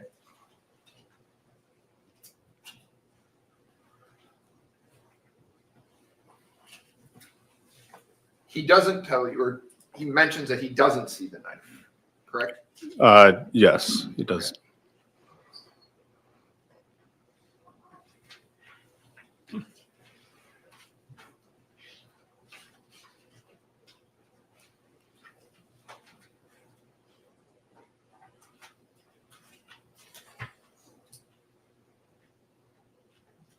In your interview, a bunch of people punching him. I don't know. That's weird.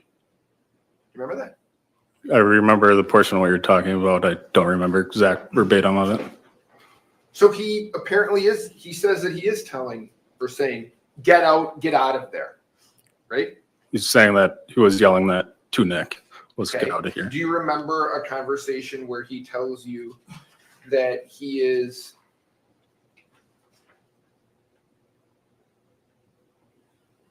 do you know if he's saying get out?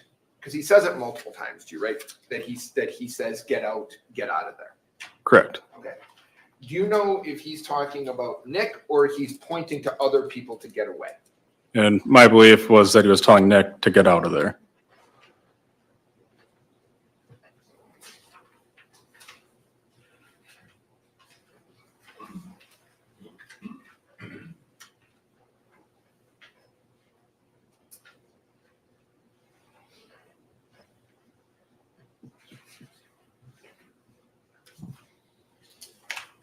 Everything else switches.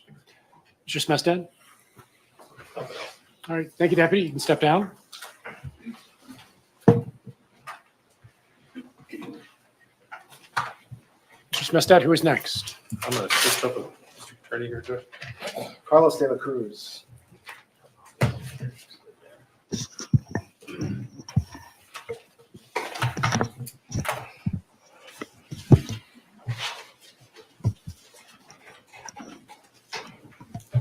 Judge, I'm going to handle this. We're just not going to change seats. Sure. Detective De La Cruz, please come forward. Since it's been a few days since your last testimony, we will re-administer the oath. Do you swear that the testimony you're about to give in this matter shall be the truth, the whole truth, and nothing but the truth, so help you God? I do. Please have a seat in the witness chair.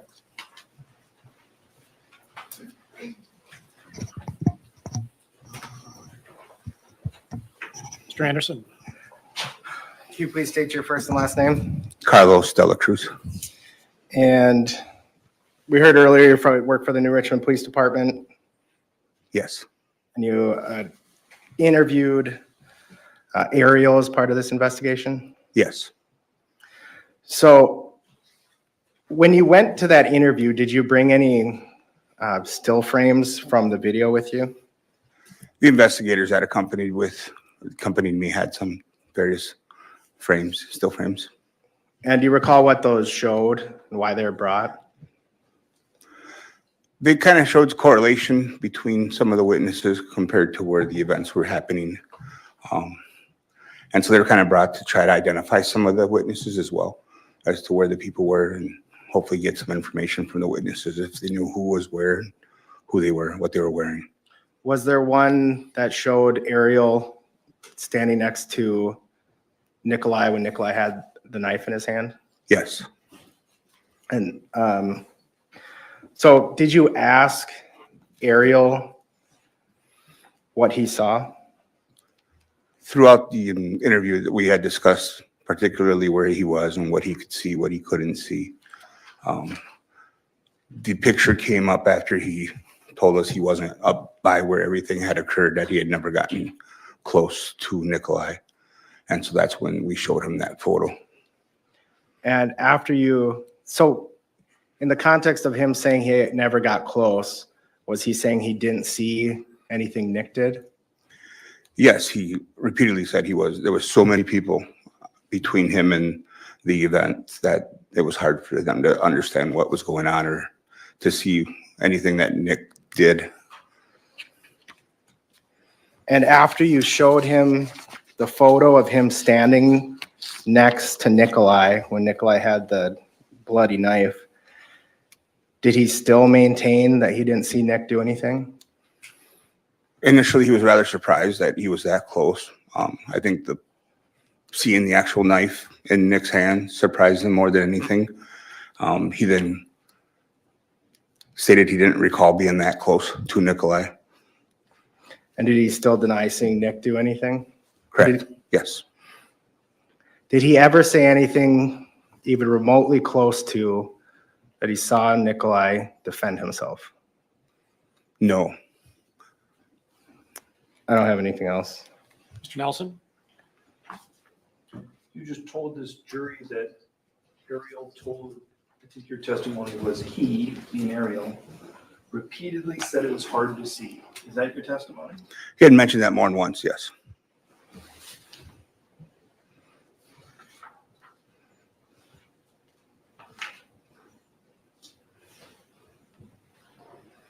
He told you, we looked over there and we saw a lot. There were two groups in front of us. He said those words. Agreed? Yes, He said there were a lot of people. Agreed? correct. He said, I saw it from far away. It was like as if they were bullying him. That's what he said, yes.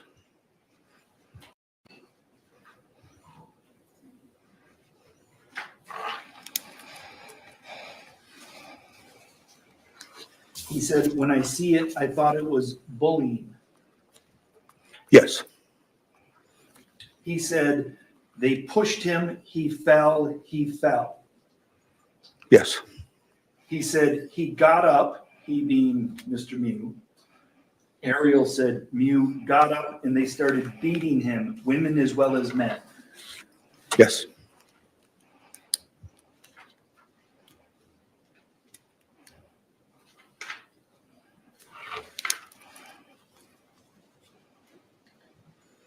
He said, I only saw when they were beating him. yes, So despite your saying that he told you repeatedly it was hard to see, he told you repeatedly actually that he saw these two groups of people beating Mr. Mew. He said that, right? also yes,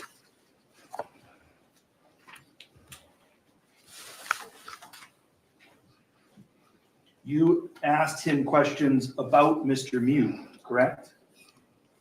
yes, And when you asked him questions about Mr. Mew, he told you the man was a quiet person, correct?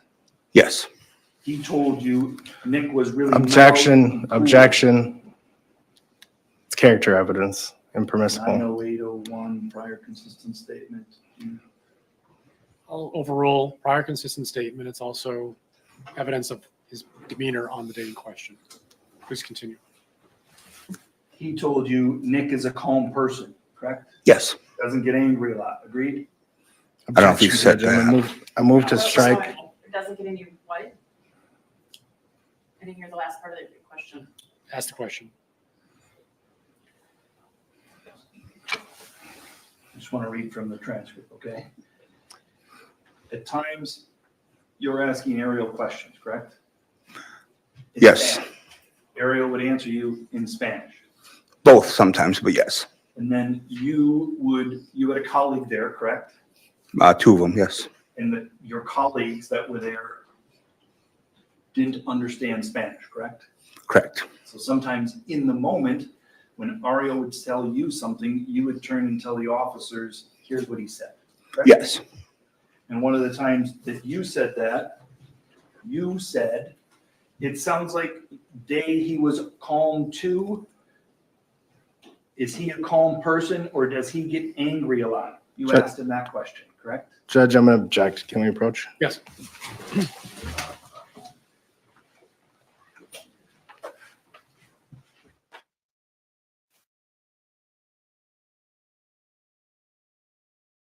How many stories does this man have? Holy. He has contradicted himself right from the get-go. Not good. Not good. He's not the only one in Nicolae's or Nicolae or Nicola. They're all being shady.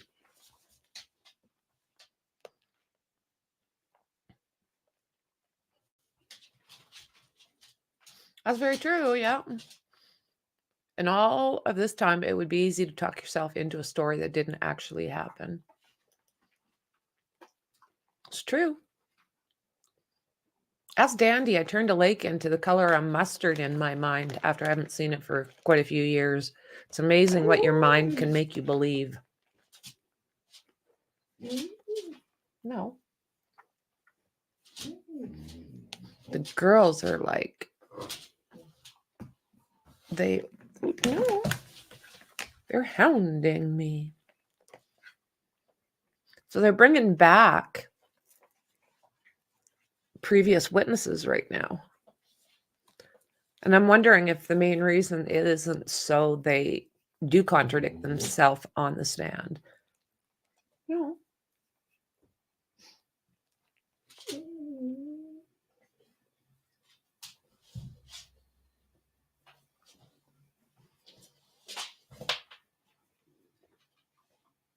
There we go. Problem solved.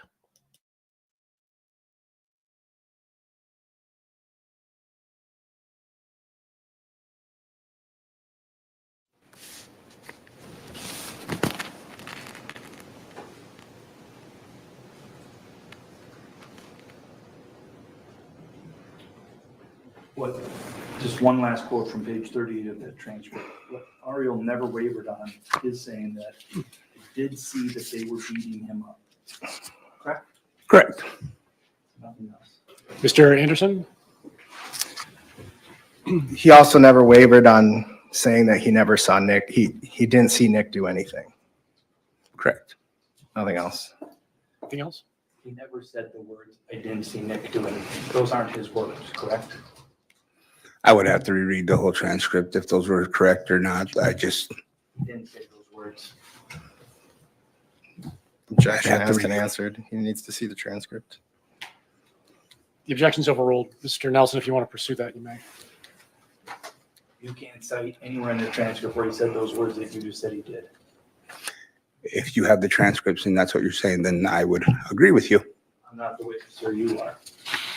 You agree? That I'm not the witness, that you're not the witness? Yes, I agree. You agree that as you sit here right now, you don't have a memory, knowledge, information that he said what you said under oath. I never saw Nick do anything. He didn't say those words. Those exact words I could not recall if those what were the exact words, sir. But even if you can't recall it, you still said it under oath in a murder trial. Sustained. It's argumentative, sustained. I'll move on. Nothing else. All right. Thank you. Investigator, you may step down. Who is the next witness? Judge, I think defense had a couple people to call. Okay. Members of the jury, similar to Friday, sometimes the attorneys make accommodations for witnesses' schedules. The state had are not scheduled until tomorrow, I understand. Yes. So rather than sending you home, the defense has agreed to call some of their witnesses so that we can continue working. So I will say, I think it's worth saying to the attorneys, I appreciate your flexibility and your professionalism to see that we can keep moving and get some work done today, despite the scheduling obstacles. So we'll continue with defense witnesses. Mr. Trapassi. Judge, we're going to call Investigator Dittman.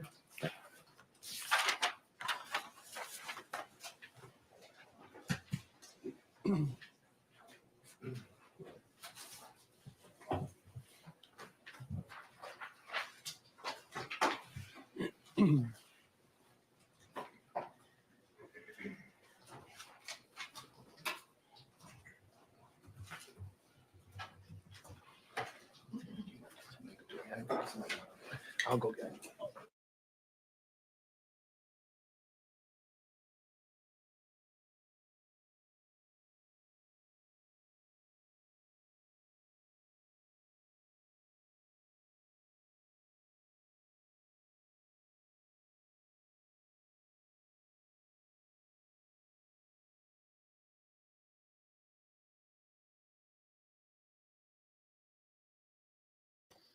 So I don't think I've ever seen this before where in the middle of the prosecution giving their Investigator, please come forward. while waiting on people to Face the clerk, defend raise your right hand. starts You will theirs. administer the oath. How odd. Yes, I do. Please have a seat in the witness chair.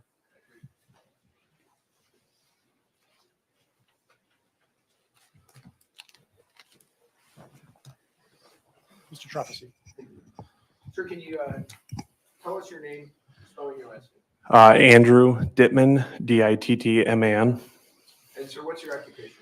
I'm an investigator with the St. Croix County Sheriff's Office. How long have you been an investigator? A couple of years. I've been employed with the Sheriff's Office since 2012. And in your role as an investigator, is part of your job, interview witnesses, take statements, things that they might tell you. Yes. And was that your role in this particular matter, that you were to take statements from witnesses who might have some information. Correct. And do you recall either yourself or being present with another officer when there were interviews taken of Ryan Nelson, Juwan Cockfield, Owen Peliquin, Alex Vang, and Landon Muir? Yes. You were present for all of those? Correct. Those interviews, were they recorded? Yes. And they were recorded how, sir? At the time, we had visual labs, which would have been an application, a body cam application through our cell phone. And do you recall whether or not each one of those interviews of those 5 people were recorded? They all were recorded. And that recording was captured and provided to the DA's office. Is that right, to your knowledge? Yes. I want to ask you very few questions on this, but there's been testimony from witnesses regarding what they mentioned to officers during their interview. Okay? Okay. You interviewed Juwan Cockfield. Did Juwan Cockfield ever tell you during your interview with him that Mr. Mew was looking for little girls? Not that I recall. He did not say that. If he would have said that, is that something you would put in a report? Our job is to be fact finders and document everything as best as we can, accurately.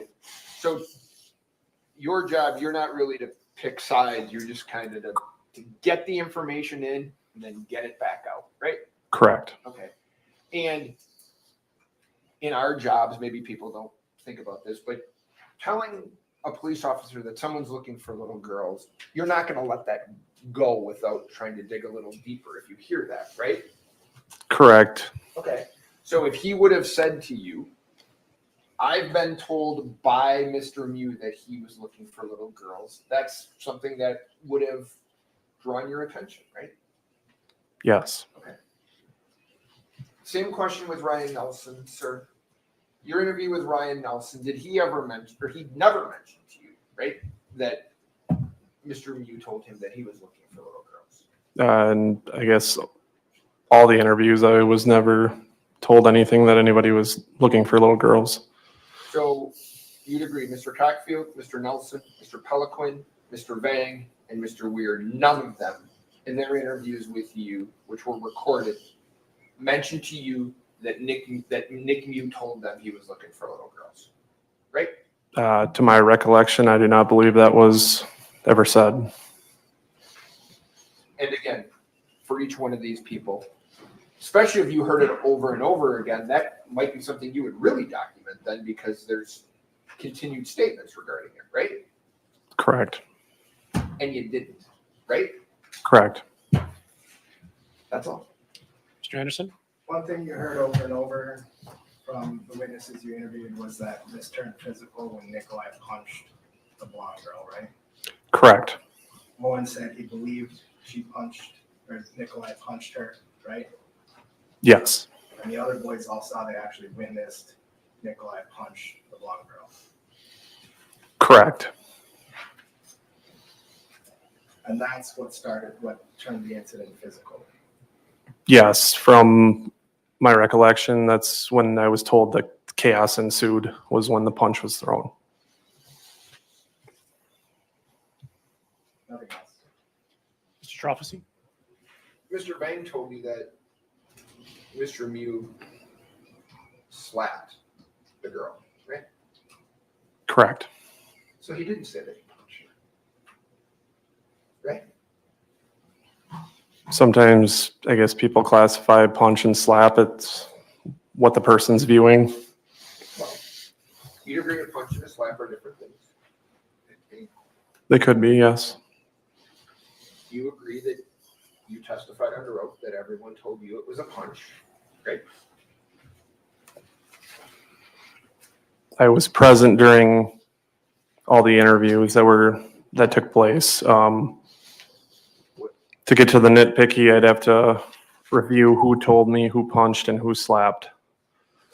I guess what I'm asking you is you just told Attorney Anderson that all of those people told you that that Mr. Mew punched this girl in the face, right? That was brought up multiple times through the interviews that we had conducted, that there was punching, and I don't recall exactly who said he had been, or that he had given a slap. Okay, if I told you Alex Vang said open hand, have any reason to dispute that's what's on tape? I do not. Okay. Some of those people also told you that she was knocked down into the water. Is that right? Correct. Some people told you that she wasn't knocked down to the water, right? Correct.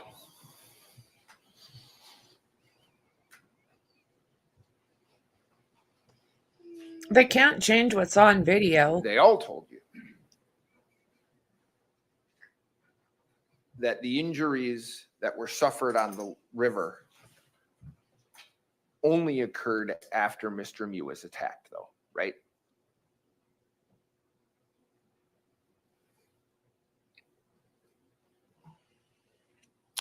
I guess, what do you mean by that?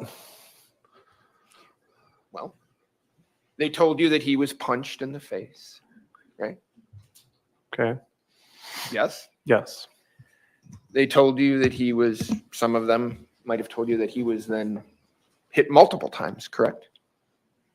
Correct. Some of them told you that the group. Judge, I'm gonna object on leading and also the beyond the scope of cross. Sustained on leading. Sustained on, okay. Would you agree that some people that you interviewed explained to you what they observed happening to Mr. Mew after he was punched? Yes. Okay. And those descriptions included their belief that he was being attacked. Is that fair? Yes. And you know that after that happened, what I just said to you. I'm not. Let's get the question in first and then make the objection.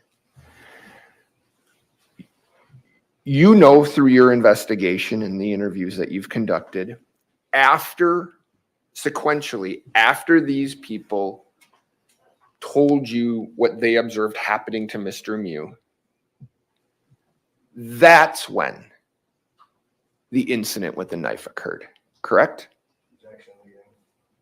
Is that it? It is, but it's harmless in this instance. Overruled. Is that right? That'd be accurate. Yeah. Okay. Mr. Anderson? Any of the interviews you're involved in between any of the interviews? Or did you interview anyone from the Carlson's group?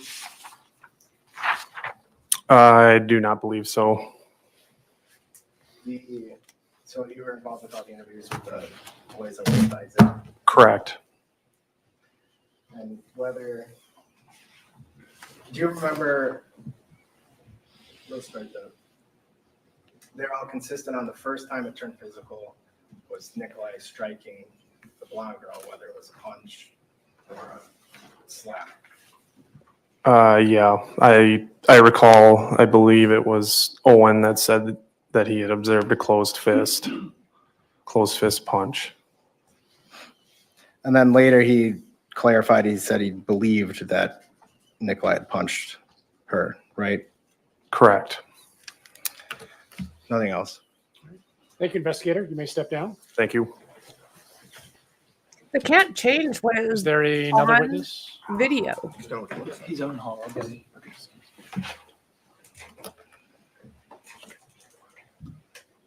I'm sure glad that that was videotaped. Yes, you may.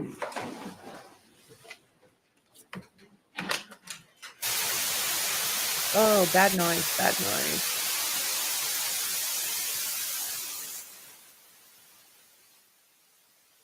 It blows me away how people will literally, their memories or their, I don't know if I don't want to say they're being dishonest, but it sure seems that way because You can't change what is on video. And this is all on video.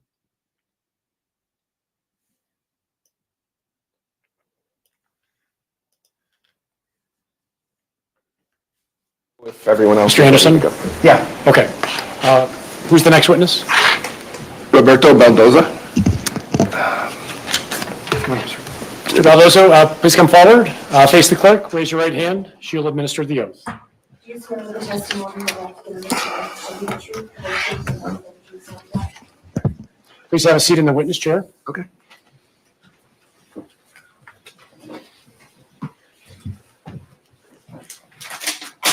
Mr. Trofasi. Good afternoon, sir. Good afternoon. Would you state your name and can you spell your last name, please? My full name is Roberto Baldazo, and you spell my last name Baldaza as in zebra O. Okay. And Mr. Baldasso, you were on the Apple River on July 30th of 2022. Is that right? Correct. Okay. And can you tell the ladies and gentlemen of the jury who you were with? I was with my wife, my 3 children, my cousin, and a friend of mine and his wife. And had you been drinking that day? Yes. Okay. Can you give us an idea of about how much you had to drink? I would say the total for the day was about 6 beers. How would you describe your intoxication level when you were witnessing what you were witnessing? I was slightly buzzed. I mean, I was still able to walk and talk and such. Okay. If you said to the, and I don't want to put words in your mouth, if you said to the police that you were drunk, would that be fair or not? No, not really fair. I wasn't drunk. I was definitely drinking. Okay. And so your family, your friends are just kind of having a lazy day on the river. Is that, would that be reasonable? Correct. Okay. And does there come a point when you're on the river that something draws your attention? Yeah, we were floating along and we had been stopping along the ways, just kind of meeting people and kind of conversing with other groups. We had just left the little bar. There's a little bar that you kind of climb up the hill and you can order drinks and whatnot. You needed to have cash and we didn't have cash on us, so we just left. We started to take off from there and I noticed, I didn't have my glasses on, but it looked to me like people were dancing, kind of partying. And so I told the group, I said, hey, I think there's people dancing over there. Let's go check it out. So as we started floating up, I started noticing that it looked a little bit more than dancing. I wasn't sure because I can only see like the shadows or outlines because it was so far away. And so I started to veer off to the right of the river. And then immediately my wife jumps off and takes off towards the bank. And that's when I took off and followed her. Okay, I'm going to just back it up for a minute, okay? Now, to be fair, I think your interview with the police, there was questions about your ability to see based upon whether or not you were wearing any type of corrective lenses or anything. Is that fair? Correct. I actually made that a point right from the beginning. All right. And how would you, without glasses, because you said you weren't wearing them, right? Correct. How would you describe your eyesight? I mean, it's fair. I can see well enough to drive. I just can't see details that far away. You can, is it fair to say I think if I heard you correctly, you can see shapes and outlines? Correct. A little bit more than just that though. I mean, I could see what's, I can see that far away. I just can't see in detail, if you will. It's not crisp, it's fuzzy.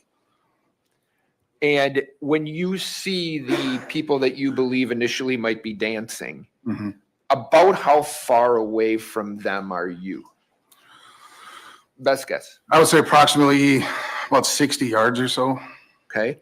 And can I ask you in terms of, I'm going to try to put this together, 60 yards away, no glasses, how would you describe your ability to kind of see that based on the distance? and the no glasses? How does that? I mean, I can't see detail from that far away, but I can definitely see people. Okay. Do you hear what's happening? No, it's loud. Okay, so you can't hear anything in particular coming from that group. Is that No, a fair? all I could hear is water rushing. And if I heard you right, you said then at some point you believed it didn't look like they were dancing. It looked like there was more going on. Yeah, a little bit. I mean, I couldn't quite put my finger on it, but it looked odd after a minute because there was a lot of, kind of crouching down. Some people were kind of crouching down. Can I ask you about how long do you think this was going on in terms of what you initially believed might have been dancing and then you believed was something else? I definitely under a minute, if I understand the question correctly. Yeah. All right. And then if I heard you right, you said that your wife got up and took off. She did. At that point, we did kind of notice that there was some people laying on the bank. And so at first she had said, I think somebody was impaled by a tree. And so as she was kind of saying that, she was leaping off of her tube to take off running. That's when I took off after her. Okay. So although you can't hear necessarily what's going on, you heard what your wife said. Correct. She was right next to me, elbows touching. And about how far away from the groups that you said you saw like laying there, about how far away from them are you? Oh, somewhere, I would say in the proximity of maybe 40 feet at that point, maybe 50. And is your wife ahead of you in this? Yes, I was Going pursuing to them? her. Yes. Seeing what you're seeing that day, did that cause you some concern for either your physical safety or your wife's physical safety? At first, yes, my wife, because we had no idea what she was rushing into, or I didn't. And as a result of your concern for her physical safety, what did you do? Took off running after her. Okay, what else did you do? Tripped over a rock. I had my knife on the inside of my waistband, my swim trunks. Okay. And when I came up, the water was about knee high. There was a huge set of rocks there. So my right leg kind of got stuck on the rock. My left tripped or slipped. And I went forward and I felt the butt end of my knife kind of jabbed me in the stomach. So I reached down and did something. But I kept running towards my wife. Did you pull your knife out? I don't know. I don't remember. Do you remember telling the police that you pulled out your knife? You just don't remember if you opened the blade or not.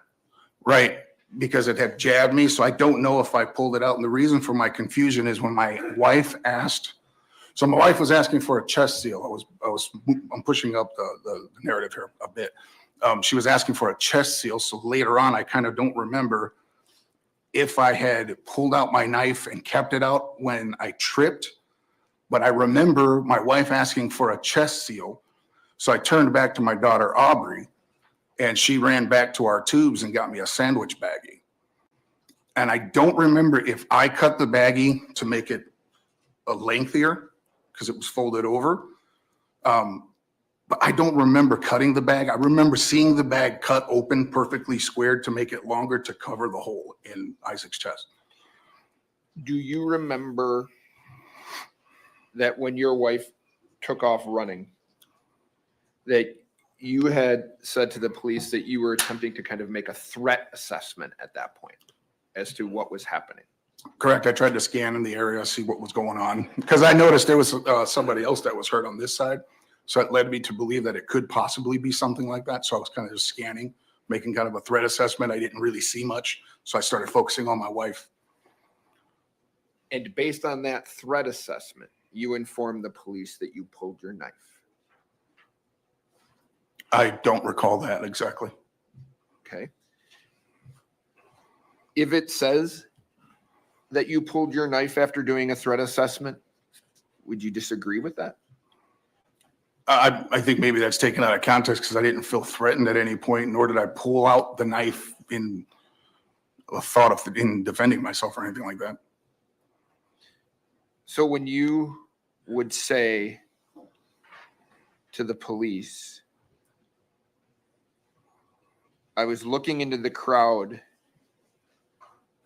because right away my thought process, threat assessment, where is the threat? Who is doing what? Let me get a good, summary of what's going on here. But then my wife's already en route. So I jump off the tube, take off running. I see what appears to be someone doing this, and then you make a motion, okay? Then your response is, and so I pulled out my knife, but I don't remember if I opened the blade or if I just pulled it from my trunks. Do you remember that statement? It sounds like something I would say for sure. Okay. And I think you said to the police, well, let me ask you this. Did you ultimately keep your knife or was it lost? It was lost. I don't know what happened to it. And it was lost presumably in the river? I would assume so, yes. Okay. And do you know what's happening? Meaning, are you able to see what's happening at that point?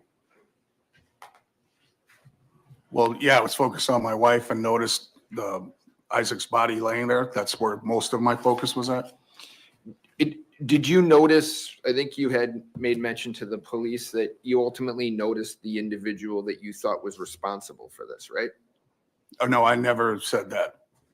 And maybe something I said was taken out of context, but I can't see that far.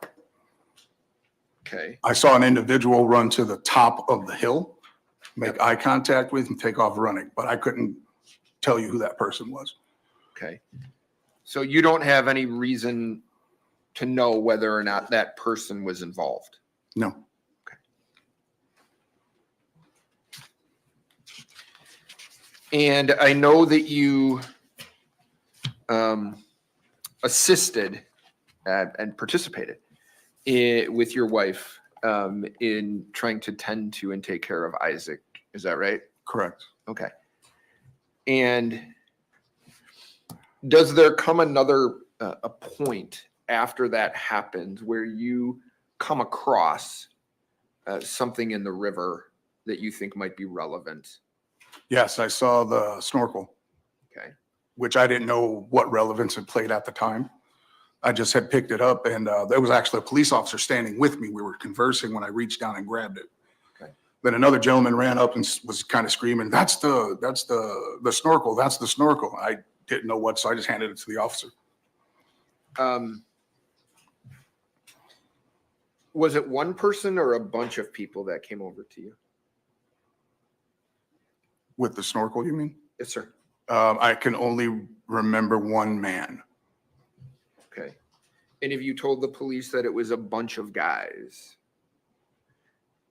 and they started coming at you, filming you, and I'm using your words, talking shit to you? Do you remember that? No, not at all.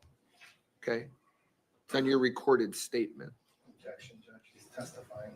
Sustained. Are you aware that you provided a statement providing the information I've just told you? Yes. Okay. Yes, I actually do remember the gentleman coming at me. He was pretty animated. He was heated. I know exactly what you're talking about. And I just told the guy, I said, hey, look, I don't know anything about the snorkel. I just picked up the snorkel. I said, officer, would you like to take the snorkel? Okay. And I guess I just want to clarify, is it one person or more than one person? I only remember the one guy who was engaging me. There were multiple people around, but the one individual was actually engaging me verbally. Okay. And was his verbal engagement making you nervous? No. I wasn't nervous. The police officer was standing right next to me. Okay. So did you believe that person was going to attack you? No. Okay. If you told the police that you believe that?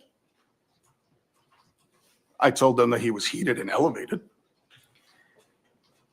You said it was like they were going to come and attack me. I'm like, I don't know what the hell's going on. I looked at the officer and just threw the effing snorkel at him. Right? I don't remember using those words.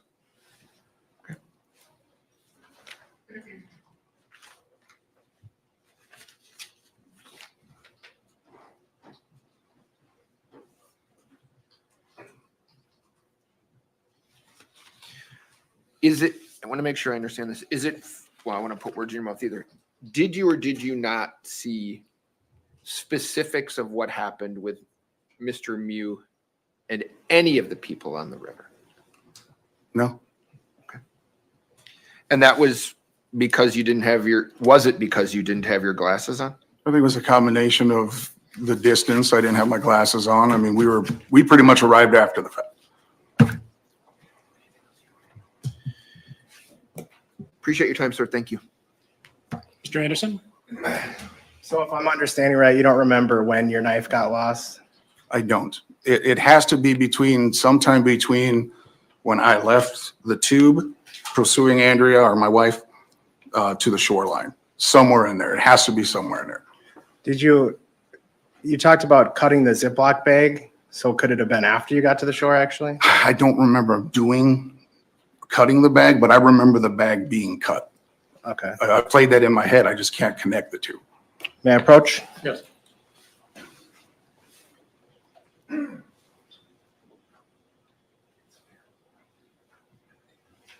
For the record, Judge, I'm just going to show him a screen grab from Officer Farrell's body cam at 15 minutes, 27 seconds. Is that you assisting CPR on Isaac? Yes. It looks like you have your pocket knife in Yes. the back of your shorts. Yes. Let me just. Oh, yeah. Yeah, that looks like it. Okay. And it looks like it's on your back side of your hip. Yes.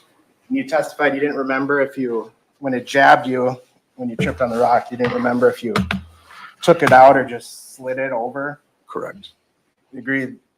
Looks like you slid it over to your back so it wouldn't jab you. Correct. That makes sense.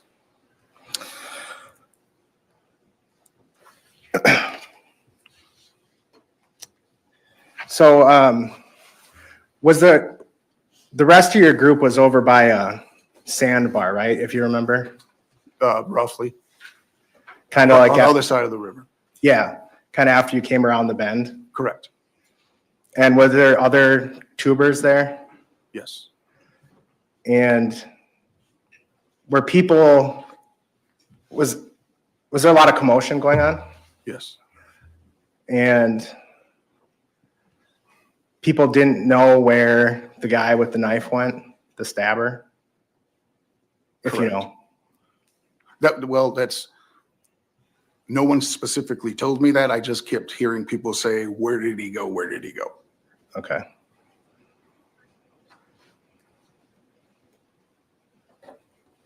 And when you left to go aid Isaac, did you leave from that sandbar area? Can you repeat that, sir, please? When you left, like from your group to follow your wife, was that from the sandbar area?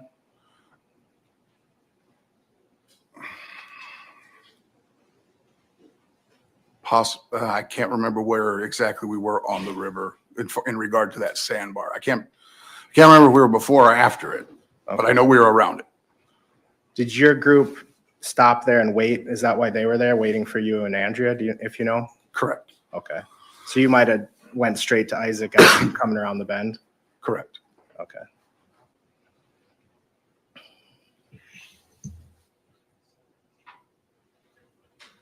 Was Isaac already on the shore when you? Yes. Okay. Yep. Nothing else. Mr. Trofficy? Sir, if you didn't pull the knife, how'd you lose the knife? I have no idea. Like I said, we had to make a chest seal. I don't remember, but I may have used the knife to cut the bag open to make it longer, because the gash was significantly wide and long. Mr. Anderson? Your You described your knife you lost to law enforcement, right? Correct. And you're aware that they located one that matches the description? I assumed so. No one actually said they found it, but I assumed Oh, they did. okay.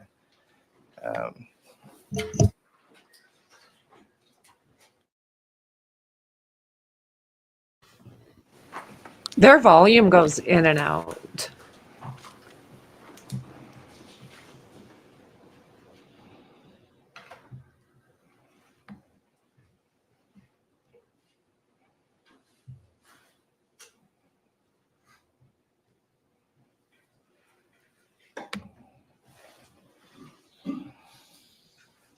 So yes, I am absolutely going to stream day 7 after this, at least the morning. What kind of knife was it?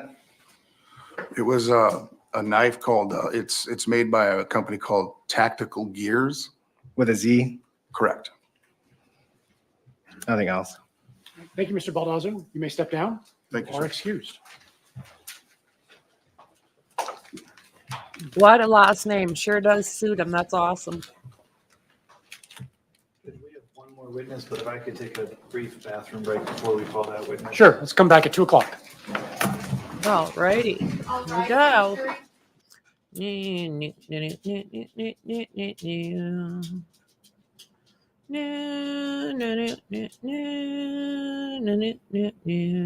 Torres, Yes, is your husband Ernesto? yes, Do you know this man here to my right? yes. Who's that? That's Nick Mew. How do you know Nick? I've known him for almost 20 years. How did you get to know him through those 20 years? Work. Did you ever socialize with him outside of work? Yes. Probably the past 5, 6, 7 years. You've been to his house? Yeah. He's been to your house? You just need to say yes or no Yes. verbally, or as opposed to just shaking your or nodding your head. Does it make sense? Yes. Okay. I want to ask you some questions about Mr. Mew's character. Okay. Do you feel like you know his character? Yes. Does he have a character for peacefulness? Yes. Yeah. I want to now switch a little bit and ask you in general about July 30th of 2022. Okay. Okay. Were you on the river that day with your husband and Nick's wife Yes. and other friends? Yes. During that time, did you see people within your group drinking alcohol? They had a few. Did you observe anyone that was intoxicated? No. Did you have any concerns about anybody's level of intoxication? How about Nick in particular? No. I want to ask you about a knife, okay? Yes. Have you seen Nick carry a pocket knife before? Yes. Have you seen him use that pocket knife before? Yes. How can you just describe in what context or where you've seen him use that pocket knife? He always seems to have one, like at our house with the pool, help setting up the pool and things like that. And that's about it. All I really seen. Have you seen him use it as a tool to fix things? Yeah. Yes. Have you seen him use it as a sharp item to cut rope or other matters? Yes. On that day, did you see Nick with a knife? I believe I did, but at the beginning. On that day, did you see Nick use the knife to cut some rope? Yes, I think I did. Yes. Okay. At some point on that day, did you become aware that someone in your group had lost a phone? Yes. Whose phone was lost? Ariel. Up until that point, can you just describe Mr. Mew's demeanor, your observations of him that day? He was happy. Everybody was relaxed. He was relaxed, just having a good time, just relaxing on the river. Same character you've seen of the 20 years over that you've known him. Yes. When Ariel lost his phone, did you see, I don't want to know the contents, but was there discussion about what to do? I didn't really hear much of that conversation. I just knew that he lost it, and Nick said, "I'll go find it. I can go find it." I know Ariel said, "Don't worry about it." Okay. Did you see Nick leave to go, in what you thought was him going to look for the phone? Yes. At the time that he left, what was he wearing? What was he wearing? What's that? Shorts. Had you seen him wearing other items earlier in the day? A shirt and a hat, I think. Had you seen him snorkeling earlier in the Yes. day? When you saw him snorkeling earlier in the day, did he wear his hat and sunglasses? No. Did he wear his shirt? No. He put it back on when he came back. And we'll get to that in a second. When you saw him leave to go look for the phone, did he have his snorkel and goggle with him? I didn't notice that. My understanding is, just to cut to the chase here, that you didn't observe anything going down, happening downriver between Nick and any other group of people. Would you No. agree? Yes. The first you learned about it is you heard somebody say something, right? Yes. What did you hear? Sandy said, Nick's in trouble. Nick's in trouble. Go help him. And when you heard that, did you see people in your group leave? I think it was Ernesto and Ariel. I think that was the only two people I saw. Once you heard that, though, you still weren't able to, for whatever reason, you either didn't look or you couldn't see what was going on down there. I couldn't from where I was sitting, and the tubes were, in front of me, and I couldn't really see over it. I have to get up, like stand up. And I see you're wearing glasses today. Yeah. Were you wearing glasses when you were going down? Sunglasses. Okay. Prescription sunglasses? Yes. So your vision wasn't impaired from lack of glasses? No. It was more just your positioning where you were at? Yes. And I understand at some point after this, you saw Nick come back to your group. Is that right? Yeah, I didn't see him walk up. I just was standing, just watching the crowd, and then he just appeared on my right side. Okay. And now I'm going to ask you some questions, but I don't want the content of the words, okay? So I'm going to ask you about, did you ask Nick what happened? I looked at him and I said, Did you ask Nick what happened? Yes or no? yes. And you can't tell me the words, but did Nick tell you an answer to that question? Yes. He gave you an answer. Yeah, a few words. Okay. Now I want to ask you about what you saw of him, okay? When you were having that conversation with him, you're standing right in front of him? Again, you just need to give a verbal answer, Yes. ma'am. Okay. And when you've seen him for 20 years, right? Yeah. In that time, I think you spoke with the police before, but when you're sitting there on the river or standing there on the river talking to him, how did he appear? Well, in shock. What's that? In shock. Just And- stunned and like frozen. Okay. Have you seen him in that state before? No. I think you'd previously used words like ghostly white or pale. Yes. Would those accurately describe what you saw him that day? Yeah. Yes. I think you'd said he had a ghost look on his face. Yes. Is that what you saw? Yes. And you concluded, based upon your knowing him for as long as you had, that he appeared to be in shock. Yes. Not like shock as in surprise, but shock like as in a physiological, psychological condition. Yeah. Obviously not from a medical term, but just a colloquial person term, right? Yes. That's all. Anderson, any questions? Yes.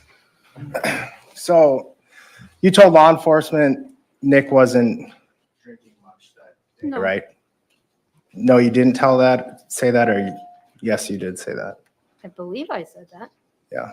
You said he was dumping out his beers and putting water in them. Oh, he does that like when we have get-togethers. Okay. He wasn't on that day? No. Not that I know.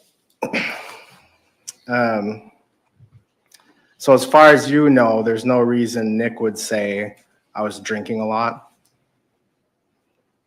No.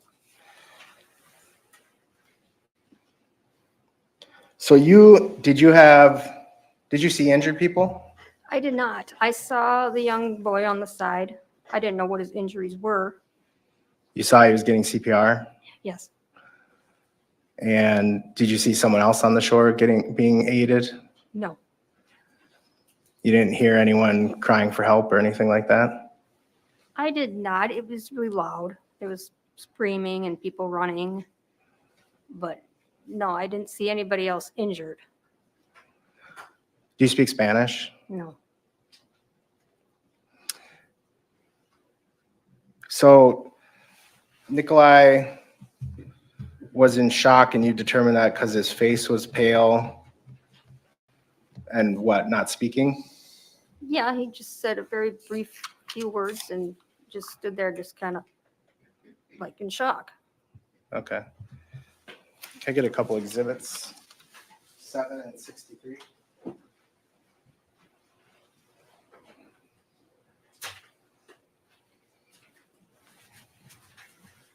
Was he stiff or rigid or like his body?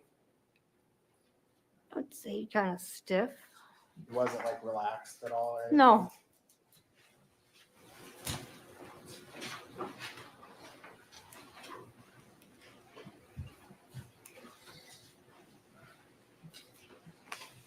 I'm going to show you a video and ask you some questions about it. This is exhibit 60, or no.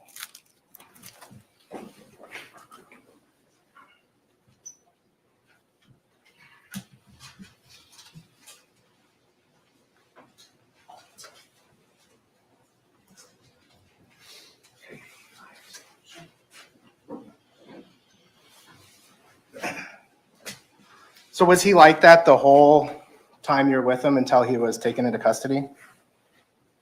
Yes. So stiff, rigid, not talking, white face, anything else? No. Okay.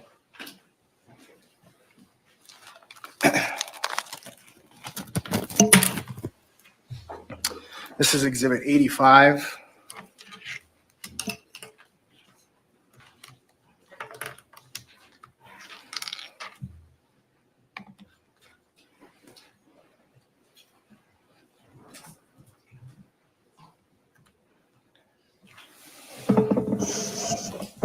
None of that group is helpful in any which way.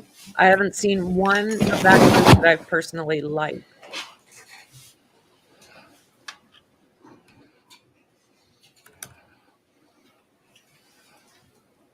Like, do they not realize what happened that day? That guy did this.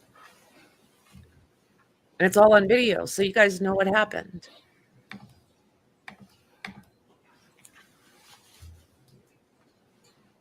Spinning, I apologize, Judge.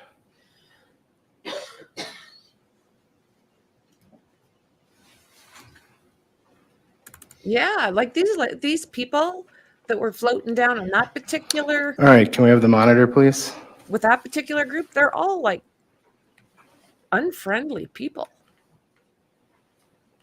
Like, shake your head, woman. You know what happened? Only one weapon, and your buddy brought it out. Something's wrong. Sorry, I'm gonna have Investigator Schultz do it. She's actually making me a little feisty. Mhm.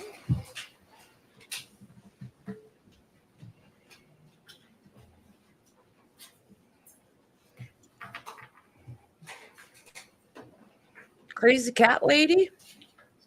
All right, I want you to pay attention to Nicolae in this video. I'm gonna ask you some questions. Show her what. He has something like a hammer in his hand. Just take a picture and save it. I don't take a picture, take a video. You pause. I take a video. He looks pretty nonchalant, relaxed in that video, agreed? Yeah. And that was after you had left the incident location, right? Doesn't look stiff. Not that I can see, no. He's leaning See back. his In his, face. he's leaning back in his tube and paddling along with his hand. Mhm. Yeah.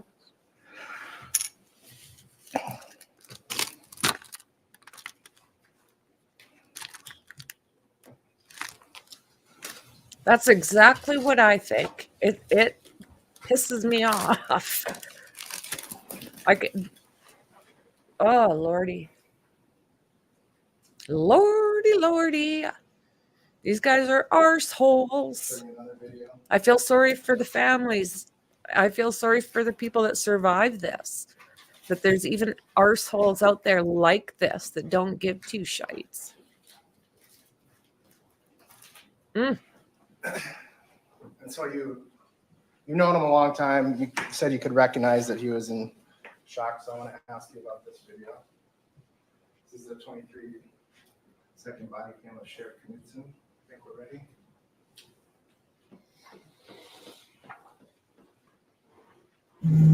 Camera recording started.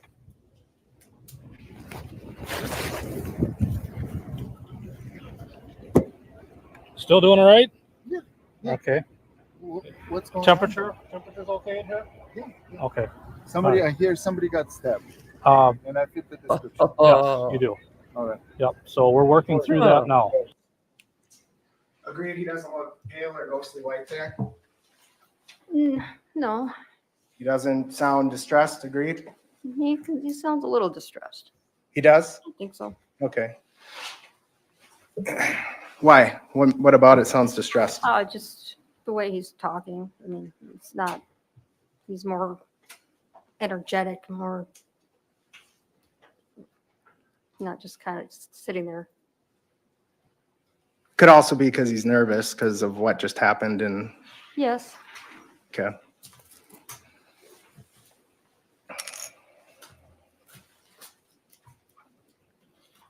And do you know if you don't know if him being quiet was because he was afraid he was going to get arrested or because he was in shock, right?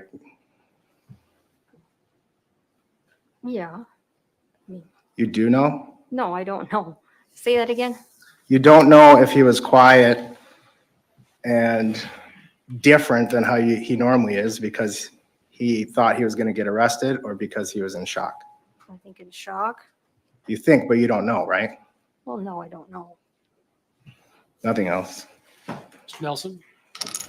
You came here to tell the jury about your observations of a man you know, correct? Yes.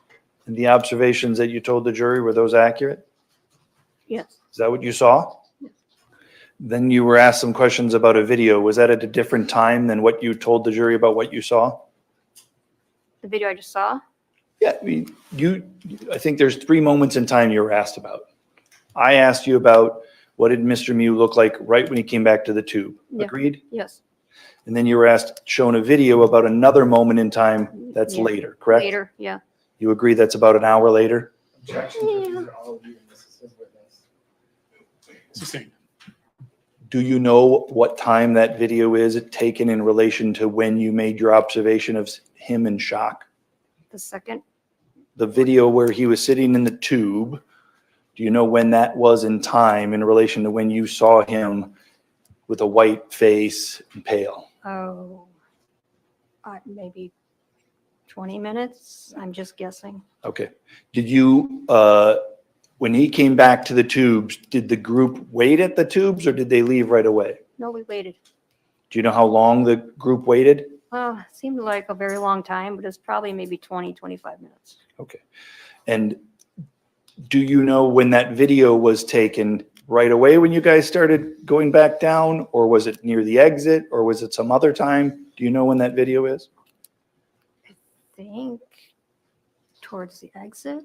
Okay. Do you know how long the trip was from when you left the sandbar after the 25 minutes that you stayed there until you got to the exit?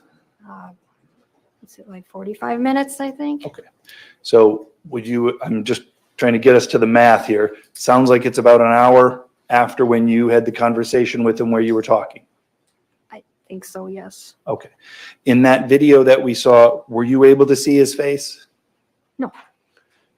Do you know what Mr. Mew was doing in that 60 minutes between the time that you described him as shocked, stunned, rigid until that time? What he was doing? No. Do you know if at all his appearance changed? I don't know. I couldn't see his face. Do you know if it did change, when it changed? No, Do you know if it did change, why it changed? I don't know. You were then asked some questions about what you saw, this 23-second video. That's a different moment in time, agreed? Yes. And think, is that happen after the video where you see him in the water or before the video in the water? Which video? There was a video of Mr. Mew in the back of the squad car Okay. that was 23 seconds long. Yes, Do you know, did that take place before he was in the tube that we saw or that after was he was? after. And then that video, could you see his face? Yes, When you saw his face there, did you, having known this man, think that he looked like he was in some sort of distress? it looked to me, yes. That's all. Mr. Anderson? The reason you waited 20 minutes is because Eric Von Williams was helping with the people who were injured, right? I didn't know he went down there. And then when you eventually did leave, it was because Nicolae said, let's go, right? He did not say let's go. He didn't? I didn't hear it. Nothing else. Thank you, Ms. Torres. You may step down. Thank you.